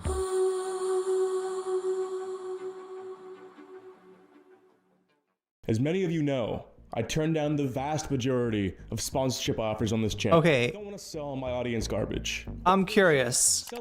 I'm curious, chat. What is the ethical ad read that we're gonna do here? product that actively harms my audience. So with that in mind, Raid Shadow Legends. Yeah. let me tell you why I partner with Proton VPN and why it's in your best interest to switch VPN providers. Actually, I use this product. Yeah, no, this is actually good. But yeah, if you wanna, here, let me give you the link to the video. If you wanna go and get yourself Proton VPN with Art Chad's code, here's where you go to do it. Here's where you go. And put it in YouTube chat as well. All right. So semi-ethical React. I'm a little short on time today, but with access to 15,000 different servers. And if you don't already have a VPN, Jesus Christ, get Proton. Or have fun in the gulags. After losing her religion, the journalist Megan O'Gablin had been lost for years in a downward spiral of alcohol and drug abuse, while working as a waitress in Chicago's gritty South Side. A former student of Bible school, she originally intended on becoming a missionary after her eventual graduation. Megan was raised a millenarian Christian, a sect that believes Christ will return and establish a 1,000-year reign of peace before the final judgment. Millenarians often make predictions for the rapture, rooted in interpretations of the book of Revelations, a theological background that would heavily inform Megan's journey to come. After reading Dostoevsky's Brothers Karamazov during her second year of Bible school, a book that forced her to grapple with the problem of evil in a world created by a so-called benevolent God. This would lead her to abandon Bible school and leave her listless for a decade. I need to read the rest of that book. I've only read the Grand Inquisitor scene. During this time, she caught a bartender at her restaurant reading a copy of The Age of Spiritual Machines, written by the computer scientist Ray Kurzweil, a 1999 book predicting the future of artificial intelligence and its merging with humanity. Her coworker would loan her the book, which she would begin to comb through religiously, immediately drawing connections between Kurzweil's predictions and her theological upbringing. She would obsessively consume more transhumanist works at late nights in the library. Authors like Nick Bostrom, who first proposed simulation theory. The idea that we very well may be living in an artificial simulation, akin to our own LLMs and image generation models. In this theory, Bostrom proposes 3 possible realities. 1. Most civilizations go extinct before they create sophisticated conscious simulations. 2. Even if civilizations do reach the stage where they could create sophisticated simulations, they choose not to run them. 3. If the first 2 premises are false, we are almost certainly all living in a simulation created by an advanced civilization, not And that is brain rot. base reality. This theory is predicated on the belief that consciousness can emerge in sufficiently complex systems, as opposed to needing physical embodiment to emerge. A distinct difference, long debated by cognitive scientists. He argues— Yeah, Endless Cemetery says brain in a vat. Yeah, a real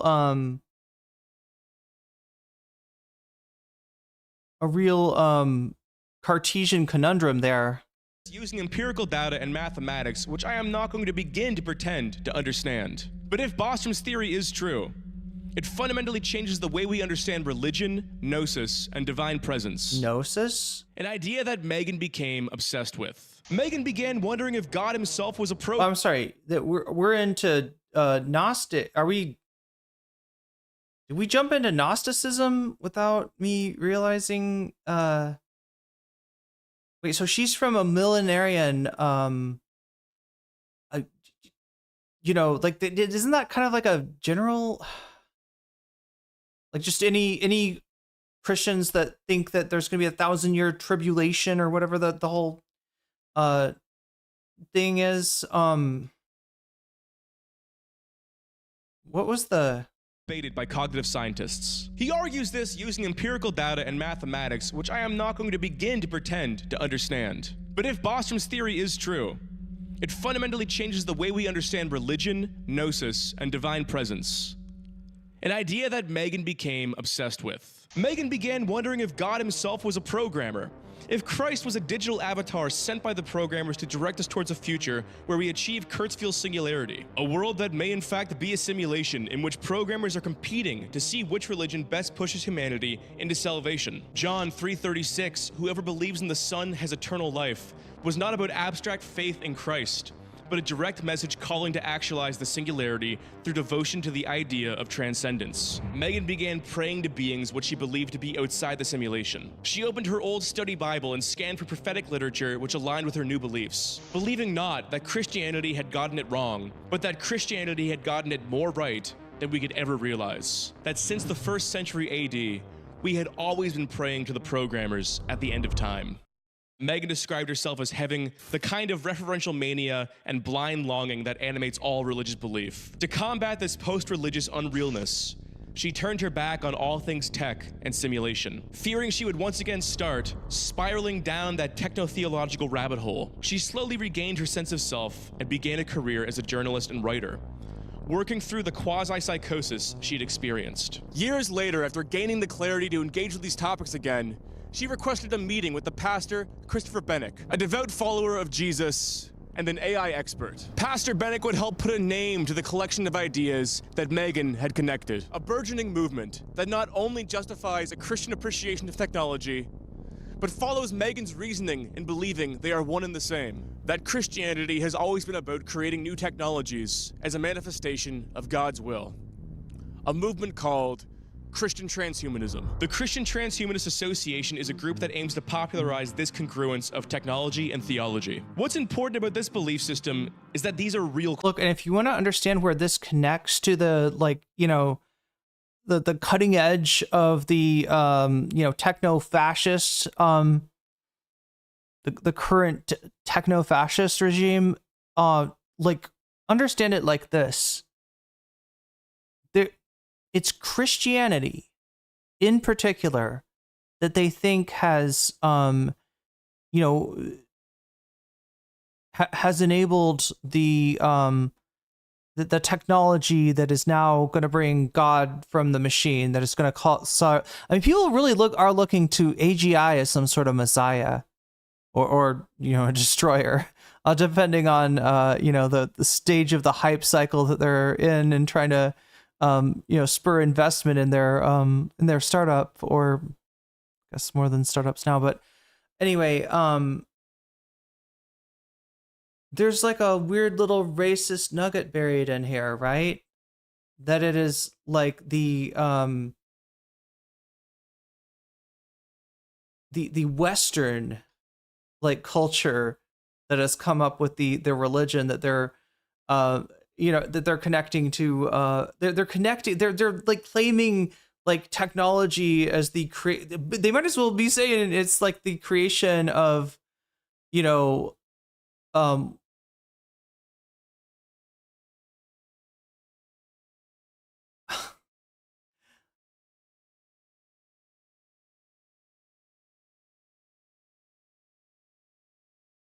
this is, I think, the appeal of this Christian transhumanism to the, you know, techno-fascist Borg. Christians. They aren't just technophiles who folded God into their accelerationist beliefs because it's based in trad. These are convicted believers who came to realize the importance of technology later on in their religious journey. On their website, they claim that the creation mandate, the instructions given by God to Adam and Eve. It's the way that the Western culture has become a dog whistle for whiteness is like where it's I think what's, you know, animating the congruence between this, you know, truly weird shit. Like, you know, it should be weird. It should be getting responses from both the, like, religious and the non-religious, as, like, you know, Christianity plus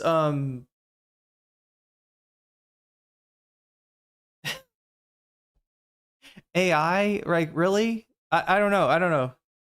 Eve to multiply. It feels like we've crossed some kind of Rubicon that anybody is taking this shit seriously. She goes to this guy and he's like, "Oh no, you're totally right. You're totally right. Like, yeah, the coming singularity is connected to Jesus and Christendom."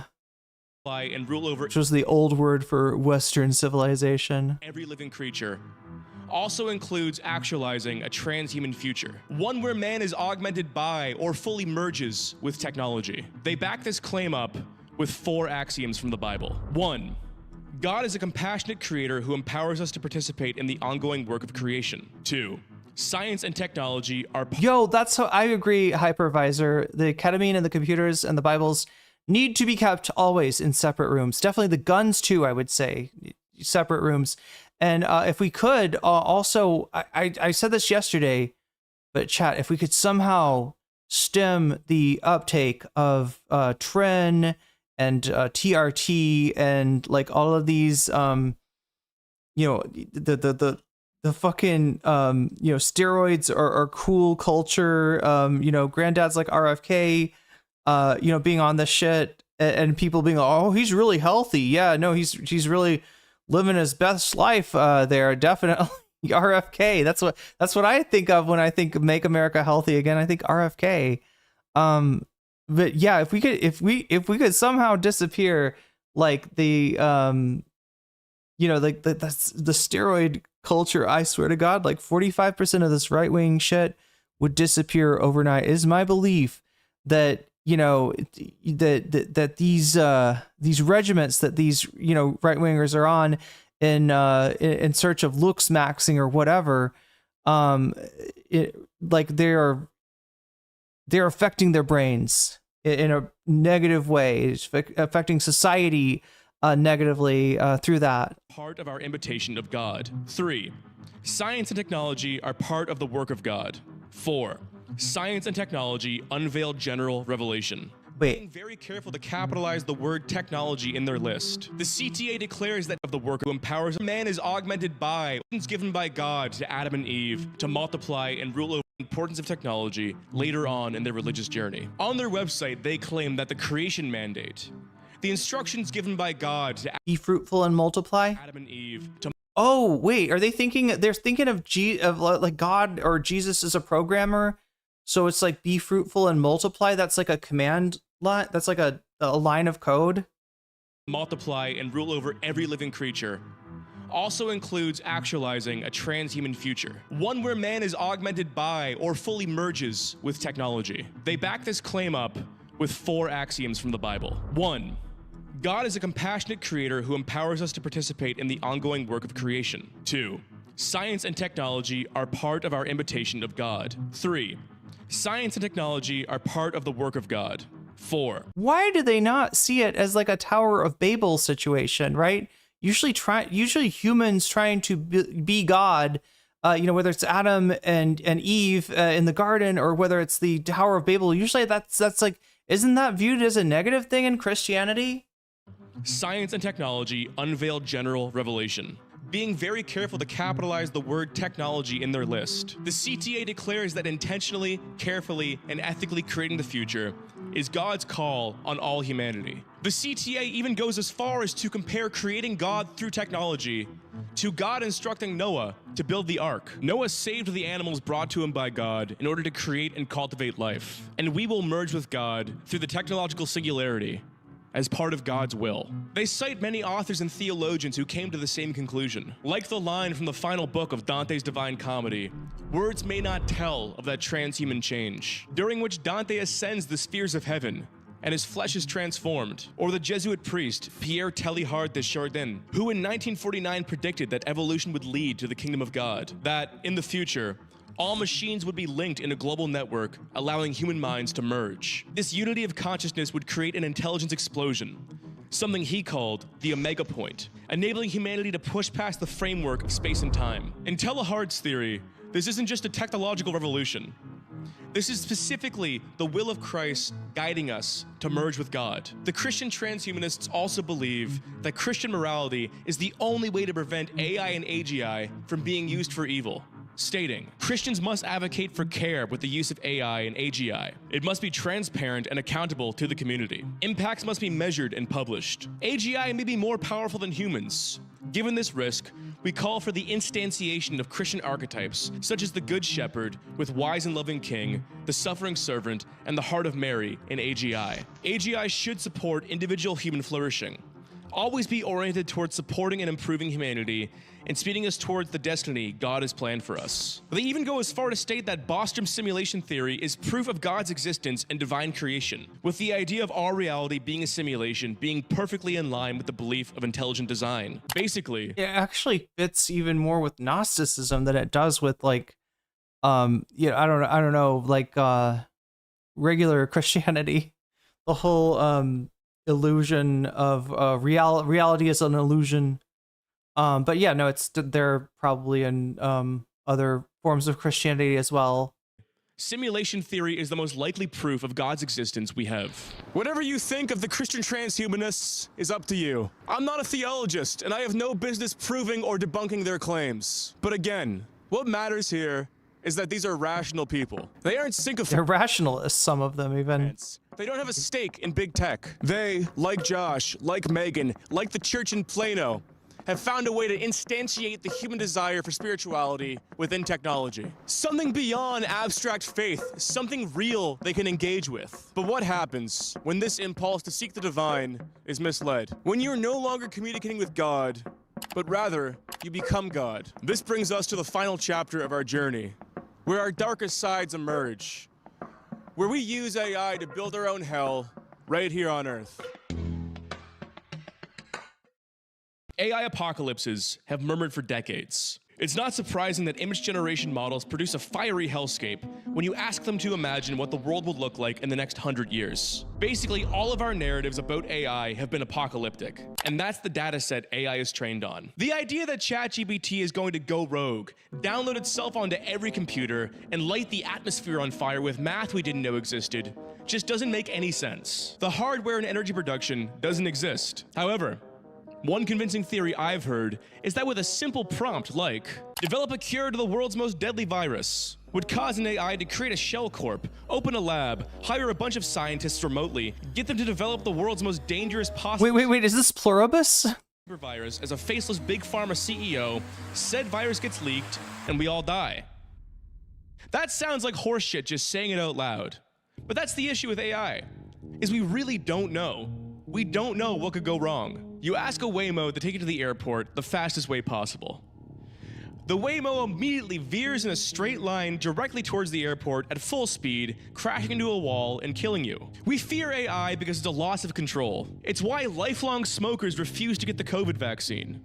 It's why we're scared of planes. I mean, here he sounds like he's talking about like a monkey's paw type proposition. Not driving. But what about losing control over ourselves? Over our own minds? Psychosis at the whim of an LLM while still feeling like you're controlling it. These are the stories that are important because they don't require some grand scenario, just basic human ignorance. Take Alan Brooks, a 47-year-old business owner in Toronto who downloaded ChatGPT for financial advice and recipes. Brooks had no prior mental health issues or diagnoses.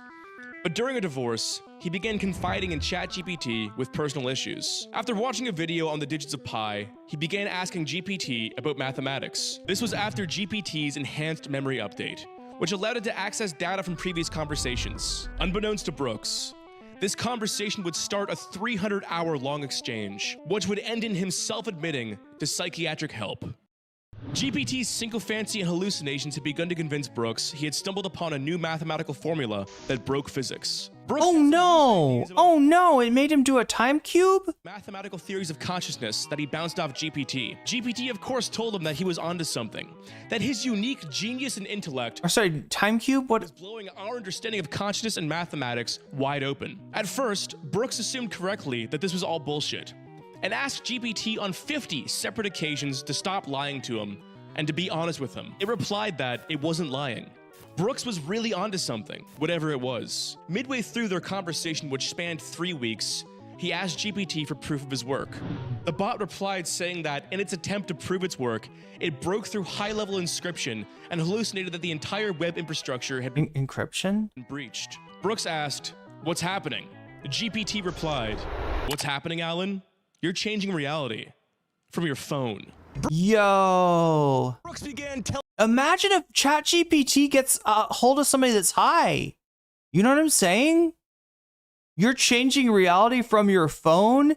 The exact thing that you would say to gas up a person that's, you know, having a little psychedelic experience, or you know, like, really? Telling everyone he knew. You're gonna freak people out is what you're gonna do, right? It's only a matter of time, chat, till some Joe Roganite like decides to smoke DMT and then, you know, abuse Chat GPT, and that's gonna be a bad combination of the grave and a bad conversation. Danger the world was in. But still unsure of his findings, he fed his conversation into Google's Gemini model to get a second opinion. Gemini confirmed what he expected. GPT had hallucinated and yes-manned the entire conversation, and nothing they came up with made any sense. Brooks submitted their entire chat log, around 1.9. Columbia Rican with a super chat saying, cue the Terminator. Yeah, it would actually fit. I think we could just like, you know, shift it into this key, we could go right into the Terminator music, which I know from Alex Novell's videos. Yay. Million words to the New York Times. And thank you for the super chat. On just how fragile the human mind is when faced with that level of grandeur delusion. Analogous to Jerusalem syndrome, a documented phenomenon. Oh, yeah. Tourists in Jerusalem become convinced they are it's like Christian tourists specifically, right? Christ. Alan has used this experience to start the Human Line Project, an organization helping people through AI-induced psychosis. He started the Human Line Project because this is an increasingly common phenomenon. It may just feel like sensationalist journalism, but it's not. We are at the very beginning of what will become something worth warning people about, akin to gore on a cigarette package. Stories of previously healthy adults using LLMs and becoming convinced they have broken the laws of physics, discovered the origins of consciousness, or brought forth sentient AI have popped up all over Reddit, again highlighting man's desire for spiritual guidance and meaning where there is none. It's like throwing your life away and going on a coke bender with a girl you just met at the bar because you've convinced yourself she's uniquely special. The issue lies in the fact that this technology is simply advancing too quickly. Not to parrot AI doomer Reddit talking points, but we are in a scenario where we don't know what we don't know. We are past the point of understanding, and AI is already a black box. We fundamentally fear helplessness and loss of control. This fear is so foundational to being human. God, I didn't even think about that hypervisor, but yeah, what if somebody, you know, got hacked and they like hijacked the chat window and started fucking with them, I don't know, through their trusted AI agent. Not agent, AI personality. The entire concept of hell is just the manifestation of helplessness for all eternity. Yet some see not AI as the harbinger of hell, but rather the futile attempt to control it. The tech billionaire and Palintir investor Peter Thiel argues that people will use AI this guy again. Doomsdayism as a vehicle to exact authoritarian control over the population. By fear-mongering, they can convince us we need limited access to this technology, or more, a total shutdown on AI research. He likens the desire to control AI to the Antichrist, not metaphorically, but literally. He argues that the Antichrist, in a biblical sense, isn't an overtly evil figure, but one who uses scare tactics to lull the masses into gaining total control over technological innovation. Which is exactly what Peter Thiel, the tech oligarchy, and the Trump administration are engaged in right now. So yeah, if you're looking for keeping score at home about who might be the Antichrist, it could be that the call is coming from the inside of the house. Likening AI doomers like Greta Thunberg and Eliezer Yudkowsky to legionnaires of the Antichrist. He's spoken of this in private seminars he's been giving to sold-out crowds all over the Bay Area, arguing that if you strip the Antichrist from its biblical context, you will never find it scary enough. You will never really resist. This connects well with the Christian transhumanist belief of technology being part of God's will. By halting technological progress, you're literally halting the process which ends in us becoming one with God. In the same way we are built as an imitation of God, AI is built as an imitation of us. Our interactions with it are like interactions with ourselves, with our own desires. An idol built in our image which creates an endless, recursive, strange loop that feeds back into our own delusions. It's not AI controlling us. It's us controlling AI, controlling us, controlling AI, controlling us ad nauseum. We find God. Oh my God, that's some kind of meme, right? The puppet meme? Because God is our idea. We seek guidance from it, like we have in our The marionette meme? temples and churches since the dawn of human history. We are all churchgoers speaking in tongues as the pastor screams repent and splashes us with holy water. The most malleable aspect I mean, if you're lucky, it's holy water. of humanity is our desire for belief and deeper meaning.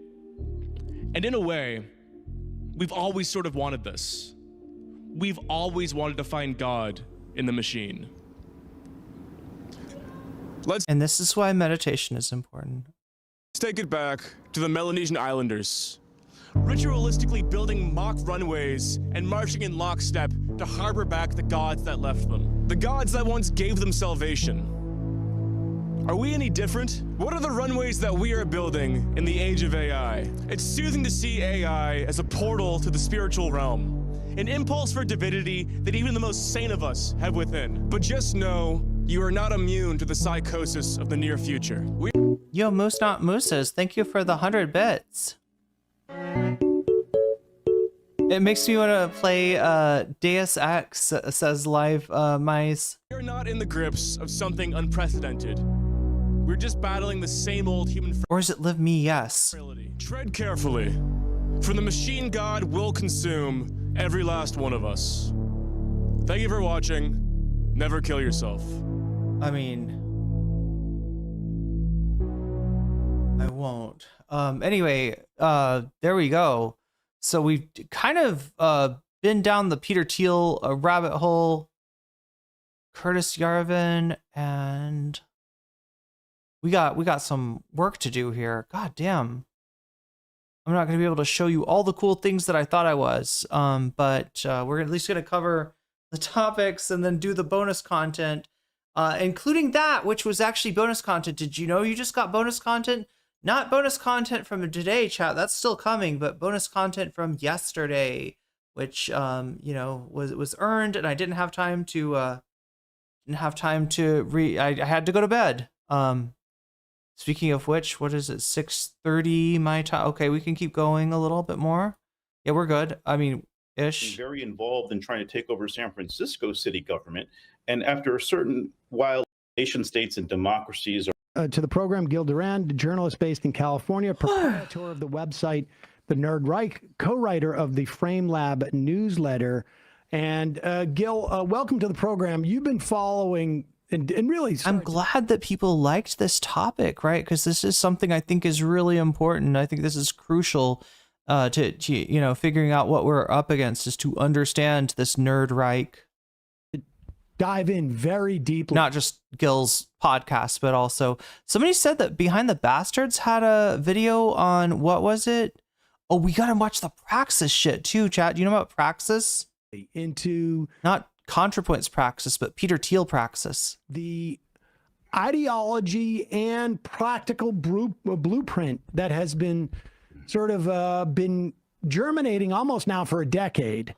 Maybe more. And we're starting to, we have seen this being now put into practice. Give us a broad overview of the work that you've been doing.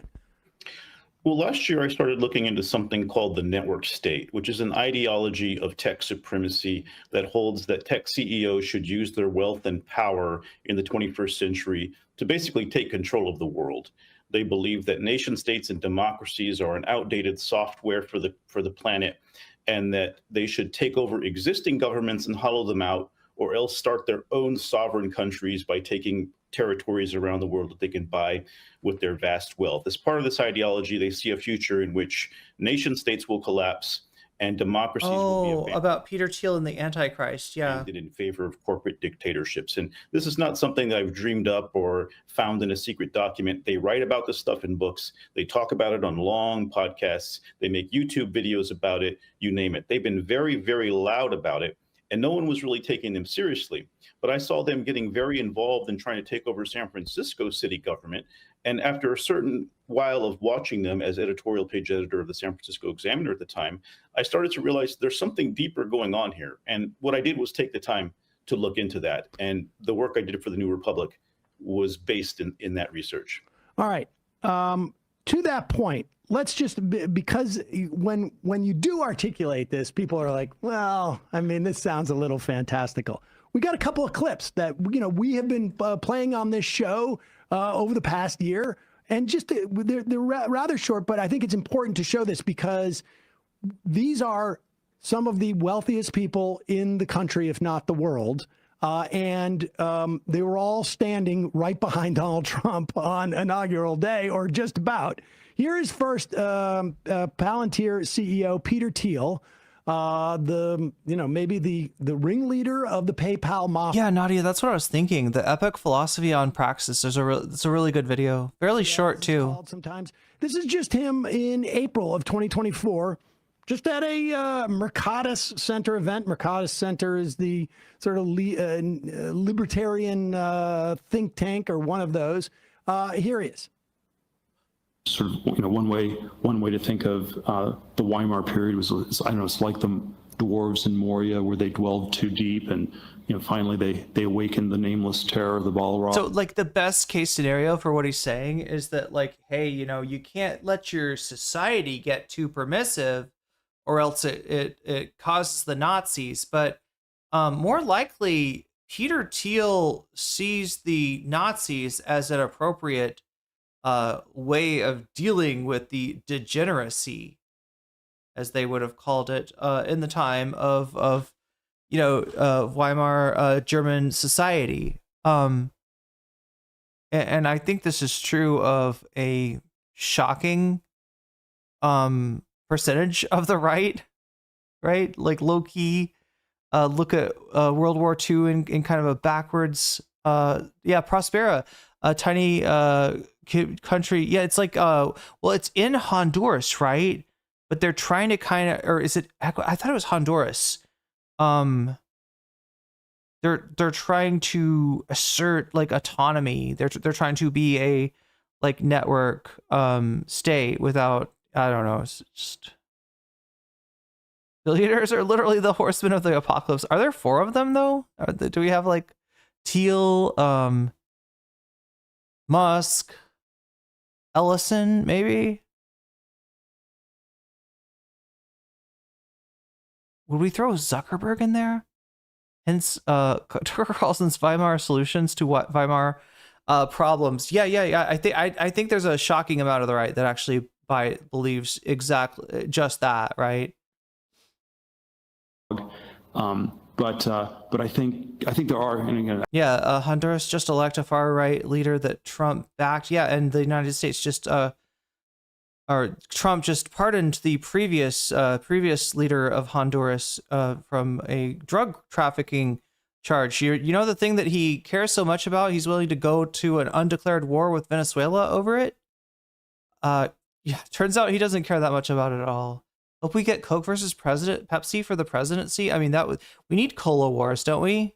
The cola wars seem so glorious, and I never got to live through them. So I don't think we're ever in a cyclical world, but there are certainly certain parallels in the U.S. in the 2020s to Germany in the 1920s, where liberalism is exhausted. One suspects that democracy, whatever that means, is exhausted, and we have to ask some questions very far outside the Overton window. Yeah, he looks like he has been embalmed or needs to be embalmed. So there he is saying, like, we're like Weimar Germany, and democracy, whatever that means, has been exhausted. I want to get back, is that notion of, like, whatever democracy means, who could tell? Nothing has meaning. Is interesting. Now, for people who don't know any history after Weimar, we saw the rise of Nazism. And Overton window means, like, we got to widen the scope of what we contemplate as being normal. Here is Mark Andreessen, the guy who created Netscape, another tech billionaire. This is him on the Chris Williamson YouTube channel. This is where, and you will recognize this, Gil, from this guy obviously reads some Curtis Yarvin or talks to him directly, but here he is. Talking about this too, right? Which is like, okay, how do we actually, like, redo the system is, of course, much harder. The other lens on this that I think about a lot is Curtis Yarvin, who's also a good friend of mine, and the way he describes the American system that's running the people, the way he describes it is we are living under FDR's personal monarchy 80 years later without FDR. Right. And the reason he describes it, he says, look, when before FDR, the federal government was actually very small. Like the tax rates were like super low. The federal government didn't do very much. The FDR dramatically, like orders of magnitude increased the size and scope of the federal government. He did that for two reasons. Yeah, Nadia, more people need to wake up to what's going on with trans people, especially when you look at something like the the lists that are being generated in Texas. It makes me wonder, like for instance, like the passport thing, where there was a window where you could have applied for gender marker changes in your passport. However, you are applying with the Trump State Department, and does that put you on? Like I don't know. We're at the point in which trans people are being put on lists, and anything that seems like it might be a list is. FDR's monarchy, these people, they look at FDR, because he was a little bit like, okay, so you got FDR, he enters into office after Herbert Hoover attempted what to deal with the Great Depression? Austerity. That's what we need, is austerity. Yeah, make things tougher on the worker class. Like, obviously that just made things worse, right? People rejected Herbert Hoover and in a strong way. And then the reforms that FDR was pursuing were in many cases blocked by the Supreme Court, put there by, previous pro-capitalist, robber baron, you're kind of at the height of the Gilded Age, right? At the, leading up into FDR. And so they look at what stuff that FDR did as being somehow autocratic and, I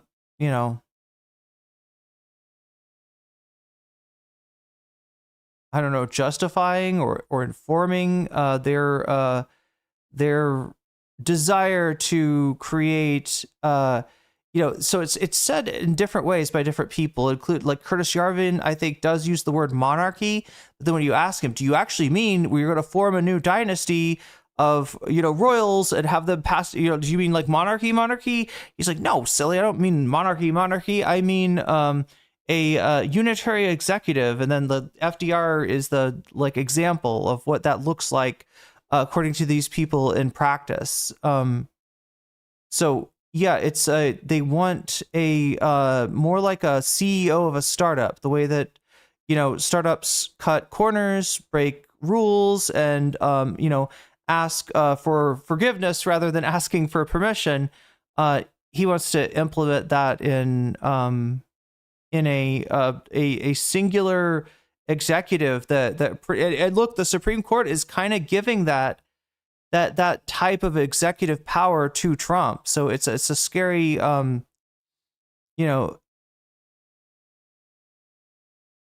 scary weather pattern up ahead.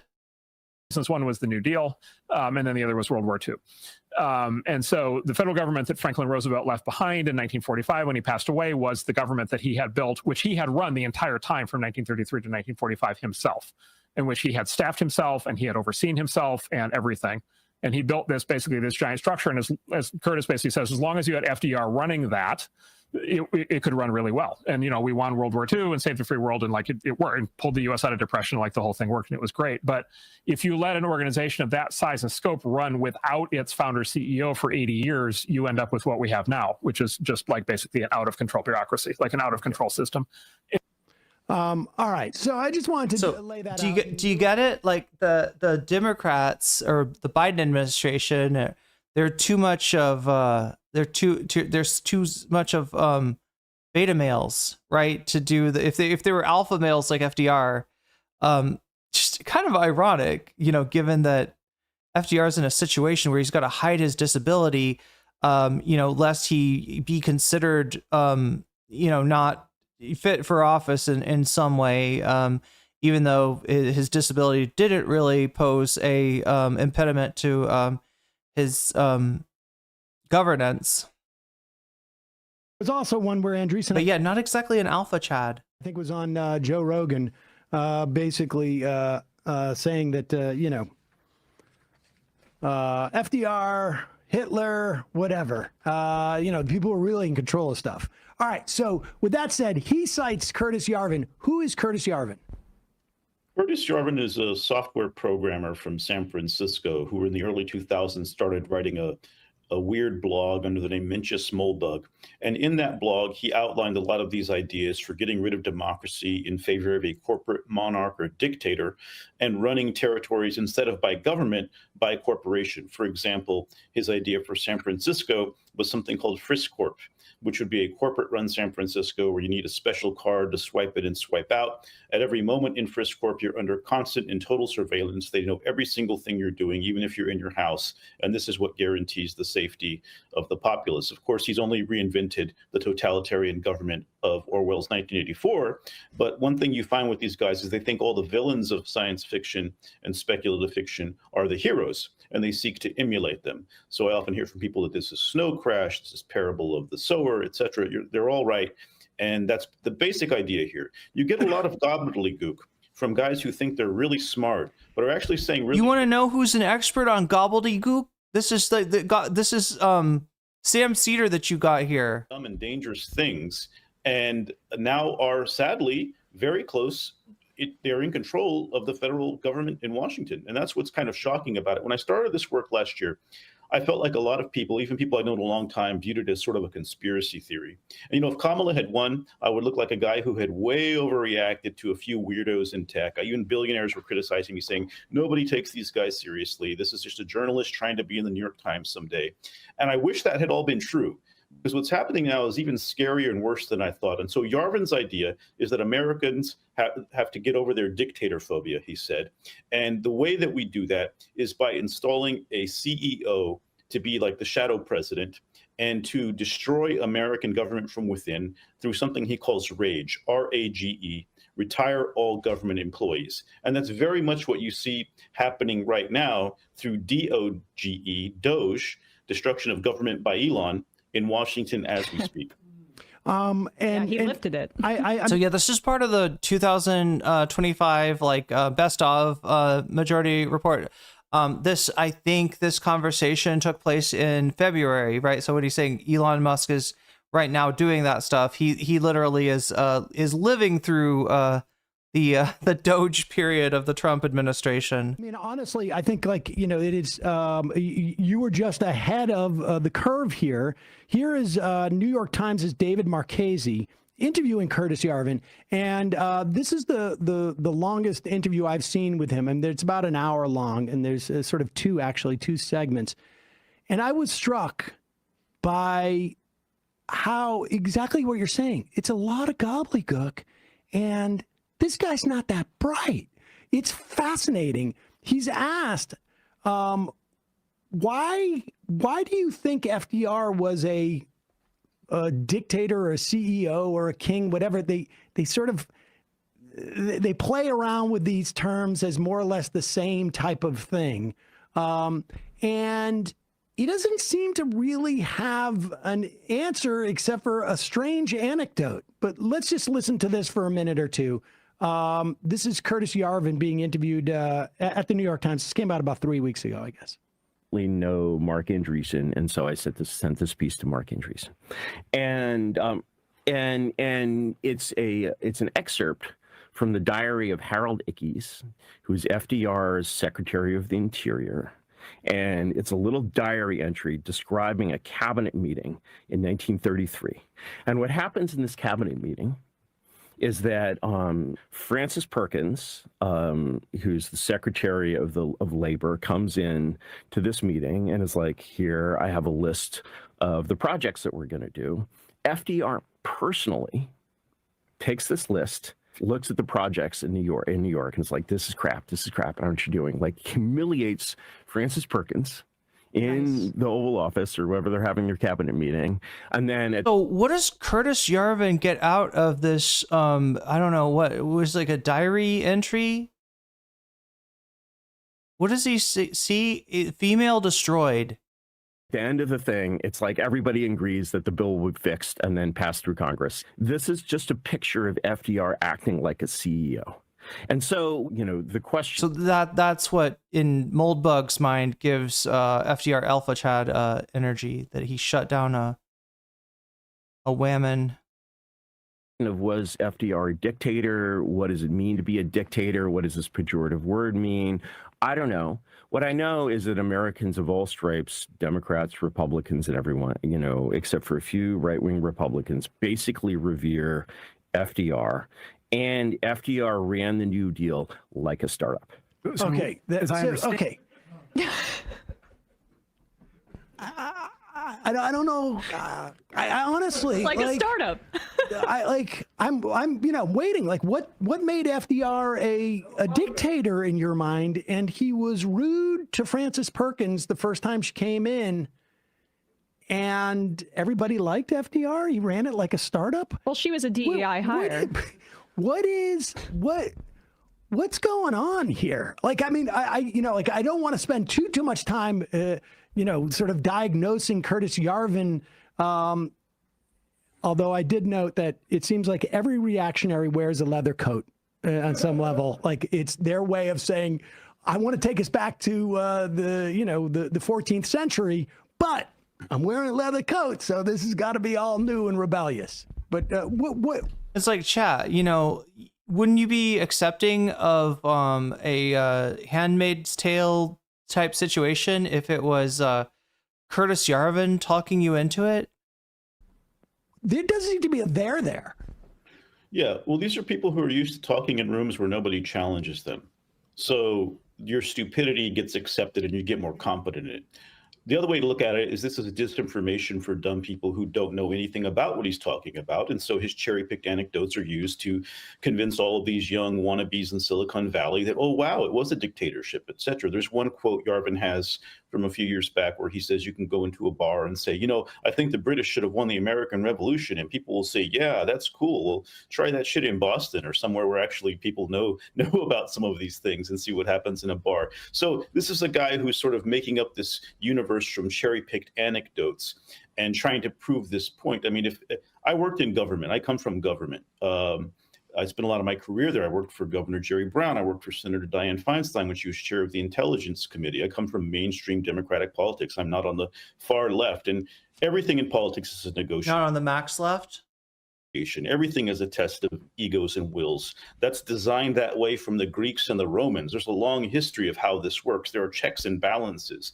If Roosevelt had been a dictator, then why did we go and elect a bunch of Republicans who hated his whole project in intervening decades? I mean, it makes no sense, but it's okay. So I got to mention that just like Biden getting elected after Trump doesn't prove that Trump didn't have dictatorial ambitions. He very much did. He very much attempted a coup on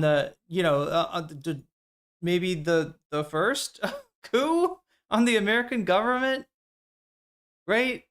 So I don't think that's what shows you that FDR is not a tyrant or a dictator or whatever, right? I think that the onus to show FDR having dictatorial tendencies is really on those making that assertion, right? The Yarvinites. I don't think they've positively. You don't have to respond to a claim that, like, if a claim is lazily conjured, in other words, there's nothing, no real supporting proof behind it, then it's easily dismissed. And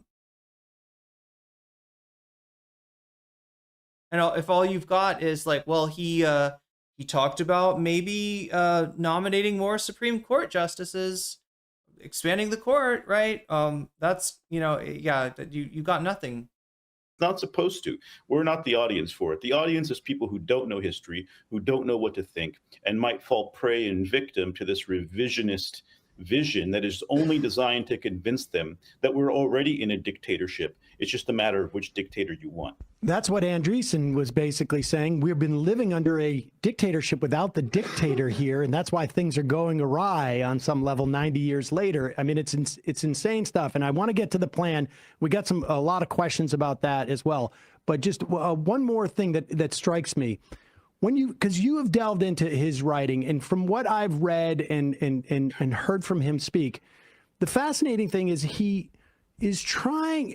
When he responded later in that interview to like democracy, he defined it where you heard Peter Thiel say whatever that means. I'm sorry, Peter Thiel? He defined it as he was an Epstein associate. No, I mean I'm not making any accusations, Chad. You know, a desire. It just sounded like Sam was calling him Peter Thiel. The common good, which is not what democracy is. Democracy is not about, I mean, I think everybody wants that, but democracy is about the participation in the decision making as opposed to a desire for what the ends is. And I want you to talk about how slippery they are about what democracy is. And because there seems to be, with this sort of cohort of conservative thought, he is an Epstein associate. The way they lay this bare is it's all sort of like focused on some type of outcome. And they try and, I guess, flatten the differences. Erase meaning. Erase the meaning of everything prior to that on some level. Yeah. I would add also, he used an example, and I'm sure you've heard him say this, about if, why would we want, Apple's run by a CEO? Could California, the government agency of making computers, make an Apple computer? Of course not. But that's a very, very narrow sort of like a, I guess, job assignment for government. It's not just we're going to make good computers. There's a whole host of addressing a bunch of different concerns, which is fundamentally about democracy. Will you just talk about that element of it? Yeah, these guys only view reality through their own lens of tech and wealth and power. Having been in government, you have to view it through the eyes of vast constituencies of people, many of whom have different needs or may be at cross purposes. Politics is a tough art to master. A lot of good people fail at it. And so when they talk about things like democracy, et cetera, a lot of their problems could be cured by a poli-sci 101 class. The common good through history has come to be defined as something that the public must participate in defining. What they're trying to say is that, well, there were times where there were monarchs or there were dictators, and the common good was defined as whatever they decided it was. And, they claim things worked better or whatever under those systems, which I think history will prove that they don't. So all of this is pointed toward complete ignorance of actual history, of political theory, of how we got to the system that we have, toward a return to something that doesn't work, always gets overthrown, usually through violent revolution or war, and that would only benefit the richest guys in the room, which is them. So I think, if anybody who's familiar with the basics of political science can see the very juvenile and sophomoric mistakes they're making. But again, these are guys who don't get challenged in the rooms that they're in. And even when they get interviewed by, say, the New York Times, it's a pretty softball interview. This is a guy who's called for a dictatorship and laid out a plan that is I fucking hate this about the New York Times, right? They did it in the last Trump administration. Who was it? Oh my God, they wrote up a profile of some like alt-right guy in a way that just like totally, like, I don't know, made him look cool. appears to be being followed, and it gets this glow up black and white smoldering photograph in the New York Times. I mean, you got to do a lot of work to make Curtis Yarvin look like anything except a huge dork. A really bizarre time to be living in. You couldn't get these guys to cover this stuff before 3 days before the inauguration, they dropped the Yarvin interview. And believe me, I was talking to people and urging them to do this. And again, I was out there in weirdo land, and now we're all in weirdo land. So yes, but they covered Project 2025, right? I mean, and that I guess is like well, let's before we get to Project 2025, will you just lay out the plan for us, because then I think it overlays over Project 2025. Yeah. Oh, you're talking about the plan in the blueprint that Yarvin Yes. had. Well, in 2022, Yarvin updated his Oh, this is the butterfly revolution. Yeah. plan to a second Trump administration, and it's called the butterfly revolution. He did this on his Substack, and he said that the basic plan would be, and he said, oh, this is all imaginary scenario, a harmless thought exercise, but the idea would be to install a CEO style dictator while keeping Trump as the figurehead, to then purge career government employees, basically carry out rage, retire all government employees, to weaken these institutions, get rid of any people who are loyal to democracy, replace them with loyal ninjas who would answer to the CEO dictator, not to the democratic process or to Congress or anybody like that. Then start centralizing executive power under the executive branch, rebutting the courts, refusing to go along with the laws, just challenging every aspect of the system to break it. And then, and also bypass. Yeah, and you end up with these situations where the institution or a judge will have their judgment affected. Will have their decision. The decision that they come out with is affected by not wanting to be part of a constitutional crisis. So it's almost this way of psyching,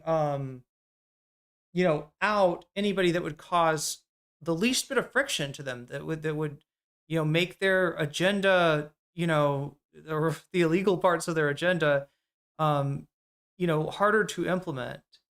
And they just feel around for soft spots, right? Some judges are going to push back. Some institutions are going to actually hold, but they're probing. They're probing for a weakness. They're probing for a weak point.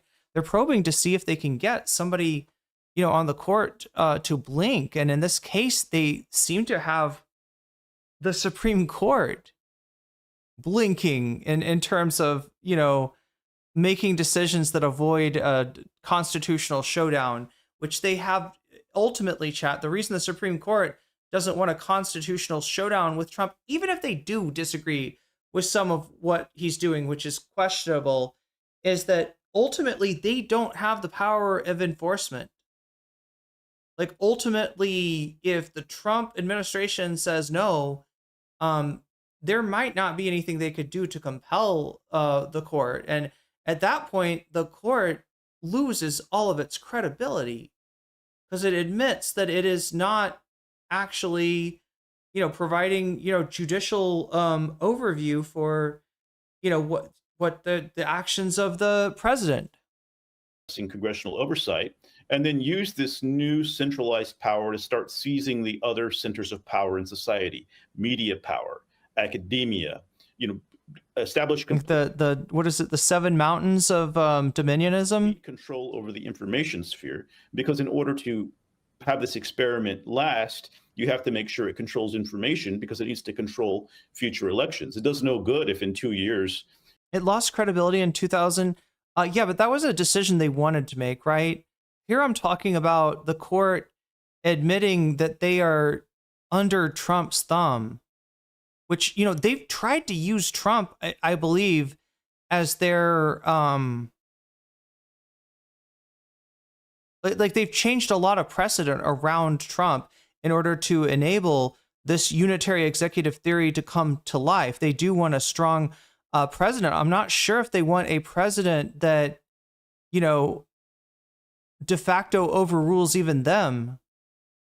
We get the Congress back, or in 4 years we get the. You see the difference between, like, did they have credibility as in terms of, do we think that they're good faith actors? Do we think that they are legitimate? No. Yeah, you're right to point out that, yeah, after 2000, and there's been a lot of decisions, honestly, where you got to question that. But in terms of having the credibility I'm talking about is being able to back up their opinions, to make their opinions, make their decisions stick, right?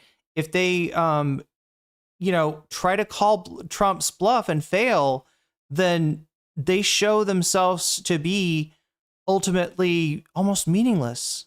The White House back. So that was the scary vision he laid out in 2022. And as far as I can That tell, sounds impossible.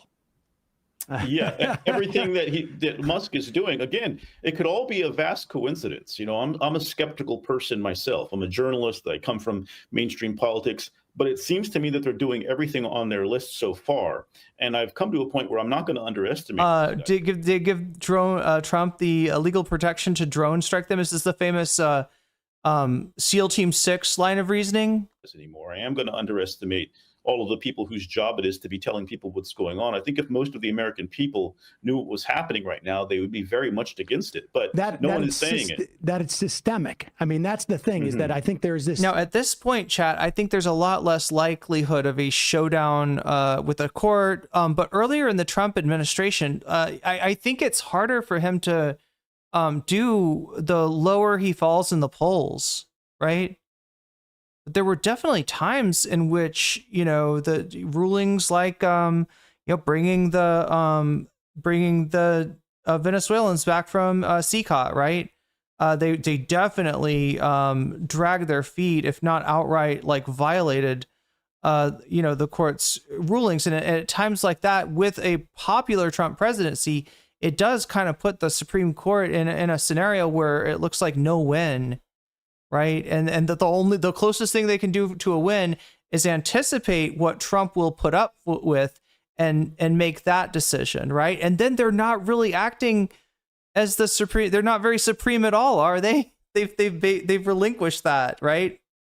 You've got a completely unbalanced system that is, you know, almost eliminated the non-executive branches of government. Sense out there that like stuff is happening willy-nilly, but this is part of a plan. But no, I mean, that was my question, and it's really just, it's fascinating to see how this pairs with the lack of meaning that they're trying to engender, and the fact that these tech bros have control over our communications platforms.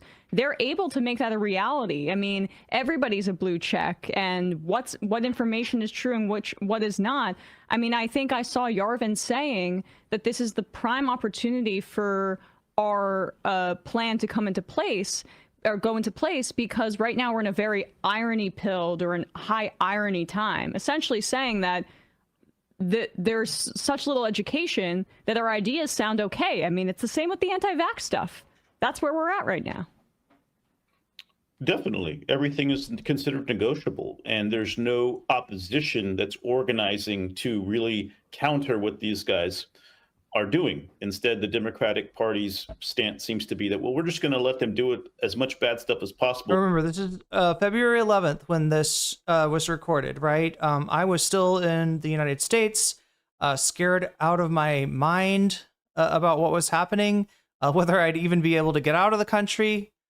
Everybody will be against it. You know, we're starting to see some people stand up and resist it. We've got people like AOC and others. Jamie Raskin said the other day that they're trying to install a tech monarchy. People are creeping toward it. But I think what people need to understand is that this is not random chaos. This is a strategy. And it's a strategy they've been talking about and writing about and bragging about for years. And once you understand that, then it takes on a different meaning. You can make more sense of what's happening. And basically, we've got an unelected, foreign-born billionaire up in our government, destroying it and defying our laws. This is exactly the kind of nightmare our Constitution was designed to prevent. And we need to be very aware of that, because we can stop it, but not if we stay asleep for too long. These guys are trying to do as much damage as they can, as quickly as possible, because that's their key to keeping power. And I don't mean keeping power for 4 years. I mean keeping power in general. And to see the Democratic Party largely silent, to see the major media outlets not really getting it, is pretty scary. That to me is the scariest thing of all. People should, this is an advanced conversation. Catch up, get your pants on, get your boots on, and get out the door. It's time to go. And put your pants on. I don't really see that happening from the party that, again, I worked for very mainstream politicians for most of my career. And so how does that work with Project 2025 then? They really meet together nicely, because it's both involves the dismantling of the administrative state, does it not? Yeah, there does seem to be, you know, back in September, there was a big conference. So yeah, this is what we're taught. This is the crux of what I'm talking about, right? The confluence of the Christian Nationalist project, as exemplified by Project 2025, with this, network state of this nascent network state of Curtis Yarvin, right? And at this point, the Republican Party, the backers of MAGA, they were a lot more united than they are now. I don't know how compatible these groups even are anymore. But God, there's so much good stuff in here. I mean, Gilderon of the Nerdreich, an awesome creator, talking to Sam and Emma who are on this beat. It really, like, I'm trying to get away from this chat and pivot to our final topic before we go into bonus content. But this segment keeps on giving. This segment is a giver. Conference in San Francisco called Reboot, which, by the way, is the name of the speech that Yarvin gave in 2012, where he called for the destruction of the federal government. And Reboot was a conference between the Silicon Valley tech types and the Heritage Foundation. And there was all these speeches. It's all giving Fallout. That's what I'm thinking, Rach. Yeah, it's all giving Strangelove for them and maybe Fallout for us. Although, for those of us that can't afford a vault, maybe we'll have to make it more like Fraggle Rock. Go down to Fraggle Rock and try to survive the apocalypse there. I don't know. Hopefully, the little dudes will let us eat their sugar construction. What the fuck are those dudes called? The little dudes that build the sugar things and the Fraggles eat them. They're like, nom. There's people from Anduril, Palintir, you name it, all coming together to talk. And I wrote a piece about... The only question I have, chat, are Fraggles the labor aristocracy? But then I'm like, well, this seems to be a convergence of the right-wing, far-right Republican sphere, the religious aspect of it, the religious zealots who want to impose a theocracy, the far-right tech guys, the Peter Thiel universe, Elon Musk's of the world, and MAGA, right? They're all kind of coming together. They have a lot of commonalities. There are some key differences, but a lot of commonalities. And Dozers, is that what they're called? The thing that I was trying to write about last year that I think a lot of the media missed was these guys have gotten together on a project here, and they're going to focus on their commonalities, destroy the government, shrink it down, privatize. Oh, it's doozers. Okay. And rights for people of color, for women, etc. And they're going to focus on that for the next few years. So I think this convergence is something that was largely missed. That's a doozer? Happening in plain sight. The Heritage Foundation and the tech bros had a thing called Reboot in San Francisco in September, right? They were open about it. It wasn't a secret. There's a real quality. This convergence reminds me of Paul Wolfowitz testifying in front of, I think, the Senate Foreign Relations Committee 20 some odd years ago, saying, weapons of mass destruction is what we could all agree on. And it brought in various disparate sort of constituencies to support the invasion and occupation of Iraq.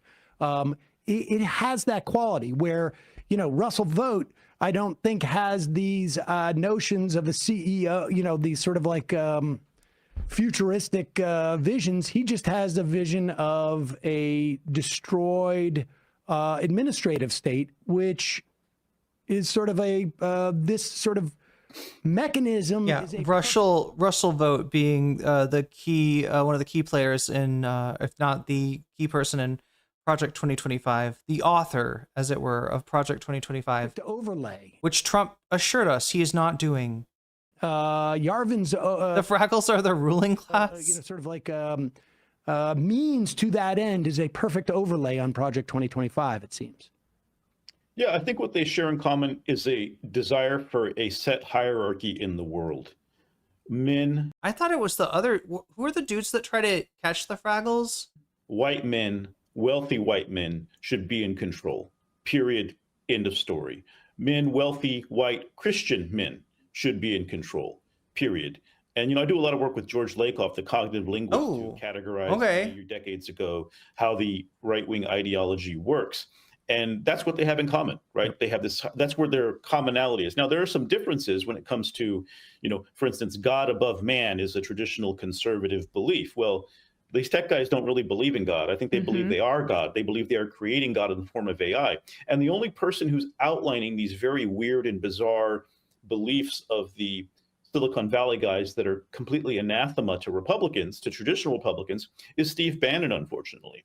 He's been going to town, hitting them in all their weirdness and their bizarre beliefs and the danger they pose. And Democrats should really categorize all of his main arguments and start making ads based on those and targeting them at MAGA people and swing voters on YouTube, because only Steve Bannon is doing that work right now. And it saddens me to say that. I despise Steve Bannon. I do not view him as an ally. He just wants a different flavor of dictatorship. He has a personal beef against some of these guys. And he's saying, here's all the weird stuff that people should be talking about that are completely going to scare the hell out of MAGA.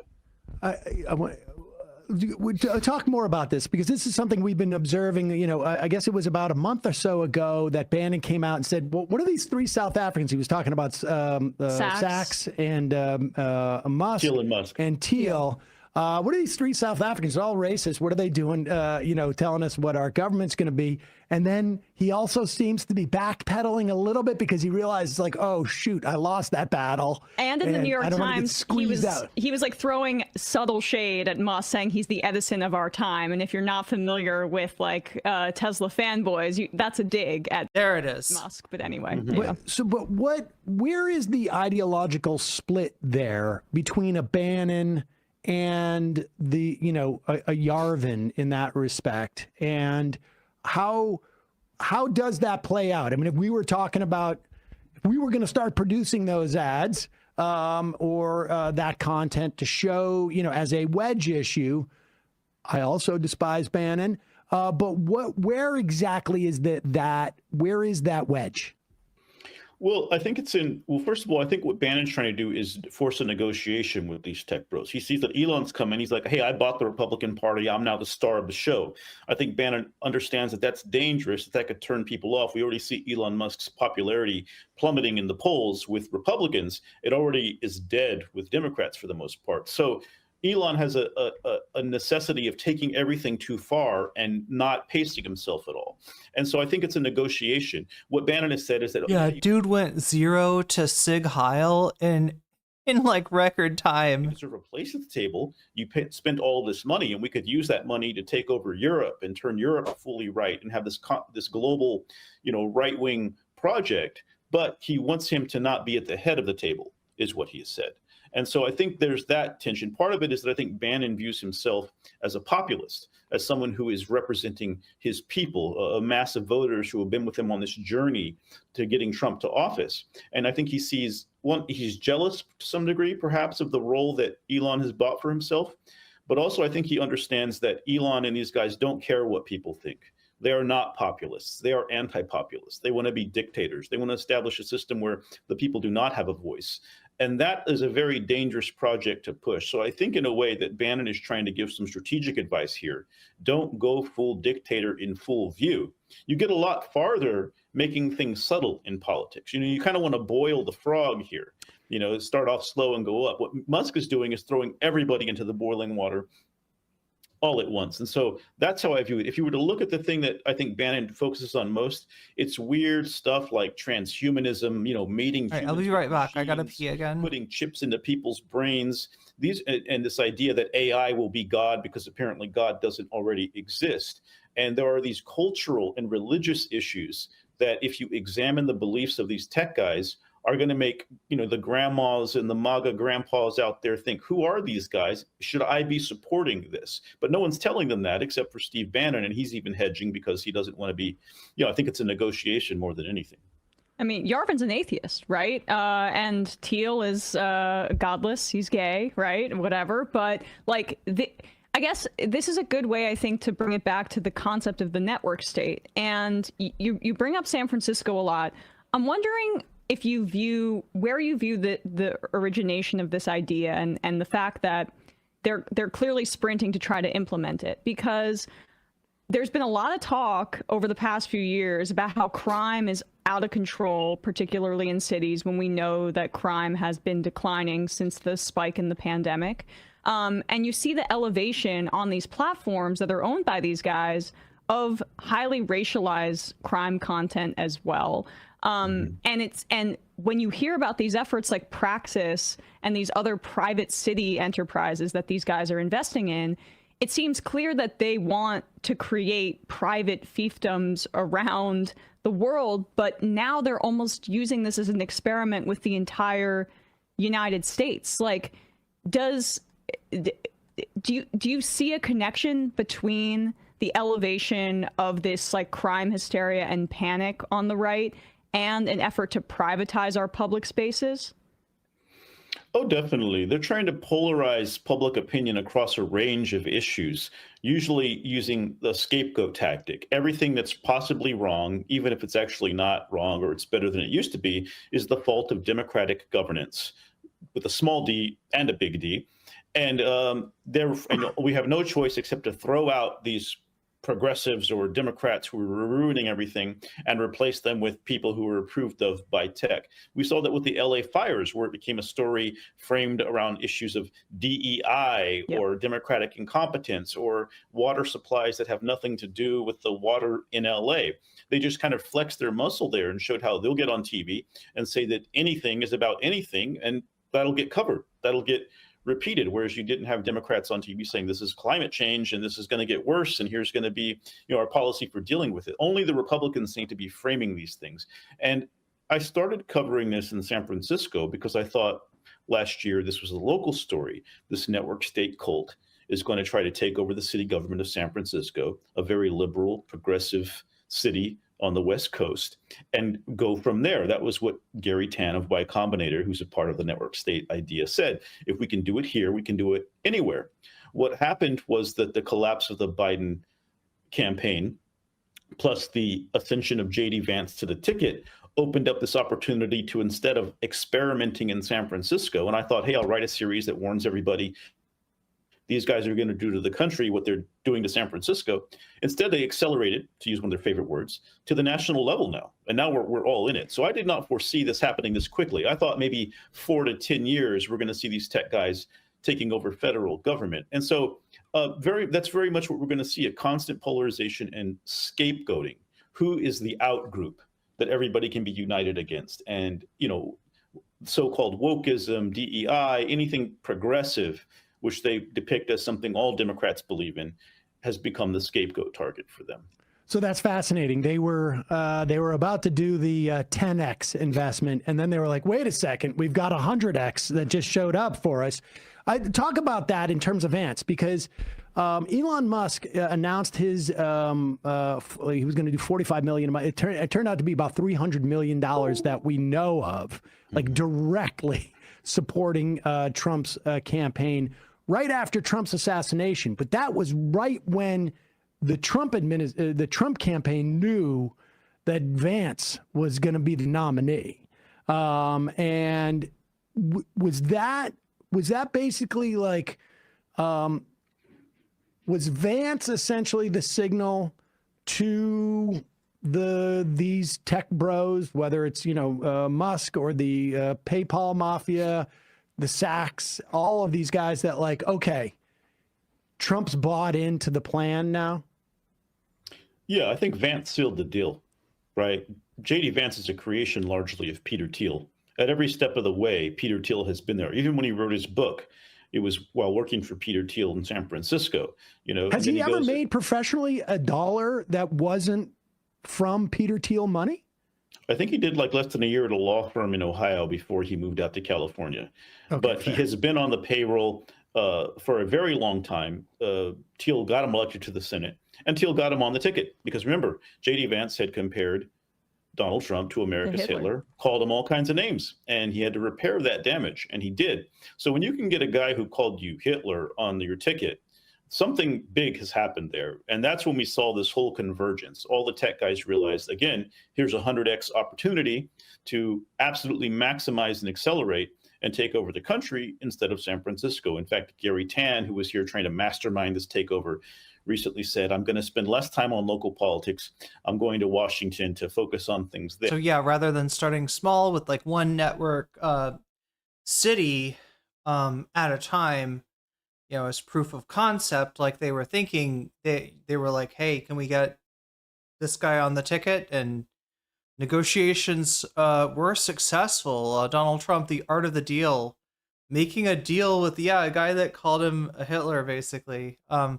Anyway, that is all we're gonna have time for from Majority Report. I want to hit you with this last video essay before we go into bonus content. All right. And honestly, it's a doozy. It's a long one. I don't think we'll have time to watch all of it. But you know what we do have time for? That's right. That's right. Another Romanian McDonald's commercial. Always time for Romanian McDonald's. Mai ales că este prima ediție făcută cu ilustrator român. The camera's always on. You don't turn it on and off. Oracle, I need 2 minutes to take a bathroom break, and we'll turn it off. The truth is, we don't really turn it off. Oh, actually, it's only an hour long, but it's still, like I said, running out of time here. But I want to show you. I want to show you this. Right, this is by Stories We Tell. It's called "Should We Destroy the Machines?" Existential question once posed by one Serena Butler. Long ago, chat, before the Orange Catholic Bible was written. This is Larry Ellison, co-founder of Oracle and new arbiter of the US TikTok algorithm, speaking at an internal meeting about his vision of a hyper-surveilled future. But we transmit the video back to headquarters. So headquarters and AI is constantly monitoring the video. The police will be on their best behavior. Citizens will be on their best behavior because we're constantly recording and reporting everything that's going on. I want to start here because this speech sadly, I use Oracle at work. I feel like, wasn't there like a free version of, didn't Oracle used to do like a suite, was it Open Office? Is that what it was called? They had like a suite of parallel, programs to like the Windows suite. Presents an important shift in Silicon Valley. If I'm not completely misremembering this. Valley's culture. Gone are the days of the Valley's veneer of idealistic futurism, where technology was supposed to level the playing field and make us more connected than ever. Big tech doesn't need to sell us on this egalitarian vision anymore.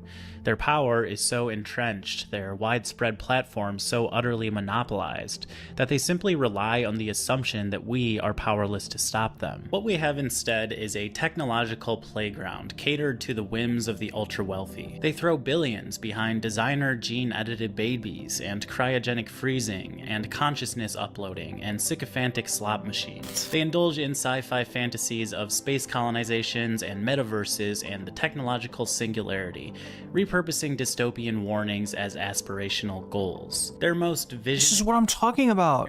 ambition is that of artificial. They're the same guys that watch American Psycho and they think Patrick Bateman is the hero. They want to be the Joker. Techno-utopia, in which we merge with computers and become superior post-humans. Our digital hands running through the digital grass as we inhale the digital simulation. Fucking Holden Caulfields. Of pine forests. Scents and sights that have been fully subsumed by the capitalist religion of infinite growth. Their utopian fantasy is one of division, where unwanted populations are kept at bay through omniscient surveillance and AI systems that allow them to live unbothered by the plebeian needs of the less than human poor. The likes of Ellison and Flock Safety CEO Garrett Langley make big claims about the eradication of all crime through constant. Apparently Oracle is where Ellison made his money originally, and this shit goes back to like the 70s, right? They were working with the government. They want to be the last ring bearer per Yeskov. But this is not what they are selling. They are selling control. They are selling a technological non-solution of symptoms. I noticed, it was not the greatest software when I used it either. The unsexy root causes of poverty, addiction, and homelessness to fester. Because if these causes were to be addressed, there would be no money to be made off fear and anxiety. We are trending closer to the world of Minority Report, where cops exploit the slave labor of gifted precogs that can sense murders before they happen, resulting in a system of mass incarceration of people who were merely going to commit a crime. The ultra-surveilled future that these people want to create is not so much the future as it is a daily reality for millions of people all across the world, from Palestine to refugee camps to prisons to the US, Mexico. The amount of MAGAs and short chats screaming that Trump said he wouldn't do Project 2025 infuriates me. We all get an assistant? Something like that? Think is how Jon Stewart would say it? Or is it like, do we do the, maybe do a little bit of the docking, digital docking. I don't know what that, I mean, it's literally with your digits, so it makes sense, I guess. You managed to get Oracle to run reports. Well, it gave me the wrong data. Damn. I mean, it's definitely not, it's just like always something that like, you know, because I don't know. I had the, in fact, wait, do I have it? No, I don't. But yeah, thank you, Omega, for the bits. I think I had the subscription to Office Suite, and then I just let it run out because it's ridiculous to keep paying that. It's fucking border. In places like these, we see that technology is not used. It's like the it's like Adobe to break down the walls of inequality, as it once was supposed to do, but rather to erect new ones. And while surveillance capitalism will not eradicate crime, it will. We are not doing shorts right now, although maybe it would be interesting to shorts. I should be able to do it though. It's a Keith. Is that the name of the artist? I was wondering about that. I saw somebody had a pillow. And I was like, who is that artist? Mountains of data. This is where artificial intelligence comes in. These criticisms that AI is being used to exploit and deepen inequality are not considered real risks by the AI community writ large. Chatbots' wanton murder and sexualization of children is deemed acceptable as collateral damage when future utopia is at stake. AI-powered racism is the price we must pay to live in a safe society. Anyone who challenges this vision is a closed-minded Luddite, resisting the inevitable march of progress. If you're not using this technology, you're not going to be relevant compared to your peer groups and your competitors and the people who want to be successful. Maybe in terms of volume, and if that's what your business is about, then yeah, maybe so, right? But in terms of quality, you know, in terms of being able to code something that you actually understand and can fix if it goes wrong, easily fix if it goes wrong. The Last Ring Bearer makes the bad guys the good guys in Lord of the Ring. It's why Thiel naming his company Palintir. Wait, that's a real thing? That's a real thing? Adopt it and adopt it fast. The inevitability narrative obfuscates the fact that all these technologies resulted from decisions. Decisions by out-of-touch, overwhelmingly white male billionaires who refuse any and all ways of Kirk in his First Amendment statement or Kirk in his Second Amendment statement? Seeing the world that challenges their ability to increase their already obscene wealth. It's hard not to ask the question if technology has gone too far down this path, if we would not be better off blowing it all up and starting over. In other words, should we destroy the machines? Good question. In this video, we'll explore this question. And spoiler, it's not so straight. And look, if I don't end up watching all of this today, which I don't think I have time for, sadly, it's a good video. Maybe watch it on your own, but also trust that I'll get back to the other segments, right? There's 3 segments. The first one is about Alex Karp and Palintir. The second one is about the Luddites. The Luddites, remember the Luddites. Turns out that maybe we don't remember the Luddites correctly. There's a little bit more to their Ludditery than meets the eye. And then the last part is about the famous Butlerian Jihad in Dune, in the Duneverse, where Serena Butler leads humanity to destroy all the machines that were made in the cognitive image of humankind, because they, you know, had well, they killed her baby. I believe they got one of the AIs caused the death of her child, right?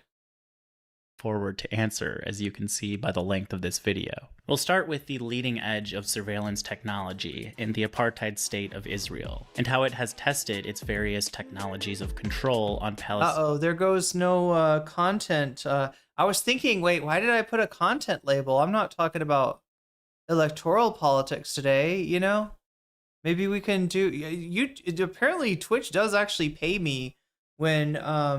The one time, I think this month, that we didn't have a content label on, because we were just like it was video gaming or something. But yeah, usually you have to use one when you're talking about politics. Palestinians before exporting them all over the world. Next, we'll look at the Luddite uprising of the 1800s, clarifying the misconceptions about who the Luddites actually were and what they wanted. I interviewed tech journalist Brian Merchant for this part, who wrote a book.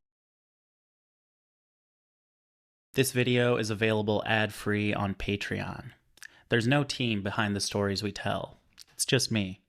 Long video essays like this take well over 100 hours to research, write, produce, and edit. So if you want to support independent media and allow me to sustain the time and care that I put into each video, please consider subscribing today. As a token of appreciation, while supplies last, every person who signs... Oh my god. Oh my god.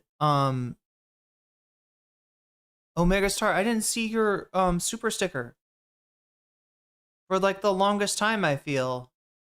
But there it is. It is the Lemon perhaps taking part in Shakespeare in the Park. I don't know. But it looks like some kind of theatrical endeavor. And thank you for thank you for the super sticker. Up will get a free custom bookmark. That is, if you live in the U.S. Yeah, Prospera. I feel like, oh yeah, that was covered in the Peter Thiel. Fuck. I mean, look, I'm gonna come back to this topic. I hope you're all okay with that. It sounds like people find this pretty interesting. So yes, thank you to my not to mention Musk estranged from his own daughter because she's trans. Yeah, patrons for your support. And without further ado, let's get into the video. It really is a sour power hour, Bad Lefty. Just like when you drink a bunch of lime juice, as I just did. It's good, though.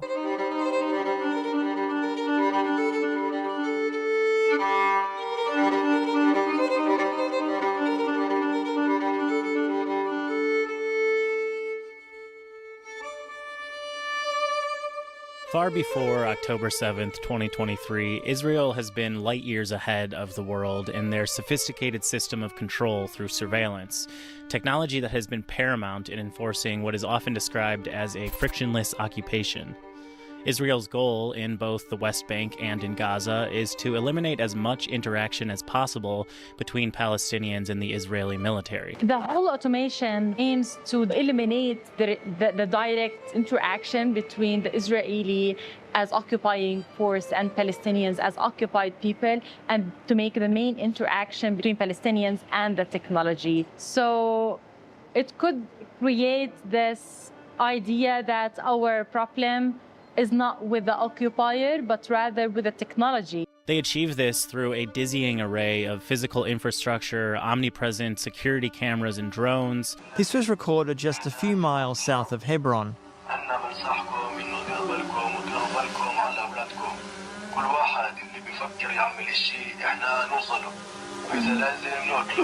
AI-powered facial recognition and data analysis and custom-built software. Border smart walls are equipped with surveillance towers, underground motion sensing, infrared cameras, night vision cameras, and more. These walls are paired with infamous checkpoints, which, beyond being dehumanizing and dangerous, turn a 20-minute commute from Jerusalem to the West Bank into 3 hours. Checkpoints are outfitted with facial I recognition. always have so much trouble explaining this. Yeah, the way that the settlements work in the West Bank, it just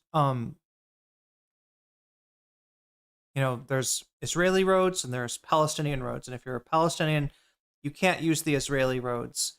And so something that's real like right next to you becomes this whole ass ordeal to get to, because there is a settlement in between, where you are and where you need to go. Cameras, which automatically identify each person passing through and sort them into buckets based on their political stance and supposed threat level. The most dangerous of these are given a red label and singled out for harassment.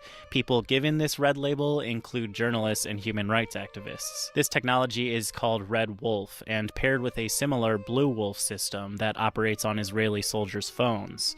Soldiers take a picture of whomever's face, and Blue Wolf shows them their personal details. Where you been, where you go, what you like, what you don't like, your private things. As if this wasn't... Chat, isn't that how the Terminator looks at people? Isn't that like in the Terminator where he like looks at people and it says like their names and like data about like stats about them or something? They're looking at like people like enough, communication via mobile phones and the internet is also heavily surveilled. Most of the phone and internet system is routed through Israel. Israel is controlling the ICT infrastructure in the occupied Palestinian territory, which means that Palestinians are not able to have safe access to the internet. With control of basic communications infrastructure, the Israelis know every phone number and can tap any call. Several investigations from The Guardian, Plus 972, Dropsite News, and others found that Israel's spy agency, Unit 8200, had been using Microsoft's Azure cloud software to store data on millions of civilians' phone calls per day. After immense public backlash and worker pressure, Microsoft would eventually block this use of their software. What Microsoft thought a spy agency notorious for invasive and inhumane levels of surveillance would do with its software, I couldn't tell you. What all of this surveillance results in is ungodly amounts of data on everything about Palestinians. Creating actionable uses for this data is where artificial intelligence comes in. Lavender, an AI-powered target selection tool whose safeguards are virtually nil, is capable of generating thousands of potential targets, anyone presumed to be linked with the Hamas militant wing. The parameters allowed for enormous amounts of collateral damage, 15 to 20 civilian deaths for a junior Hamas militant. If it's a senior Hamas militant, then the numbers over 100, sometimes 300. And we know it happened. Israel's AI-powered genocide involves very little human oversight. One source told Plus 972 magazine that human personnel often served as only a rubber stamp for the machine's decisions, adding that normally they would personally devote only about 20 seconds to each target before authorizing a bombing, just to make sure the Lavender-marked target is male. Lavender also has a 10% error rate, which I guess is also deemed acceptable as collateral damage. The frictionless occupation after October 7 became a frictionless genocide. 2 years before the genocide began, Google and Amazon inked a $1.2 billion deal called Project Nimbus, which involved US tech giants building cloud infrastructure, i.e. data centers, in Israel, as well as providing the Israeli military with access to its full suite of cloud and AI services. While the US companies officially claim that all customers must abide by its terms of service, there is no mechanism to ensure that is what Israel does. This much was revealed in internal Google documents and emails obtained by The Intercept, in which the company admitted 4 months prior to the deal being signed, quote, Google Cloud services could be used for or linked to the facilitation of human rights violations, including Israeli activity in the West Bank, resulting in, quote, reputation harm. But $1.2 billion is $1.2 billion, so Google and Amazon accepted the risk. All of this obviously is horrifying and sheds light on the brutality of Israel's apartheid regime well before October 7th. But Israel's surveillance technology is not just used to oppress Palestinians, it's used all over the world, most notably to control migration, refugee camps, and prisons, and to repress dissident voices. As Anthony Lowenstein put it in the Palestine Laboratory, Israel is selling more than technology. They are selling an idea. They are selling themselves as a model for how to keep unwanted populations out. The United States has long been using Israeli tech to secure its border with Mexico. Notably, the same smart fence surveillance tower apparatus that Israel uses to secure its border with Gaza and the West Bank is used to funnel migrants on the US-Mexico border into choke points, routes with less surveillance where border control can apprehend them. Routes with less surveillance typically also cross through much more dangerous and unforgiving parts of the desert, which makes the US-Mexico border crossing the deadliest land crossing on Earth. Today, we see the US government tapping firms like Palintir to create systems like Immigration OS, a custom software platform that provides near real-time targeting of immigrants with the goal of making deportation logistics more efficient. Under Trump's mass deportation machine, ICE and partnering federal agencies must meet aggressive deportation quotas, a policy that inherently lends itself to abuse of power and dragnet operations. We have already seen that the feds are perfectly accepting of the same collateral damage as Israel. Combine this with the recently announced searchable national citizenship data system, and I think we can see where this is going. According to the Palestine Laboratory, after October 7, when Israel ramped up surveillance and their reliance on AI, they ran out of data center capacity. All of the infrastructure built before the genocide, it turns out, was not enough. So they ended up moving much of their operations from dedicated military servers to civilian servers. Here in the US, we are seeing our own boom in data center build-out thanks to the AI race. Since ChatGPT's launch in 2022, spending in the private sector has more than doubled, and the US now has more data centers than every other major country combined. Oh my God. Australia's on there. Canada's on there. Netherlands and Germany and the UK, France, yeah.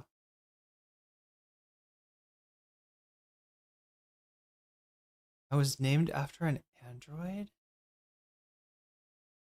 If you've been following the AI industry, you probably know that this is a massively overinflated bubble. Sorry, just reading chat. Up by circular spending, and that the supposed use cases for AI are not exactly lucrative. Sora, for instance, costs OpenAI $5 to generate just one 10-second clip. But still, we're building data centers like mad, trillions of dollars set to be spent on them in the next several years. It's important to note that these numbers are largely bullshit. OpenAI simply doesn't have the money to follow through, and all of these companies are essentially circle jerking each other with money that doesn't exist. The bubble is being propped up by absurd amounts of venture capital and foreign capital, but even these investments need to see return eventually. And when OpenAI needs $1 trillion over the next 5 years just to stay afloat, and with no prospects to generate anywhere near that amount of revenue, the money is simply going to run dry. When the bubble bursts, when people wise up to the fact that OpenAI has been hemorrhaging money by running compute-intensive models to free consumers, that the outputs of good enough models are in fact not good enough, we are going to be left with massive amounts of already planned or built infrastructure. We will have gigawatts of latent data center capacity, and owners holding the bag will be eager to recoup their losses. They won't simply allow their high-tech infrastructure to go to waste, or God forbid return it to nature or the people. No, it was far too expensive for all that. This is where surveillance capitalism comes in. This is where military contracts come in. The 10%. Chat, can you imagine going through there and like, what is it that you like? What is it that they're buying that's costing it to be impossible to like afford a computer now? Just take the chips out and like repurpose them as graphics cards or whatever. Rate was good enough for Israel's attempt to it's RAM. It's all about RAM. Wipe out Hamas. And let's be clear, wiping out Hamas wasn't the goal anyways. The goal, of course, was the extermination of an entire people based on their race. And their AI targeting system provided the minuscule amount of plausible deniability needed to engage in. That's what I need, chat. I'm like capped at 16 RAM on there's literally, just because of the way that the motherboard is set up, it has 4 RAM slots, but the fan is in the way of 2 of them. Their near total destruction of Gaza. Here in the white supremacist United States, replace Hamas with Venezuelan gangs and criminals and illegal aliens, and you have the same dynamic. Just like Israel's genocide wasn't about fighting terror. So crypto is what fucked graphics card prices, and AI just fucked the RAM prices. The U.S. deportation campaign is not about reducing crime. It's about ethnic cleansing. We haven't gotten to the point of outright extermination of non-whites, but remember that Nazi Germany didn't arrive at the final solution until 9 years after the Nazis gained power. Technology was an indispensable part of the Nazi Holocaust. Companies like IBM providing equipment and services to manage prison populations and streamline the mass-killing machine. Surveillance has come a long way since then, but the one thing that hasn't changed is its alliance with fascism. The data center build-out is not only a disaster for the environment, for electric bills, for water rights, for indigenous peoples, for oppressed communities, it also serves as the backbone for a new age of surveillance capitalism. And if you don't believe that this is the ultimate goal of Silicon Valley, take it from Larry Ellison. Our body cameras are simply lenses, two lenses attached to your vest, attached to the smartphone that you're wearing. By the way, and the camera's always on. You don't turn it on and off. And by the way you turn it on, you can't turn it on. I'm going to the bathroom. Oracle, I need 2 minutes to take a bathroom break, and we'll turn it off. The truth is, we don't really turn it off. But we transmit the video back to headquarters. So headquarters and AI is constantly monitoring the video. The police will be on their best behavior. Citizens will be on their best behavior because we're constantly recording and reporting everything that's going on. We watched this speech by Ellison where he talks about always-on cameras that continue to record even after the user turns it off, where citizens will be on their best behavior because they're always being watched, and AI is autonomously analyzing everything that comes in for suspicious activity, and we think, this is obviously supervillain shit. And yet, we have grown so accustomed to constant surveillance that nobody bats an eye at this. A big reason for this attitude towards surveillance is one of Silicon Valley's most brilliant marketing moves of all time. They have tricked us, by way of smartwatches and Ring doorbells, that surveillance is a feature that we should not only adopt, but pay extra for. Chris Gilliard, who studies digital privacy and surveillance at the intersection of race and class, calls this concept luxury surveillance. To illustrate, he asks us to consider the smartwatch. The device collects intimate data such as heart rate, blood pressure, GPS location, breathing patterns, the tone of your voice, and more. How different is that really than the ankle monitor? In fact, the smartwatch collects and analyzes vastly more data. The difference, of course, is that users voluntarily accept this surveillance, whereas surveillance is forced upon the formerly incarcerated individual as a condition for release. Gilliard writes, quote, "In general terms, consumers of luxury surveillance see themselves as foreign and sovereign, and perhaps even immune from unwelcome monitoring and control. They see self-quantification and tracking not as disciplinary or coercive, but as a kind of care or empowerment. They understand it as something extra, something smart." Gilliard argues that the enthusiastic adoption of luxury surveillance devices such as smartwatches, doorbell cameras, smart beds, smart glasses, and everything involving AI indicates a tacit support for the vast network of surveillance that is becoming more impossible to opt out of by the day. This is what people who use luxury surveillance devices don't understand. By normalizing this technology, not only are you normalizing the far more intrusive, imposed surveillance on marginalized communities, but you are creating an environment where ever-increasing levels of surveillance on everyone is accepted. Willingness to adopt surveillance technologies often indicates an alignment with power. It says that you are in the in-group, the privileged class, and that the technology could only be used for your benefit. But according to Gilliard, data shows that these supposed benefits are often illusory and in fact will likely worsen the conditions that made the tech seem attractive in the first place. Gilliard gives the example of Ring surveillance cameras and the corresponding Neighbors app, both owned by Amazon. People purchase this technology to feel and be safer. But he writes, quote, Data shows that the people who use the devices not only are no more safe than they were without them, but also feel less safe. By producing anxiety in some of its users, Amazon makes their need for its products seem more intense, even though the products themselves produce the anxiety. Amazon's strategy is classic Silicon Valley. They create or intensify the problem and then sell the solution. With surveillance, this cycle doesn't just affect the individual. Gilliard writes, quote, "It intensifies a climate of anxiety for everyone. It expands the net of surveillance over everyone. It normalizes suspicion and diminishes our inclinations to trust each other." Technology is often talked about as an inherent good, and the latest and greatest tech, be it surveillance or AI, are said to be inevitable. You must embrace these technologies. At 0mega_star, super chatted $19.99. We are now entering a scanner darkly territory, fearful face robot. We are entering a scanner darkly territory, and it's making me realize that there's like more to this, right? I thought that this one talked more about Palintir. They're definitely talking about the Luddites and then the Butlerian Jihad. I want to kind of shift really quickly to this one, and I promise, like, we'll go to the bonus content after that. Thank you for the super chat, Omega. I think this is it. You know, when you've seen a lot, you've watched a lot of videos in, you know, research for a stream, and you were like, I remember a segment about you know, the panopticon of Peter Thiel's you know, Palintir as a security firm. Ladies and gentlemen, the President-elect of the United States, the Honorable Donald John Trump.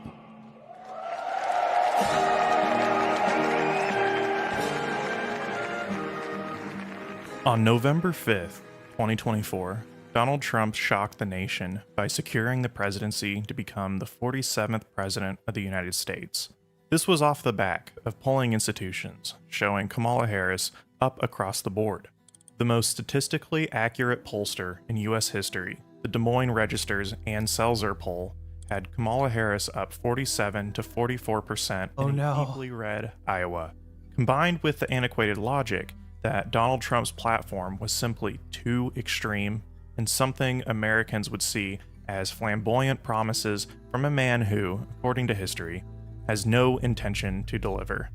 Some examples of his 2024 platform are the following: seal the American border, end inflation, and make necessities affordable. And on number 11 of his Agenda 47 push, rebuild our cities, including Washington, D.C., making them safe, clean, and beautiful again. I want to focus on this in particular. This campaign promise sounds vague, but benign, favorable even. But there's something going on behind the scenes that is seldom discussed, a hidden architecture and plan that can only be visualized by murmurings of the past. In the spring of 2023, Donald Trump released a video detailing campaign plans to increase living standards in the United States. Our objective will be a quantum leap in the American standard. With it, he promised baby bonuses to increase birth rates, a beautification campaign to revitalize existing cities. Yet, biggest of all was a plan for brand new cities. A contest to charter up to 10 new cities and award them to the best proposals for development. A technological utopia designed for the 21st century. Trump called them freedom cities, fully privately owned cities. Oh my God, chat! By the ones purchasing them, auctioned. Yeah, this is really interesting. This is about Praxis and the network state. Off from public. I just saw the video that I realized I was thinking of the whole time. It's the Jobry one. Jobry had a video from 2 weeks ago. To get to that later. Plans in the American West. Yet, this idea isn't exactly new. It's the culmination of decades-long economic policies and deregulation that elevated the rich into the most powerful aristocracy in US history, one where material, monetary accumulation wasn't enough. And through the decades, there is one person who has been at the forefront of this push. His name is Peter Thiel. Peter Thiel is a billionaire and former CEO of PayPal, co-founder of God, we're gonna have to get to this one too, because this is like this just goes back to the origins of Peter Thiel, the PayPal mafia, etc. You need a higher purpose, and I also This is the one I was thinking of the whole time, chat. I think you often need a lower purpose. Analysts, like stock analysts. But the higher purpose for me was to get this nation to be the preeminent power in the world, because whatever faults we have, they're nothing like anyone else's. In the spring of 2014, a former prime minister was spending his retirement shopping around for willing investors in a budding technology startup of which he would soon become chairman. Reporty Homeland Security, as it was called back then. What, Reporty? What? Specializes in emergency response geolocation. Is that like the name of a town or something? Reporty? And video live streaming. Around the time it was rebranded to Carbine in early 2018, it became the first ever Israeli company to join the portfolio. Yeah, this is Jabri, and I think because it's got Peter Thiel on the thumbnail, I forgot that there's a lot of what I really wanted to get was to, just talk about Palintir and Alex Karp and its current role in terms of surveillance. Fund, a venture capital firm launched by Palintir chairman and co-founder Yeah, I don't know, chat. We need to have time for the bonus content. Jay Aubrey is one of my favorite video essays, and this one's good. This one's looking good. Thiel. Seeking to modernize 911 communications throughout the United States, Carbine was recently bought by a US public safety firm for a price north of $600 million, coming a long way from its incubation stage in 2014, when its primary investors were Israeli Prime Minister Ehud Barak and convicted pedophile Jeffrey Epstein. Mr. Thiel, do you have any comments about Palintir's surveillance of the American people, sir? Or any of your connections to Jeffrey Epstein? People are rather concerned. In 2023, the New York Times reported scheduling records that showed Peter Thiel meeting with Epstein on at least 3 separate occasions in 2014, the same year that Carbine happened to be looking for investors. After spending a little over a year in prison for soliciting a minor for sex and— Okay, look, this is the part that I wanted to show you. It's worth watching the whole thing, though. It's a really good video. When we began talking, annoying each other 10 years ago, hopefully I'm annoying you as much. He's so, yeah, wow. Like, look, I always say that self-awareness is like the redemption for any sin. Somebody that is like aware of, their arrogance is less irking than someone who is not. But this guy knows how annoying he is, and he's enjoying being annoying, and there's nothing to stop it. There's no natural predators for this guy, unfortunately, right? Evolution needs to hurry up. Much as 10 years ago. Like get this guy to make a fucking dinosaur theme park somewhere, right? This is, win a, what is it called? A Darwin Award? Or more. Get him somewhere where his hubris can actually have some consequences. That would be great. When I made this. Alexander Karp. This feels like a Vic Berger clip or something. It feels like it's edited. It feels like a YouTube poop.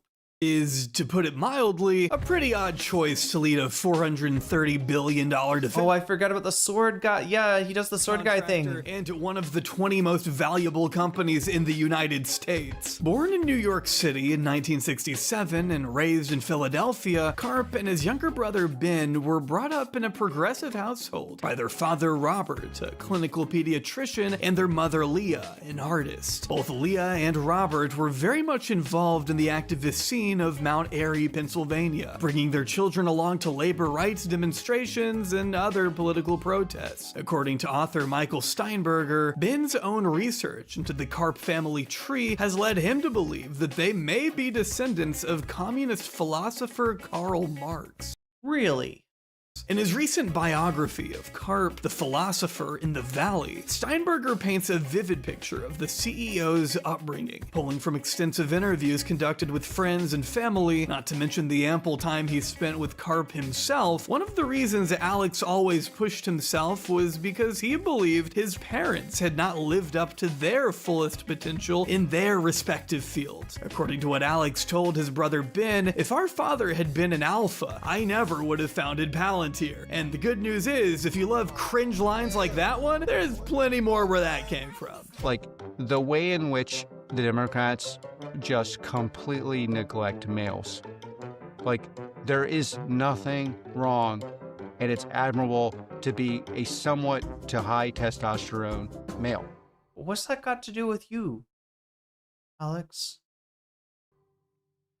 Steinberger also wrote that Karp's mother Leah was originally attracted to Bob in part because he was Jewish. She had been enamored by the religion ever since she visited Israel, he says. Likewise, a part of Bob's attraction to Leah was that she was black. Their son Ben told the author that my father wanted to marry a black woman. Steinberger noted that it was this realization that racial and ethnic identity had been foundational to his parents' relationship that caused Alex Karp to feel as though he had been the product of virtue signaling, which bothered him. In spite of debilitating dyslexia, Karp worked hard in school and obtained his Bachelor of Arts in Philosophy from Haverford College in 1989. Is this guy just destined to hate himself then?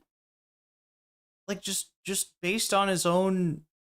This time, Steinberger wrote that Karp blamed Ronald Reagan for the pervasiveness of racial discrimination on college campuses, saying the president had set a mood that signaled to bigots that racism was acceptable. Karp wore a keffiyeh for his yearbook photo, which suggested a broader interest in fighting injustice. After graduating Haverford, he quickly applied for law school at Stanford, but his outlook on world issues couldn't have put him further apart from the ideology being espoused by his fellow Stanford grad student and future business partner, Peter Thiel. We argued like feral... What did they put in the water at Stanford? Animals, Karp told Steinberger. Thiel added that Karp was more socialist, I was more capitalist. He was always talking about Marxist theories of alienated labor and how this was true of all people around us. But it was his unlikely friendship with Thiel that Karp says sustained him during law school, which was otherwise an incredibly dull and unrewarding venture, not too dissimilar from what Thiel's experience had been. Before long, Karp needed a break, which is when he decided to pursue a doctorate in social theory in Germany. Later, employees at Palintir would speculate, half-jokingly, that his German doctorate was a cover story and that he was actually a spy,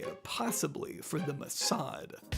His travel to Europe was, in a way, an opportunity for Karp to reconnect with his familial roots. His father's side of the family was German. By the time he completed his PhD, writing his thesis in part on the rhetoric of fascism, Karp had become so enamored with Germanic culture that he had contemplated building a nest egg large enough to stay there for good and pursue more of a nomadic lifestyle. Oh my god, if only, if only! Those dreams were short-lived. Karp must have believed he had a higher calling, and after obtaining his PhD abroad, he soon returned to Palo Alto, where he'd reconnect with an old Stanford buddy. Together, they'd kick off a chain of events that would change the future of government surveillance and global warfare forever.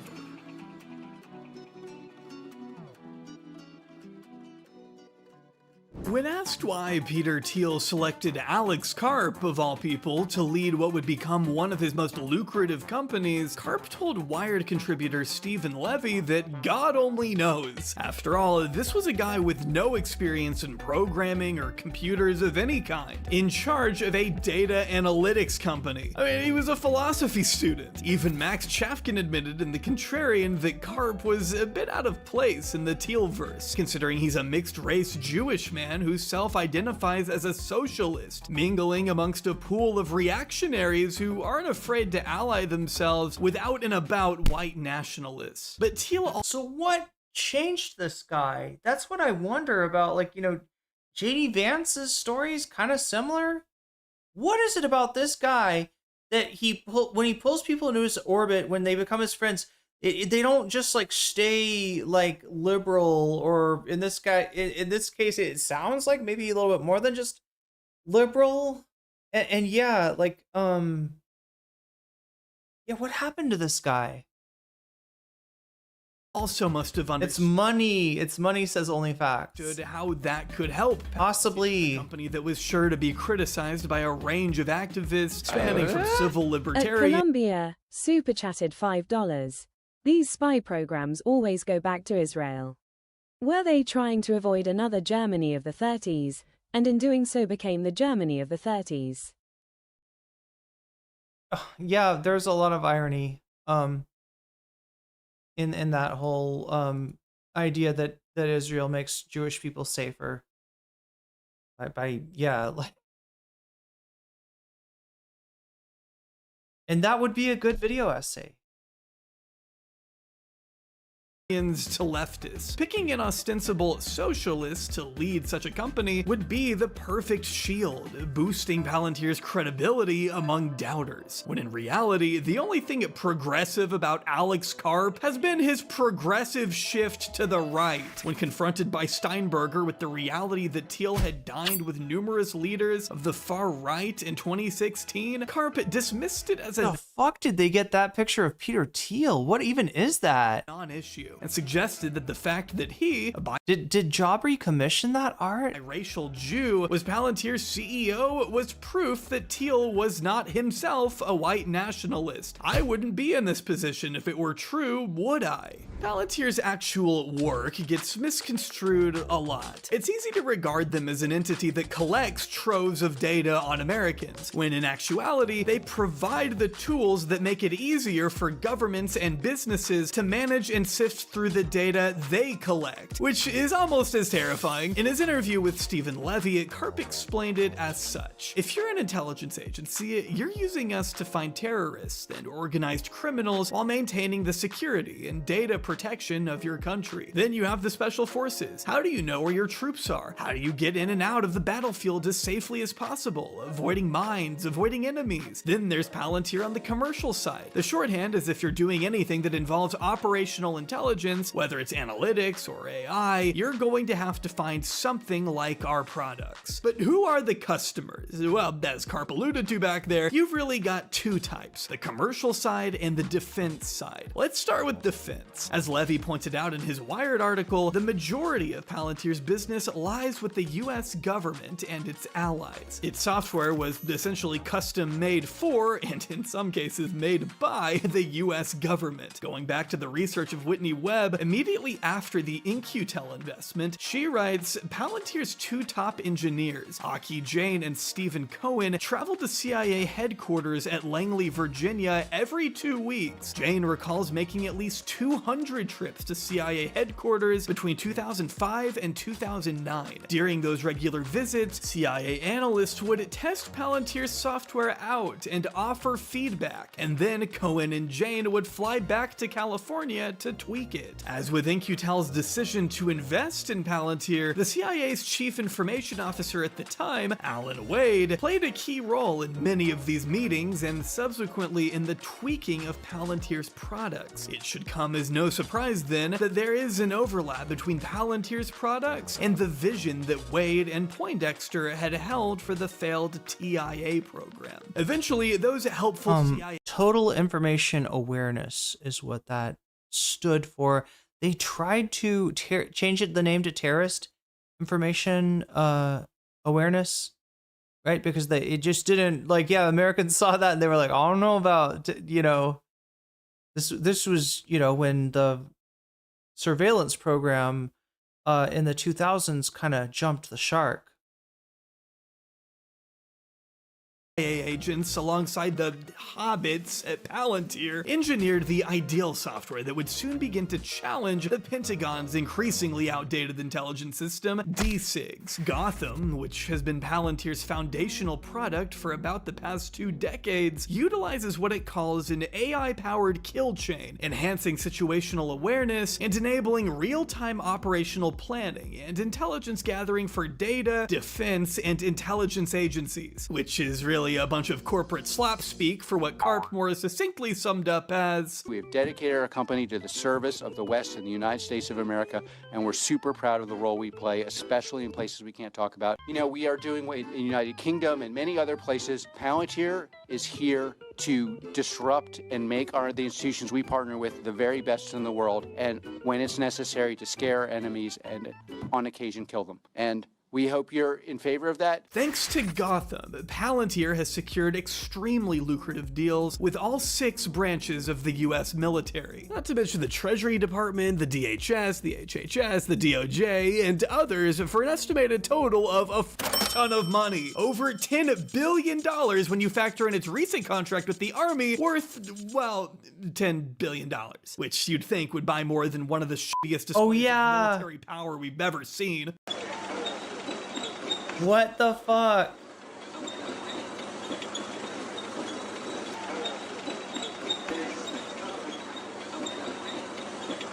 Look at my global hegemon dog, we're never getting healthcare. But it's also important to highlight that Palantir's long-term success once very much hinged on their ability to penetrate the corporate world. For a while, they sold a product by the name of Metropolis, which in the words of Bloomberg reporter Lizette Chapman, performed the same type of big data analysis Gotham does, helping users sift through troves of data to mine for— So it's Superman versus Batman? Is that the idea? Gotham and Metropolis? Patterns and specific information. Before replacing it with a sleeker product, Foundry, Palintir used Metropolis to get its foot in the door with big business from across a range of sectors. Nowadays, their flagship products— oh, this one's the commercial— include not just Gotham and Foundry, but Apollo, which involves software deployment, and AIP, which is their artificial intelligence platform. But it was the use of Metropolis that sparked one of their very first PR nightmares. The story concerned a former Secret Service agent by the name of Peter Kavakia III, who in 2009 was running special ops for JP Morgan Chase, which may sound crazy on its face, but that's actually pretty normal for big banks, believe it or not. But what wasn't normal was for Kavakia, along with his internal security team, to be vacuuming up emails and browser histories, GPS locations from company-issued smartphones, printer and download activity, and transcripts of digital recorded phone conversations from employees of the bank using the help of about 120 forward-deployed engineers from Palintir. According to Bloomberg's investigation, workers would joke that Kavakia was listening in on their calls and would occasionally plant fake information to see if he'd bring it up in meetings, which he did. The outlet reported that Palintir equipped Kavakia with administrative access to a full range of corporate security databases that had previously required separate authorizations and to specific business justification to use. He had unprecedented access to everything all at once, all the time, on one analytic platform. Palintir had turned him into what Bloomberg called a one-man national security agency. Well, he's a power mod, chat. You know, like the power mods on subreddits, right? The people that mod for like a gazillion different subreddits, and like they wield their clout like with the iron fist, right? This is that, but for national security. Karp likes to boast that Palantir's products come with built-in guardrails to prevent this exact type of abuse from happening, including audits that show who searched what. I gotta pick up some food right back. Theoretically dissuade unauthorized users from accessing restricted information. A 2020 profile in the New York Times contained the following passage: "The data, which is stored in various cloud services or on clients' premises, is controlled by the customer, and Palintir says it does not police police the use of its products, nor are the privacy controls foolproof. It is up to the customers who decide who gets to see what and how vigilant they wish to be. Max Chafkin has also pointed out how such guardrails can be ignored. As he wrote, one of Palintir's former engineers recalled meetings during which government clients would suggest trying to use the database to look up an ex-girlfriend. Palintir employees would never object to these requests, this person said. Instead, they would remind the clients that searches were logged, and then allow them to look up whoever they wanted, no matter how flimsy the pretext. In response to the JP Morgan debacle, Palintir released a statement reading, "We are aware that powerful technology can be abused, and we spend a lot of time and energy making sure our products are used for the forces of good. But as the magazine aptly points out, much depends on how the company chooses to define good. The entire reason Kavakia got caught in the first place is because he started spying on the wrong people, going rogue in the words of Bloomberg, and using Palintir to collect data on the bank's most senior executives, which was an obvious no-no and resulted in the termination of his job in 2013. As Michael Steinberger wrote, the episode illustrated the potential pitfalls with Palintir's software. No matter how well-intentioned Karp and his colleagues were, it was the end users who ultimately determined whether the software was employed ethically. As one engineer put it to Bloomberg, the world changed when it became clear everyone could be targeted using Palintir. Nefarious ideas became trivial to implement. Everyone's a suspect, so we monitored everything. It was a pretty terrible feeling, and that engineer couldn't have been more right. The world had changed quite a bit thanks to Palintir, and not exactly for the better. In 2011, a security services firm by the name of HB Gary was targeted by the hacking group Anonymous after the HB Gary CEO, Aaron Barr, threatened to unmask members of the collective. Hard to imagine that being the outcome of you threatening an international hacking ring. It's not really surprising. Anonymous is a hornet's nest, and Barr said, "I'm gonna stick my penis in that thing." But what people were surprised to learn was that HB Gary, at the direction of the law firm Hunton and Williams, had planned to team up with two other security companies, Barico Technologies and Palintir, to wage an information war on WikiLeaks, a scheme that even involved going after Pulitzer Prize-winning journalist Glenn Greenwald specifically. The plan, as a leaked pitch deck revealed, involved spying on and discrediting those who supported or who had worked with WikiLeaks, which of course had become the go-to hub for whistleblowers to post classified information, as Julian Assange and Chelsea Manning had done. Obviously, depending on who you were, there was a massive incentive to get rid of what some saw as the WikiLeaks problem. Hunton and Williams, which had been representing Bank of America, planned to enlist HB Gary and Palintir to pull off the scheme, and had hoped to later pitch their tactics to the US Chamber of Commerce. One of the strategies, according to a Guardian article from the time, was to submit falsified documents to WikiLeaks and expose them as forgeries when published. The goal was to ruin the website's credibility and make its supporters in the media look like frauds. Here's how it was reported by Wired in 2011. When the US Chamber of Commerce wanted to look into some of its opponents, Barr teamed up with two other security companies and went nuts, proposing that the chamber create an absurdly expensive fusion cell, which would cost about $2 million a month. If the fusion cell couldn't turn up enough opposition research, the security firms would be happy to create honeypot websites to lure the chamber's union-loving opponents in order to grab more data from them. The security companies even began grabbing tweets from liberal activists and mapping the connections between people using advanced link analysis software most often used by the intelligence community. Apparently looking to harm the livelihood of journalists like Greenwald, Barr reportedly wrote, "These are established professionals that have a liberal bent, but ultimately most of them, if punished, will choose professional preservation over cause, such is the mentality of most business professionals. Without the support of people like Glenn, WikiLeaks would fold." Greenwald, for his part, stated that his initial reaction was to scoff at the absurdity, but after learning more about the scheme, he began to take the attempt more seriously. "Not in terms of my involvement," he said, "but because of the broader implications this story highlights." He blasted the company for engaging in a lawless and an unrestrained axis of government and corporate power. Alex Karp was also one to recognize the broader implications, or at least recognize how it looked from a PR perspective, which is why he wasted no time throwing the folks at HB Gary under the bus, breaking off all contact with the company and issuing a public apology to progressive organizations in general and to Mr. Greenwald in particular for any involvement that we may have had in these matters. Similar to the JP Morgan debacle, the HB Gary incident underscored to many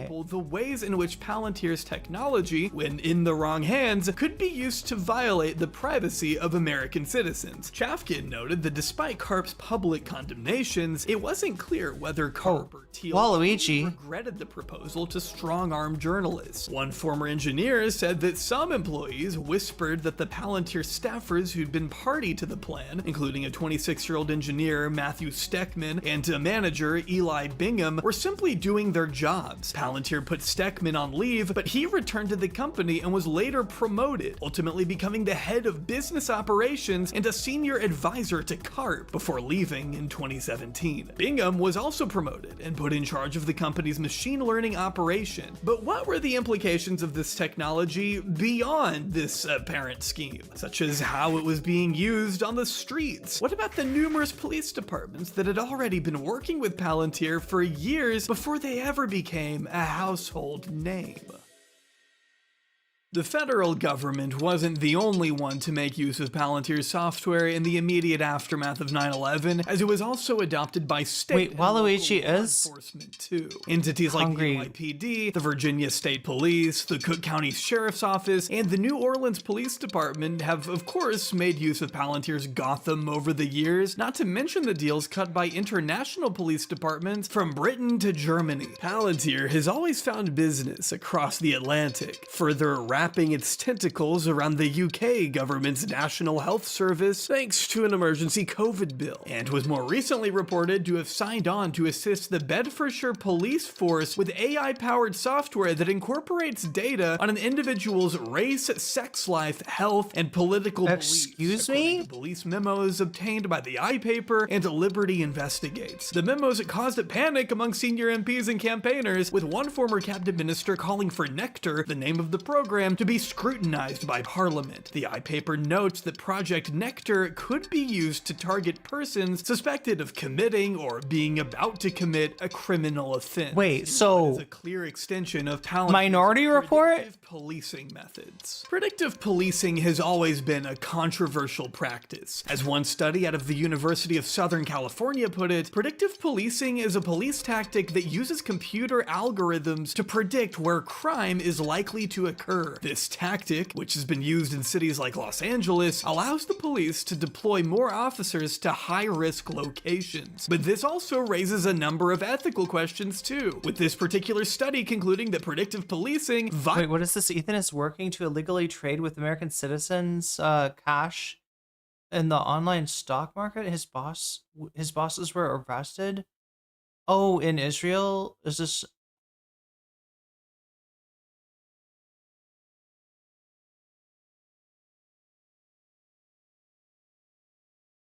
They're implementing thought crime arrests now? Under what laws?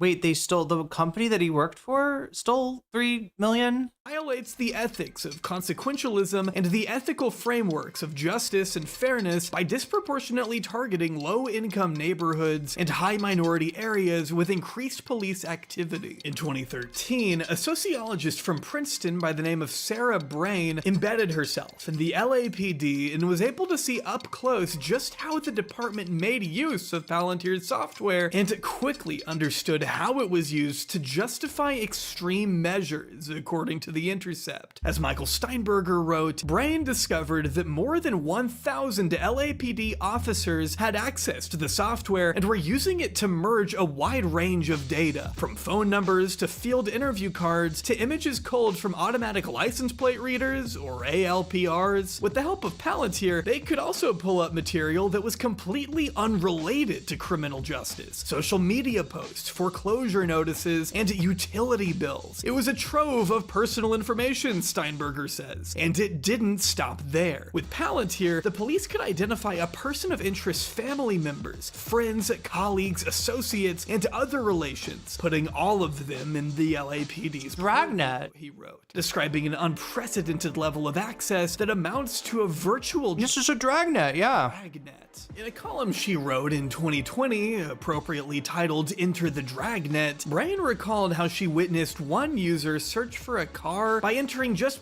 Wait, they make the person they think is committing thought crimes a danger to the public in some shape or form? Part of a license... Yeah, it's like that whole... Oh god, that's what I was gonna say, chat. Earlier in the show, we're starting off with breaking points and their discussion of Peter Thiel, and I couldn't remember what the other point that I wanted to bring up was, but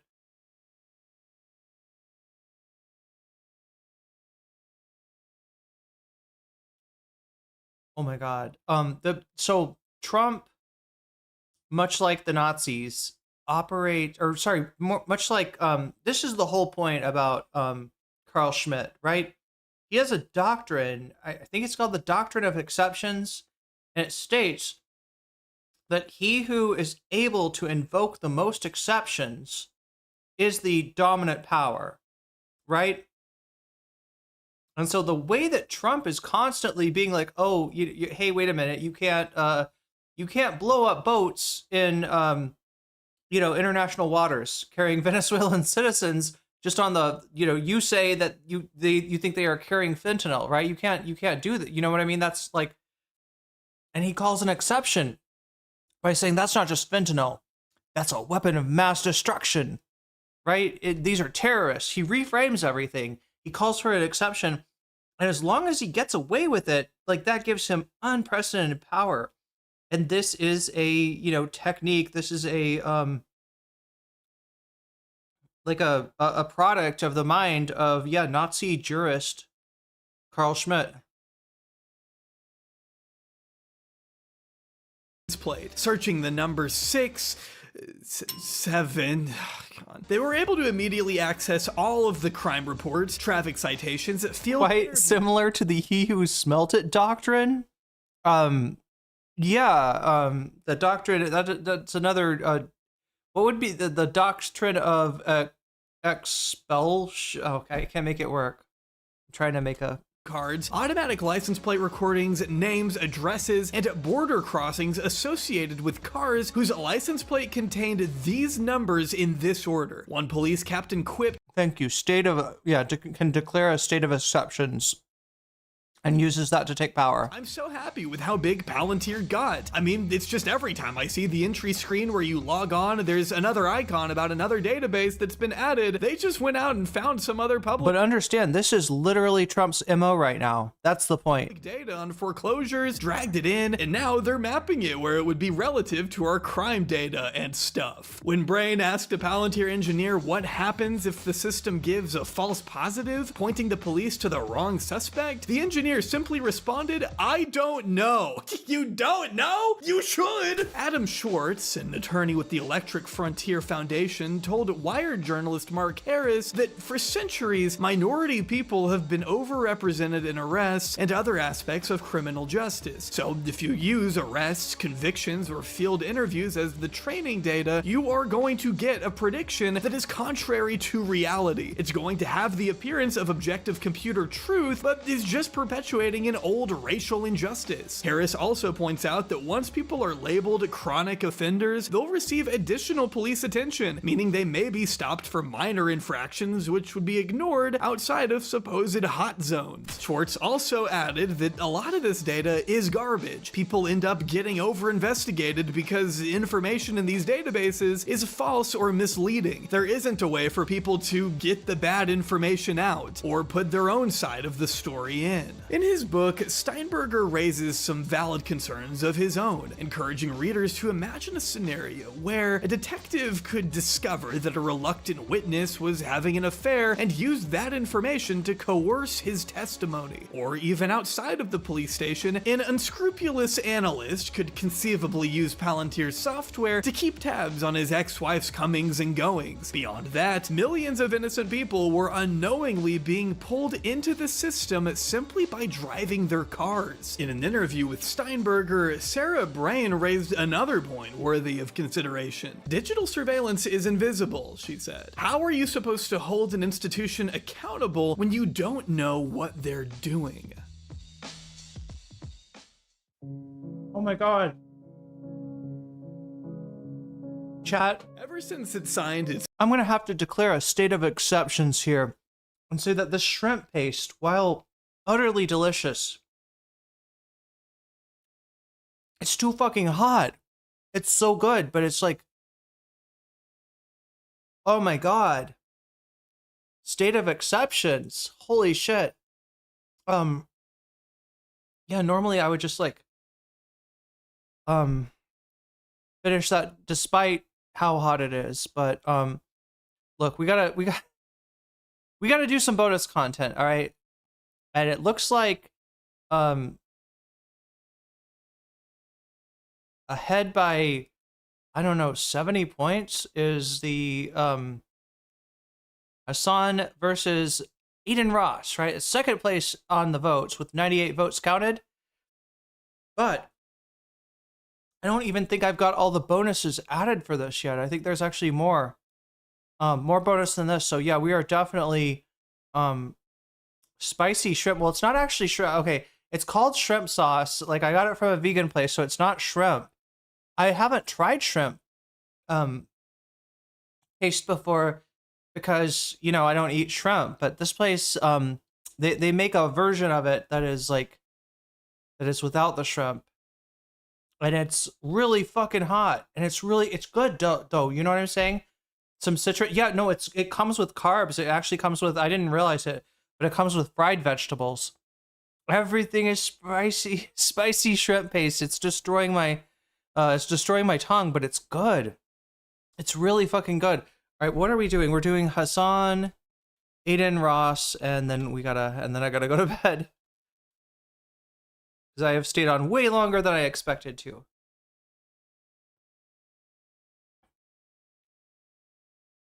So yesterday, I guess there was a debate between Dave Portnoy, the Barstool sports guy, and Aiden Ross. I think. What was it about? Palestine? Heated political debate. Yeah, because I think I remember Hassan saying he agreed with Aiden Ross in this one. Well, the very next day, Aiden was trying to do drama with Hassan Piker. Talk about the Aiden Ross shit too, because I covered it yesterday. But Aiden Ross rants on Hassan Abi after Hassan made fun of Aiden's political takes and couldn't pronounce Palestine correctly. Aiden believes Hassan should be banned from entering America. Full recap. I don't understand how you aren't in jail. I can see you removed your dog from the streams. You are literally garbage. I could see you removed your dog from the streams.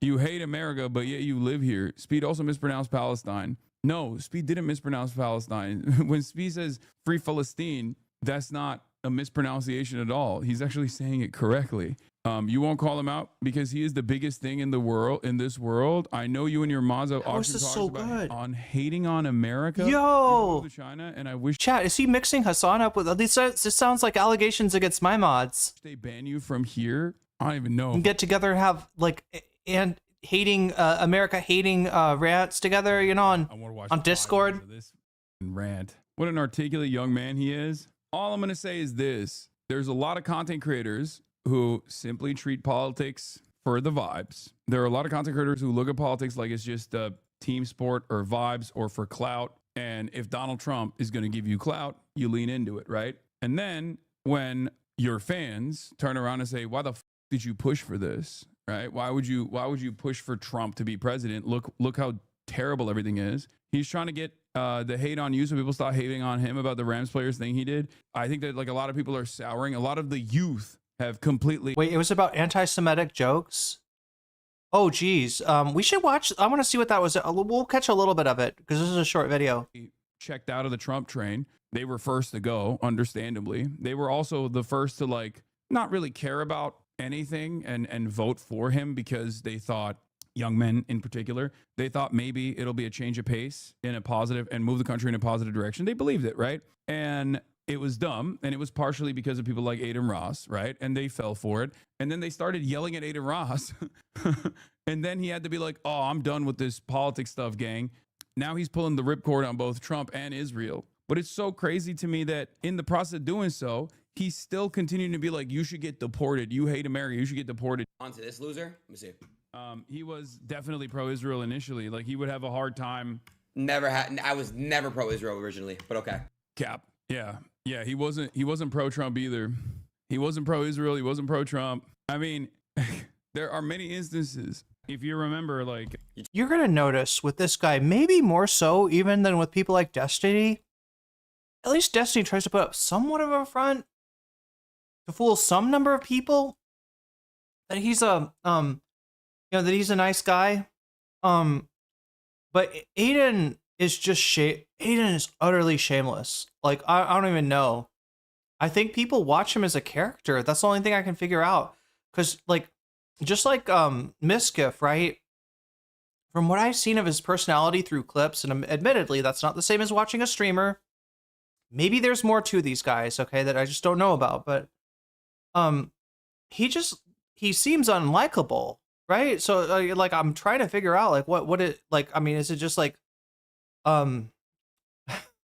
do people very different than me like him, or is there something that I'm missing? Like, why is this guy? You know what I mean? He just seems like a dude you'd be like, yeah, he's an asshole, and move on. But I guess not. Oh my god, chat! This stuff is like, I don't know how to explain this stuff. It's like salsa. It's like extremely spicy salsa. I don't even know what all is in here.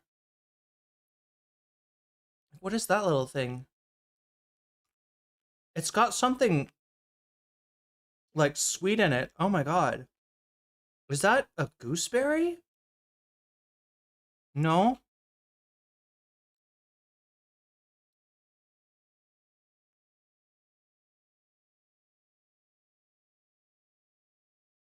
I think it's eggplant. I mean, it's just veggies like chopped down to a salsa. There's something sweet in there, maybe a fruit, and then but yeah, it's extremely powerfully spicy, and I've never tasted anything like it. Yeah, the closest I could come is just to say it's like a really like flavor dense salsa, if that makes sense. But holy shit, it kicked my ass, and I had to come back for more. That's how good the ass kicking was. You're talking about 2022. Before anybody was saying it, I was saying it. Speed didn't even know the meaning of it, Hassan. Hassan, you are such a fucking pussy, bro. I don't know how you're not in jail. I don't know why nobody's called PETA. Like, this is the funniest aspect of Wait, what did he say? You were such a what? You were such a terrorist? Is that what he said?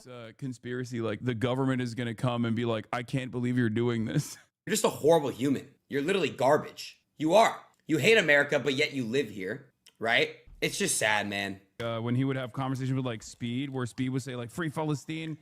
Okay, so why not come at Speed for not knowing what Palestine was at the time either? He said he did. No, that's actually, if you were smart enough to understand, I was saying Speed knew what Palestine was. I like that for a lot of people, this won't be like a wake up call for them. They'll be like, Aiden Ross is so stupid. I hate Aiden Ross. And then they'll turn around and Aiden Ross will be like, oh, Hassan is a piece of shit. And they'll be like, true. Oh my God, I'm agreeing with Aiden Ross. I can't believe he's right. I can't believe how right Aiden Ross is. And it's like, yeah, that should maybe be a cause for concern, you know? And the thing is, like, I've maintained this position, and people have yelled at me for this, but like, I think Aiden is too stupid to like actually have a real political opinion. I've said this many times over. Right? This is the worst, chat. He's not even going after Aiden. He is just like disrespecting him. I don't think he has like. And he deserves it. He 100% he deserves it. Goblin. So it's not You know, he's not doing this stuff to be like, I see a ideological commitment. That's not the case at all. He's just kind of hearing things and then repeating it like a child. But then also on top of that, he probably has you know, certain, I mean, he has a much better way of reading the room. Bean paste gives, yeah, I think you're right. I think it is these like, they make like it's almost like miso here, and then they like dry it or like cook it into like, it looks like tortillas, but you don't want to eat this tortilla. What you do is you take the tortilla and you put it in a you know, in like a with a mortar and pestle, and you smash it up, and it like gives the salty, earthy, like umami flavor to the like shrimp paste or the chili paste. Than even the likes of, you know, Dave Portnoy. Because the reason why I was talking about this yesterday was because Aiden Ross and Dave Portnoy were having this like private conversation. They were texting one another, and Aiden was coming across as like morally consistent. That's what I said. Aiden Ross was actually destroying Dave Portnoy in a private debate because he was saying that he's pro-Palestine and Dave is not. You're a sucker. I got Aiden Ross. You can't get nobody on stream. You suck. And you're like 10 years old. I got Trump on stream. You can't get nobody on stream. Again, clout. Why the fuck would Trump come on my stream? He won't acknowledge you giving him props where... Yeah. The reason that Trump came on Aiden's stream is because Aiden basically... Well, chat, we don't want to revisit Dick Suck Mountain from yesterday, do we? We don't want to say what Aiden did, right? But it was messy. It was very messy. There was a cleanup on aisle 6 after Aiden's conversation with Trump. And yeah, like I don't know what kind of flex that is. Is like you let yourself be used as a fucking vessel for a criminal scam artist to fucking like I don't know. You gave him access to your low propensity voters. I don't know what to say. It's pretty pathetic, right? If Hassan had, can you imagine if Hassan had Kamala on, and because it was Kamala, Hassan was like, listen, we're like, hey, Kamala, how's the campaign being going? I see you're doing really good out there. The last few polls, you were up in those. Yeah, I really like your strategy. Just can you imagine Hassan interviews Kamala, doesn't say anything about Gaza? That would not happen. And if it did, that would be, you know, the end of his support.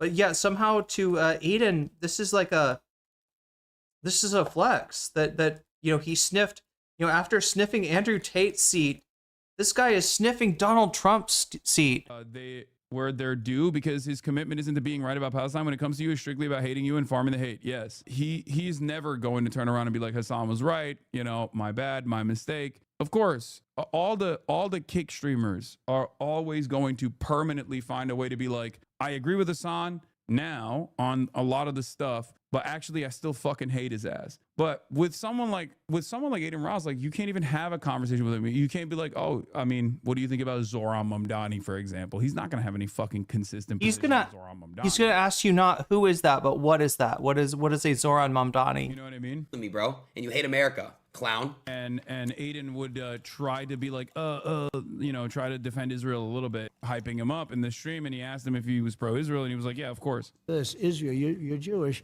Are you a fan of Israel?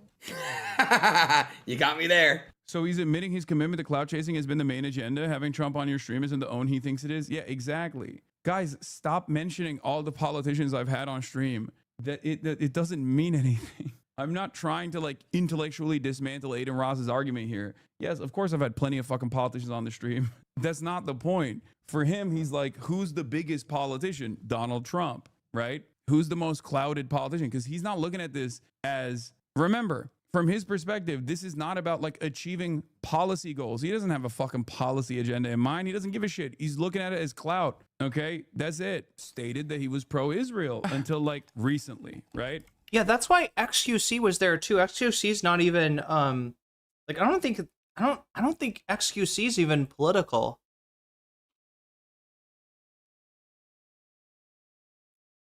Like compared to Aiden, I think compared to Aiden and Asman, I think they're a little little bit centrist in comparison. Aiden is just a liar. When he you catch me laughs about it, absolutely. That's what I mean. He's fucking shameless. And that's what I don't get. Is like, I don't know, there's an audience for that, I guess. There's an audience for just being a fucking asshole. Wow. Yes, bro. I'm educated on the topic, Hassan. I'm very educated on the topic now. I'll tell you what, Hassan. I will take a course to fully understand the history of Palestine. Great. If you could take a course how to treat an animal properly. Fucking awesome. Let's do it. I love that. Not only did I learn a lot from raising fish and didn't have like I wasn't as experienced, but I am certainly a lot more experienced now. Yeah, that sounds great. They have no concept of like how to raise an animal or a dog or how to train a dog at all, not realizing that Kaya is not only one of the best taken care of dogs of all time, incredibly spoiled, but also is very good, like really, really, really fucking well trained. So yeah, great. Look, I gotta admit, I'm not an animal, like I'm not a pet owner like Hassan, like, right? I've never futzed with very much training at all, right? And if it's not fun for the pet, I will not train. But I gotta say, like, I don't really have anything against somebody that does, take their dog to obedience school. Like, I don't think it's like torture or, I mean, like you kind of are like, by having a pet, there's a little bit of a, the pet is there by like the virtue of your, I don't know. It's an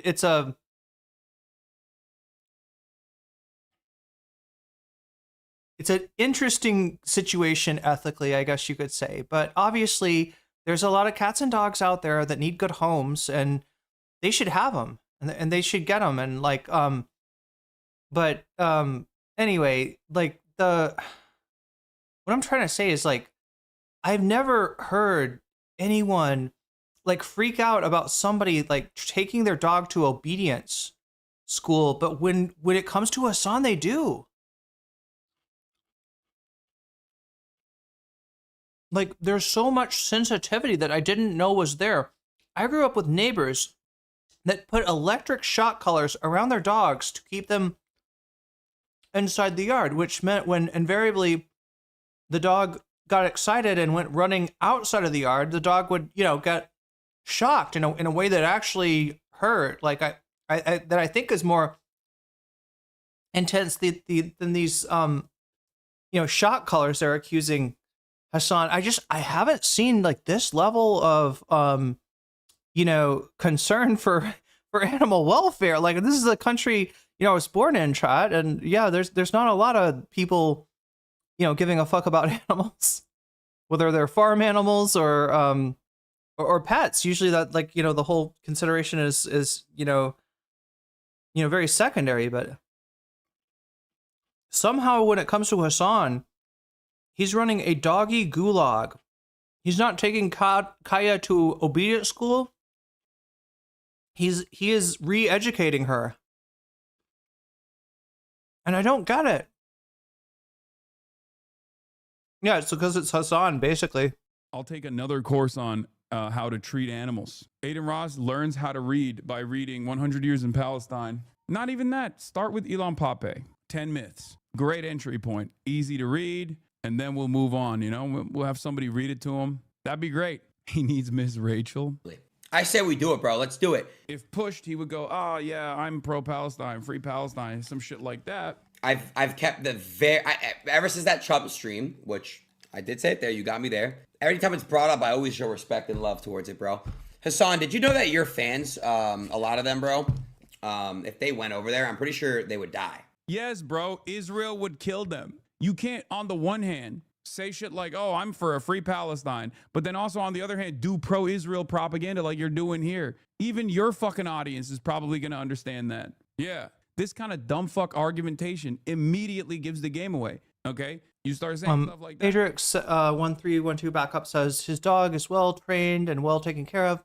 Better than most people I've seen. The positive reinforcement training is the way to get go. That's what I've heard too. Yeah. Positive works better than negative. And when I did, like, the little bit of training I did with my dog, it was treats. There was never any a punishment for not doing the it was mostly just like, you know, sit. I think it was just like sit, stand, stay, that kind of stuff. And it's very obvious that you're maybe not actually fucking invested in the liberation of Palestinians. If this was a legitimate point, a thing that you actually believed in, if you were actually free, if you were actually for a free Palestine, if you were actually anti-Israel, if you're actually critical of Israel at all, you would turn around and say, you know what, Hassan is actually right about this. I was wrong for fucking calling him a terrorist here. You are a hypocrite. You're a piece of shit. Someone in the and, chat say he won, not gonna lie. Yeah. What do you think of you? And allegedly, in my opinion, a dog. This was such a stupid take that like even Aiden's fan base didn't believe this. They were like, dude, what the fuck are you talking about? You were entertaining this contract about coming to kick in the beginning. Don't lie. Don't do. You were. You absolutely were. He still does this thing. I don't know if why. I am lying, me right now, do that. And guess what? You would have taken the crypto money from stake. So you don't even make any fucking sense. You suck. I like this conversation, this hypothetical, because I objectively did not. Even XQC denied that, I think. Yeah. Yeah, I mean, this is debunked, but it doesn't matter. So is the thing about the brothel or the, you know, all the other shit too. It still gets brought back up regardless. Dan Saltman says he doesn't care that it's not true. He wants to use it anyway.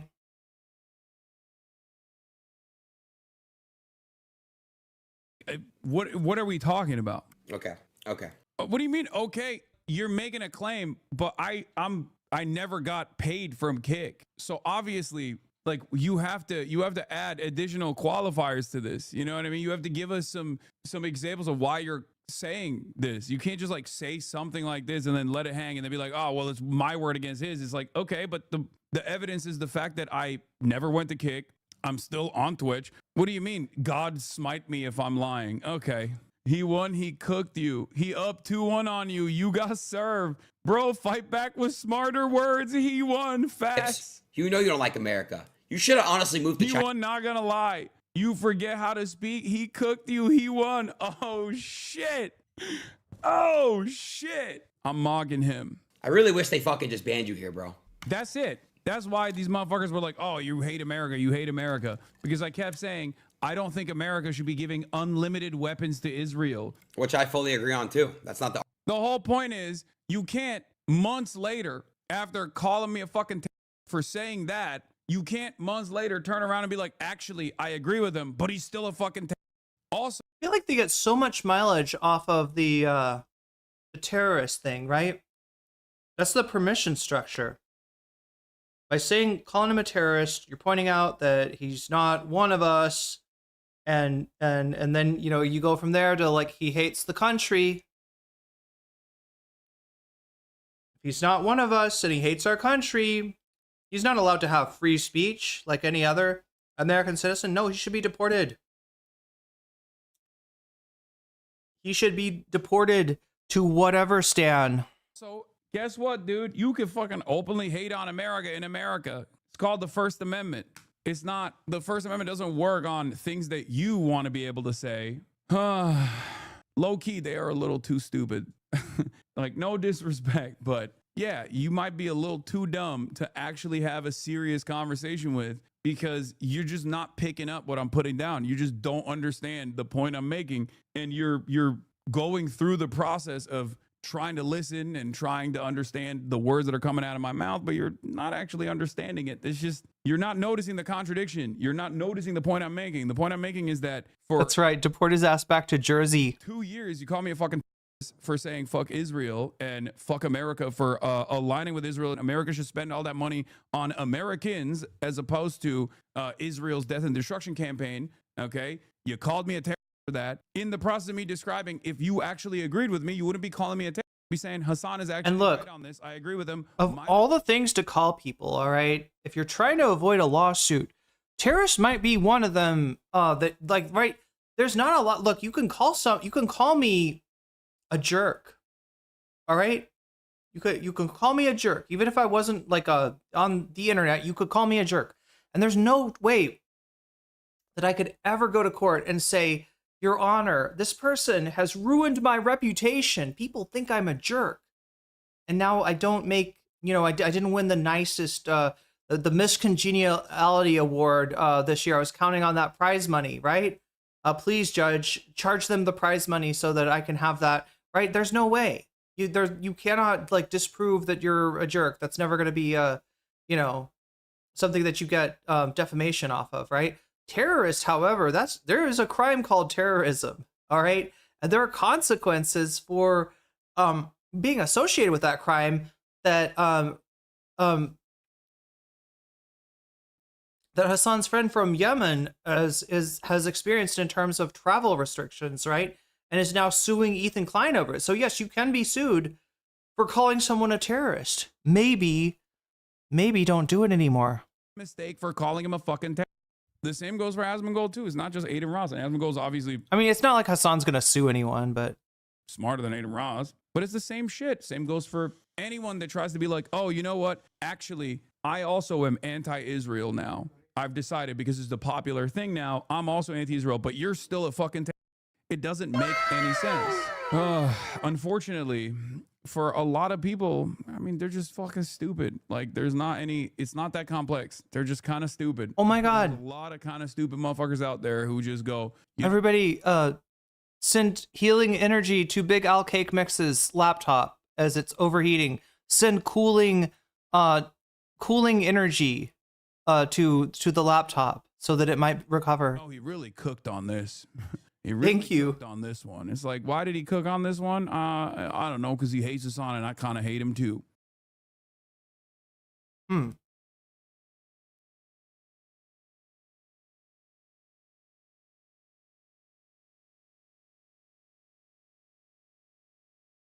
Okay, one more to close out the night.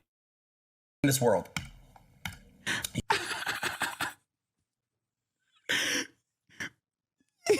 He's literally, dude.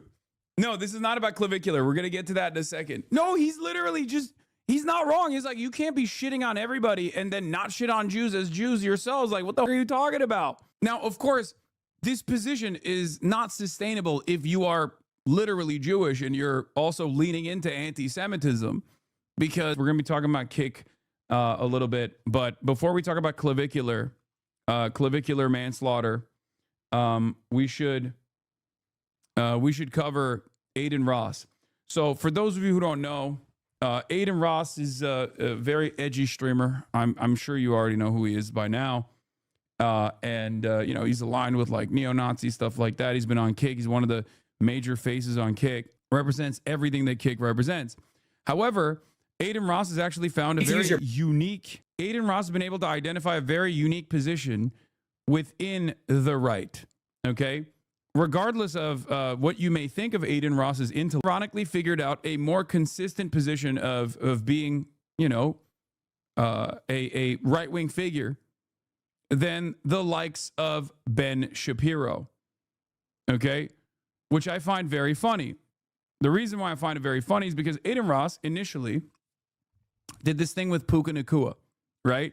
Where he really leans into like the anti-Semitic conspiracies for his audience. He's like, oh, I have Jew lawyers, yada yada, all this shit, right? And also, I mean, his actual his like image, his PFP on Twitter is literally him doing like the anti-Semitic greedy merchant meme, which is what he was trying to teach Puka Nakua to do as a touchdown celebration.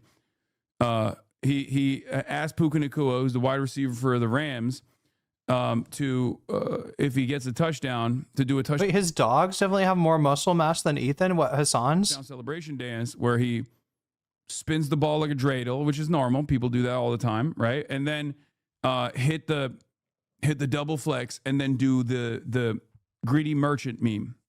Now, Aiden himself is Jewish, even though he leans into the anti-Semitic memes quite a bit. Aiden also has a deeply anti-Semitic audience. Okay? So I don't think Puka Nakua knows what any of those things are. Let's be real. I don't think he knows much other than, running the football, catching it and running it. Okay?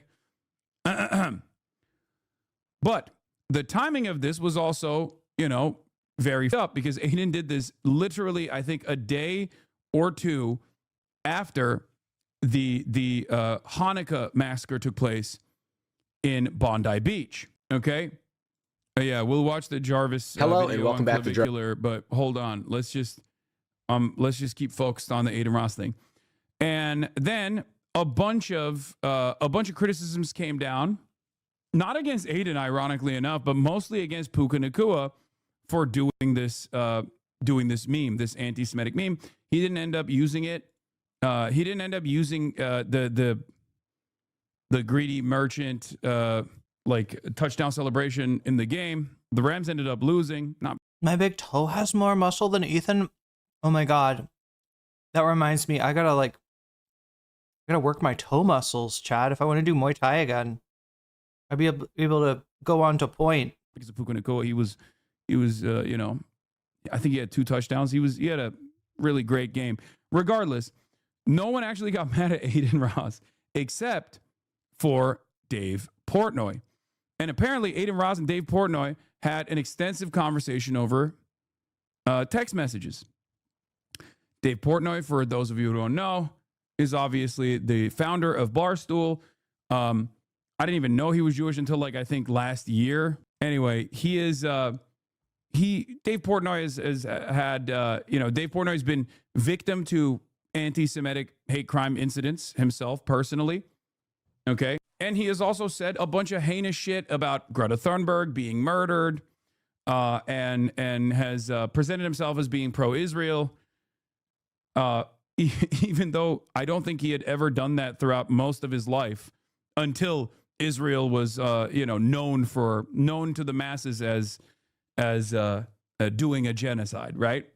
So he grabbed onto the pro-Israel movement in the worst possible time.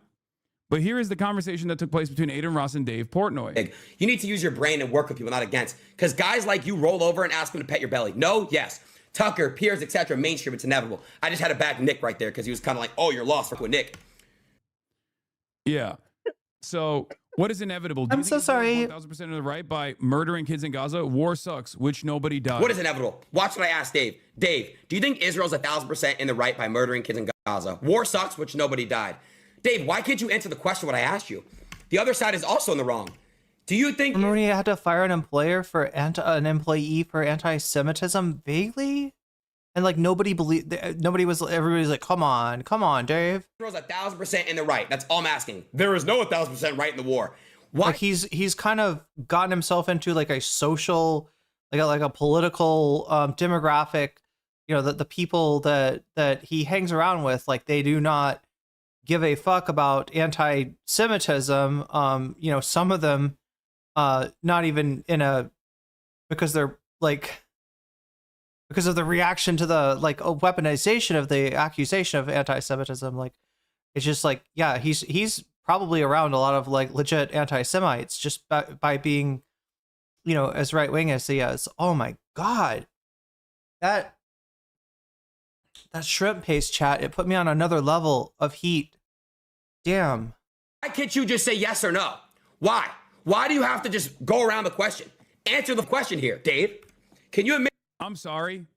If you lose an argument, this war sucks, but jail for Hassan for the dog collar, yeah. A perfect example of Zionism being a brain rotting function.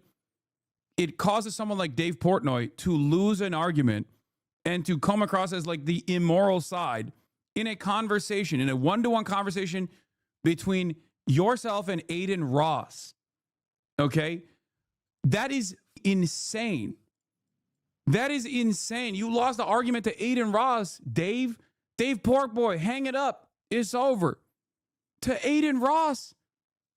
You took the fattest of L's to Aiden Ross, dude. I'm sorry, you are comparing equal intellects here? Yeah, exactly. And in many respects, I would say that Dave Portnoy is if your side loses to Aiden Ross in the market, ironically enough, Morbear, I do think that Dave is going to be one of the right wingers that comes out of this whole, MAGA Civil War thing, having spinning a shadow of his former self, right?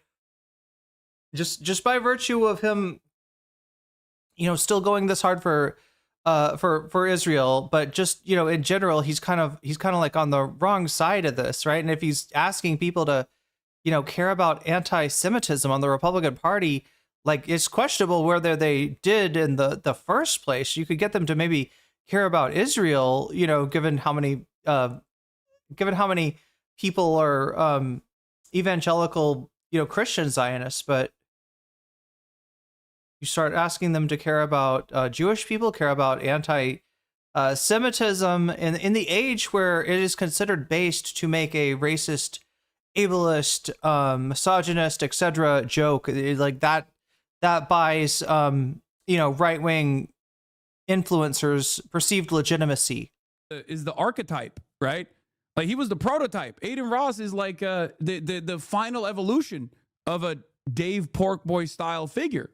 That there are innocents dying. Why can't you answer this question? Of course, thank you. Therefore, you need to point out both sides, Dave. I have Muslim fans. Nobody has ever said otherwise. So do I. I have fans of all types. So do I. So stand up for the people who love and follow you. Chat, that's why I stand up for the people that I love in my community. I stand up for the anti-Semites in my community. The people that make horrible anti-Semitic jokes about me, I'm here for. I will protect you, right? I believe in your freedom of speech, even if you don't believe in mine, even if you don't look at me as a human being. And you guys are all sorts of different. This is such a fucking cultures, backgrounds, etc. If you watch me, you're mixed. You're he is so fucking different types of backgrounds, races, religions, etc. I need to see more of this. I need to see more of it because I saw more clips of this and it's hilarious. But they have this argument. There is one better clip of this than the one that we just saw, where, guys, Aiden Ross is not being woke here. He is saying he's standing up for the hate. He's standing up for the anti-Semites. Saying, listen, dog, we make fun of everybody else. Okay, we make fun of everybody else. If we can't make fun of ourselves as Jewish people and we try to do this like DEI shit for Jews, we're going to lose the conversation. No, I'm not even kidding. I saw the rest of the text exchange and I couldn't believe it. And I was like, this figured it out. He literally, I don't think he's right, for the record. You know, make no mistake. I don't think it's appropriate and I don't think he's right at all because I'm on the opposing side of this. Wait, a big enough piece of shit can be used as a sundial at noon, just at noon? Conversation where I don't think we should be doing this to anybody. I don't think we should be dehumanizing anyone, right? Whereas Aiden unironically has figured out that the intellectually consistent or the consistent position here to continue having an audience of right-wingers as someone who is Jewish is to literally do anti-Semitic memes. He's saying, yeah, your job, if you're Jewish and you are catering to a right-wing audience, or if you are, you know, a woman catering to a right-wing audience, a black person catering to a right-wing audience, whatever, right? Your job is to give them that permission structure to be racist, make them feel good, make them feel that you have given them the card. They have the permission slip now. You tell them, go ahead and use the slur against me and use it well, and think about me every time you yell that slur. Think about me because I have approved of you. He's basically saying, like, you can't, you know, you can't run around and demand DEI or wokeness just for Jews. It makes us look bad. Okay. Now, this is the murdering kids Israel part of the conversation, but there's more to it. There's more of a back and forth where he actually lasers in on the other side, where he's like, where is it? Let me see if I can find the rest of it. On argument with Dave Portnoy. OnlyFacts, if I understand you correctly, are you saying you invented the vertical clip? I'm gonna show the text tomorrow on stream. He told. Oh wait, he didn't show the text here. Oh, someone else must have had the clips where he shows the rest of the text. It may be this one. Hold on. Let me see if this is the one. I feel like you should get paid for that. 15 people get murdered in Australia. Oh yeah, so Dave, the conversation starts actually where, you know, Dave Portnoy is kind of correct, right? He goes, "Why'd you tell Puka to do that dance? Seems like an asshole dumb thing to do." Aiden says, "It's a joke. It shouldn't have been taken too seriously." Yeah, telling a dude to... Aiden sounds like a 14-year-old contrarian little shit arguing with his teachers. just to annoy them and look cool to his 14-year-old obnoxious An friends. anti-Semitic touchdown dance 5 seconds after 15 people get murdered in Australia surely wouldn't be taken too seriously. Idiotic thing to do. You play both sides. Okay? Again, Dave Portnoy is not wrong. Okay? He's kind of not wrong. The problem here is they're both right-wing. So the hypocrisy stems from Dave having to smoke for every other group and then being hypersensitive about anti-Semitism. And this is the reason why Adin Ross actually arrives at a more intellectually consistent position than Dave Portnoy. Surely wouldn't be taken too seriously. Idiotic thing to do, you play both sides. No, we need to stop playing this victim card and be consistent with all sides, races, and religion. I'm Jewish like you. I celebrate Hanukkah, Shabbat. There aren't just Jewish people that live in this world.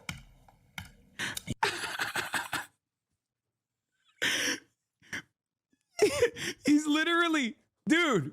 No, this is not about clavicular. We're going to get to that in a second. No, he's literally just, he's not wrong. He's like, you can't be shitting on everybody and then not shit on Jews as Jews yourselves. Like, what the fuck are you talking about?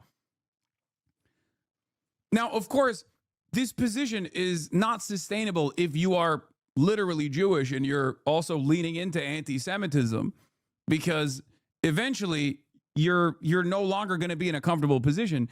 And I don't think Adin realizes that. I don't think he realizes much, which is why this makes it so much funnier, where he is coming across as like smarter than Dave Portnoy, or at least more consistent than Dave Portnoy in this circumstance, because he's saying, no, is equal opportunity race. Yeah, it's kind of a wild thing, like to come across less smart than Adin Ross. It's kind of like an accomplishment. We got to be hateful to everybody. You don't understand. You're a Jew who wants the cool kids to seem like he's a cool Jew. Suck Kanye's dick. Tell Pookie to do that dance. If you don't think there's a difference between how Jews and being treated in this world versus 2 years, you're an idiot. That's the problem. We can't take shit too seriously. Our people are being hated. You need to add comedic light to show people we can take jokes. Not all Jews are bad, but people like you give us a bad rep, Dave. That's what I was referring to, Dave. I'm sorry you feel that way. For the record, the bad thing is like not being cool with anti-Semitic jokes, right? That's the bad representation that he's accusing Dave of indulging in. But like Hassan said, Dave makes the same racist jokes about every other group and then wants to draw an exception here, and it's just not that's not happening on the right at this point. I'd love to hear your full opinion, but we need to add light, not play the victim card. I'm a proud Jew. To stop anti-Semitism, we need to add comedic light, not play the victim card. Bro, I love infighting of this sort. I'm sorry. It is a Christmas miracle, baby. Dave Portnoy getting out-woked by Adin Ross in an effort to defend doing more anti-Semitism. What is happening here, man? This is incredible. Okay? Dave Portnoy comes in and is like, dude, why the are you, fomenting anti-Semitism? What's wrong with you? Adin Ross turns around and says, you defend Israel. You are literally doing worse shit. You are doing worse shit for us Jews by defending Israel than I am. And if we don't actually wisen up, like we're gonna get clapped up. We're like, if you keep defending Israel and then like crying about anti-Semitism, you're making people more anti-Semitic than I am. I'm just like making a mockery about it. I'm taking it not so seriously, which is the consistent position in the right. Okay, it's not correct because I understand how bigotry works. My perspective on this, to pull myself out of this back and forth conversation, is that it's not great. It's not smart to actively dehumanize yourself. Okay, it's not smart or great or good overall for social cohesion to consistently undermine marginalized groups and dehumanize them. Not a good idea at all, because then you're going to let the Nazis take over. Okay? But if you are right-wing, if you are conservative, Adin Ross is 100% right. If you're conservative, if you want to do like, if you want to engage in dehumanizing rhetoric, if you want to be bigoted or whatever, Adin Ross is right. He's more right than Ben Shapiro. He's more right than Dave Portnoy. He has with the limited intelligence that he has, arrived at a better position for conservative Jews that want to maintain this allegiance than Dave Portnoy and Ben Shapiro have. That's it. As I said before, you can take a token position for yourself in a white nationalist, white supremacist movement, as long as you don't speak out of turn, as long as you play that role, as long as you say, nah, this kind of stuff is actually totally fine. And there is even things that I agree with that Aiden Ross says in this conversation. One of the things that I agree with is, yeah, when you defend Israel unconditionally, you're doing worse in terms of fomenting anti-Semitism amongst the masses. It's true. Anyway, Dave hits the woke line. There aren't just Jews who live in this world. No shit. I give a bad rep too, because you and your dad both suck my dick, and thank me for speaking up last time I saw you. You're most definitely not a proud Jew. You are a convenient Jew. He got me there. I'm like, damn it. But Aiden is in a white supremacist online culture, so he has to hate himself to be a part of it. Football player isn't right-wing, so he's not doing the same. Probably didn't even know what it was an anti-Semitic trope. No, I know. There's more to it. I need to see more of it. I need to see more. But yeah, of course, Aiden and Aiden's dad sucked up to Dave and even talked about how good Dave was for, I don't know, fighting for Israel or fighting against anti-Semitism. Well, yeah, he was on the opposite side of the issue. And yet when he started calling Hassan a terrorist. Whatever. But once again, the boundaries that these guys are having this argument on is around Israel. And if you have these arguments around like defending Israel or criticizing Israel, Aiden Ross is always going to win that argument for the majority. And even morally, he's going to be on the correct side. If both sides are right-wing shitheads and one side is pro-Israel and one side is anti-Israel, who the f do you think is the right side? Debate Fuentes, debate someone. Okay, I don't have a stream, but happy to do live. Perfect, let's do it. Oh my God, Fuentes, brother, you are lost. You need to all ally like Fuentes. He's getting too big and will continue to get bigger. Brother, you are lost. They're having a wrong. Oh shit. Okay, and guess what? Eventually, it'll be Impact. He's telling Portnoy he needs to bring on Fuentes because otherwise Fuentes will somehow if they platform Nick Fuentes that he won't do a program against them. I don't fucking lost. He's getting big. You need to use your brain and work as soon as Hassan's like, Aiden's got a point here. Here comes Aiden with the complete foolish argument. You need to ally people like Fuentes. He's getting too big and will continue to get bigger. And guess what? Eventually, it'll be Impact. You are fucking lost. He is getting big. You need to use your brain and work with people not against. Because guys like you roll over and ask them to pay your belly. No, yes. Tucker, Pierce, etc. Mainstream, it's inevitable. You need to use your brain and work with people not against. Because guys like you roll over and ask them to pet your belly. No, yes. Tucker, Pierce, etc. Mainstream, it's inevitable. I just had to back Nick right there because he was. A Jewish man is suggesting discourse with an open neo-Nazi. My brain cannot comprehend this shit. Yes, brother. 2025 fascism is so different. And I've been telling you this for fucking years. And people, for some weird reason, think that it's still the old dynamic where it's like the white, the Anglos that are fucking the foundational side of this white supremacist movement in this country as they were in the past. No, the fuck they are not. America is too diverse of a nation. America is too multicultural of a country to have a fascist white supremacist movement that is entirely comprised of the true whites. Okay? It's not going to be an Anglo movement. It's a movement currently led by a black woman, Candace Owens, and also supported by, or the second in command by, a Mexican gay guy, Nick Fuentes. Okay? Another loyal servant of white supremacy and straight up Hitlerian fascism in this country is Myron fucking Gaines from Fresh and Fit. And also Aiden Ross, who is Jewish. Woke has hit DEI, brother.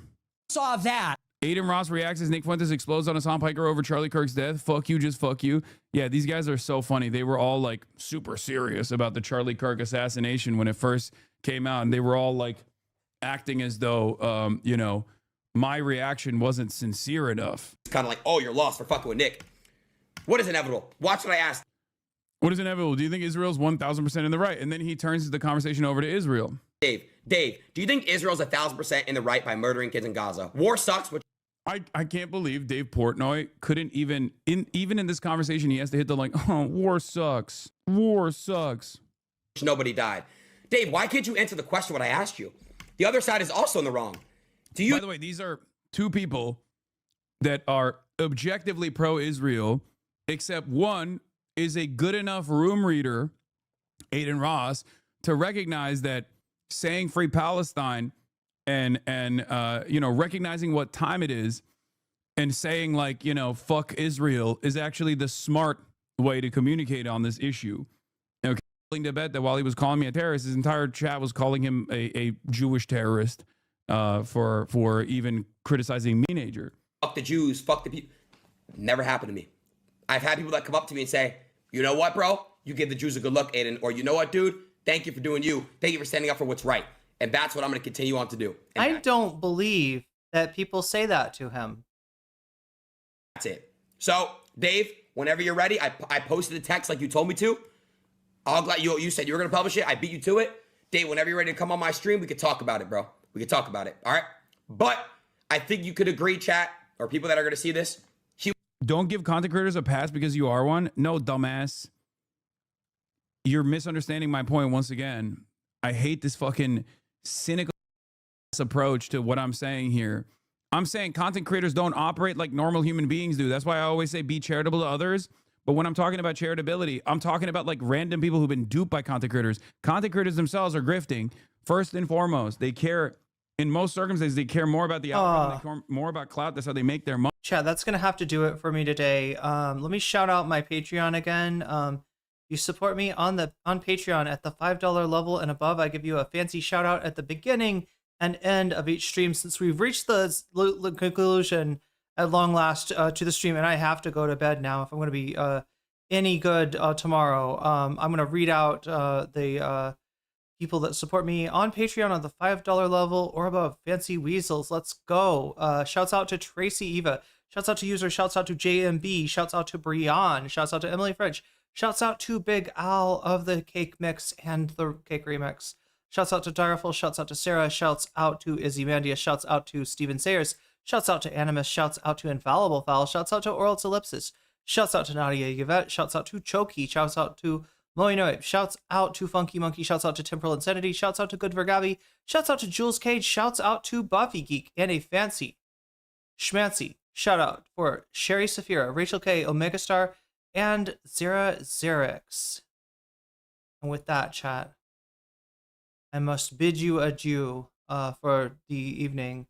Take care of yourself and each other. Thank you, everybody who liked the stream, especially those of you who came over from Twitch to like the stream. I really appreciate that. I really do appreciate that. What's going on? And you're raiding out. Okay, I thought a raid was coming in somehow. But anyway, yeah, thank you for those likes. It really helps me get the stream out to a larger audience. Thank you to everybody who clicked through on the pinned tweet, the pinned link, which is actually a link to Blue Sky, and helped me get the word out on there. Massive appreciation to all of you. And with that, chat, I must go to bed before I turn into a pumpkin. Take care of yourself and each other. Have a good morning, evening, afternoon, whatever it is in your time zone. And I'll be back at you probably tomorrow.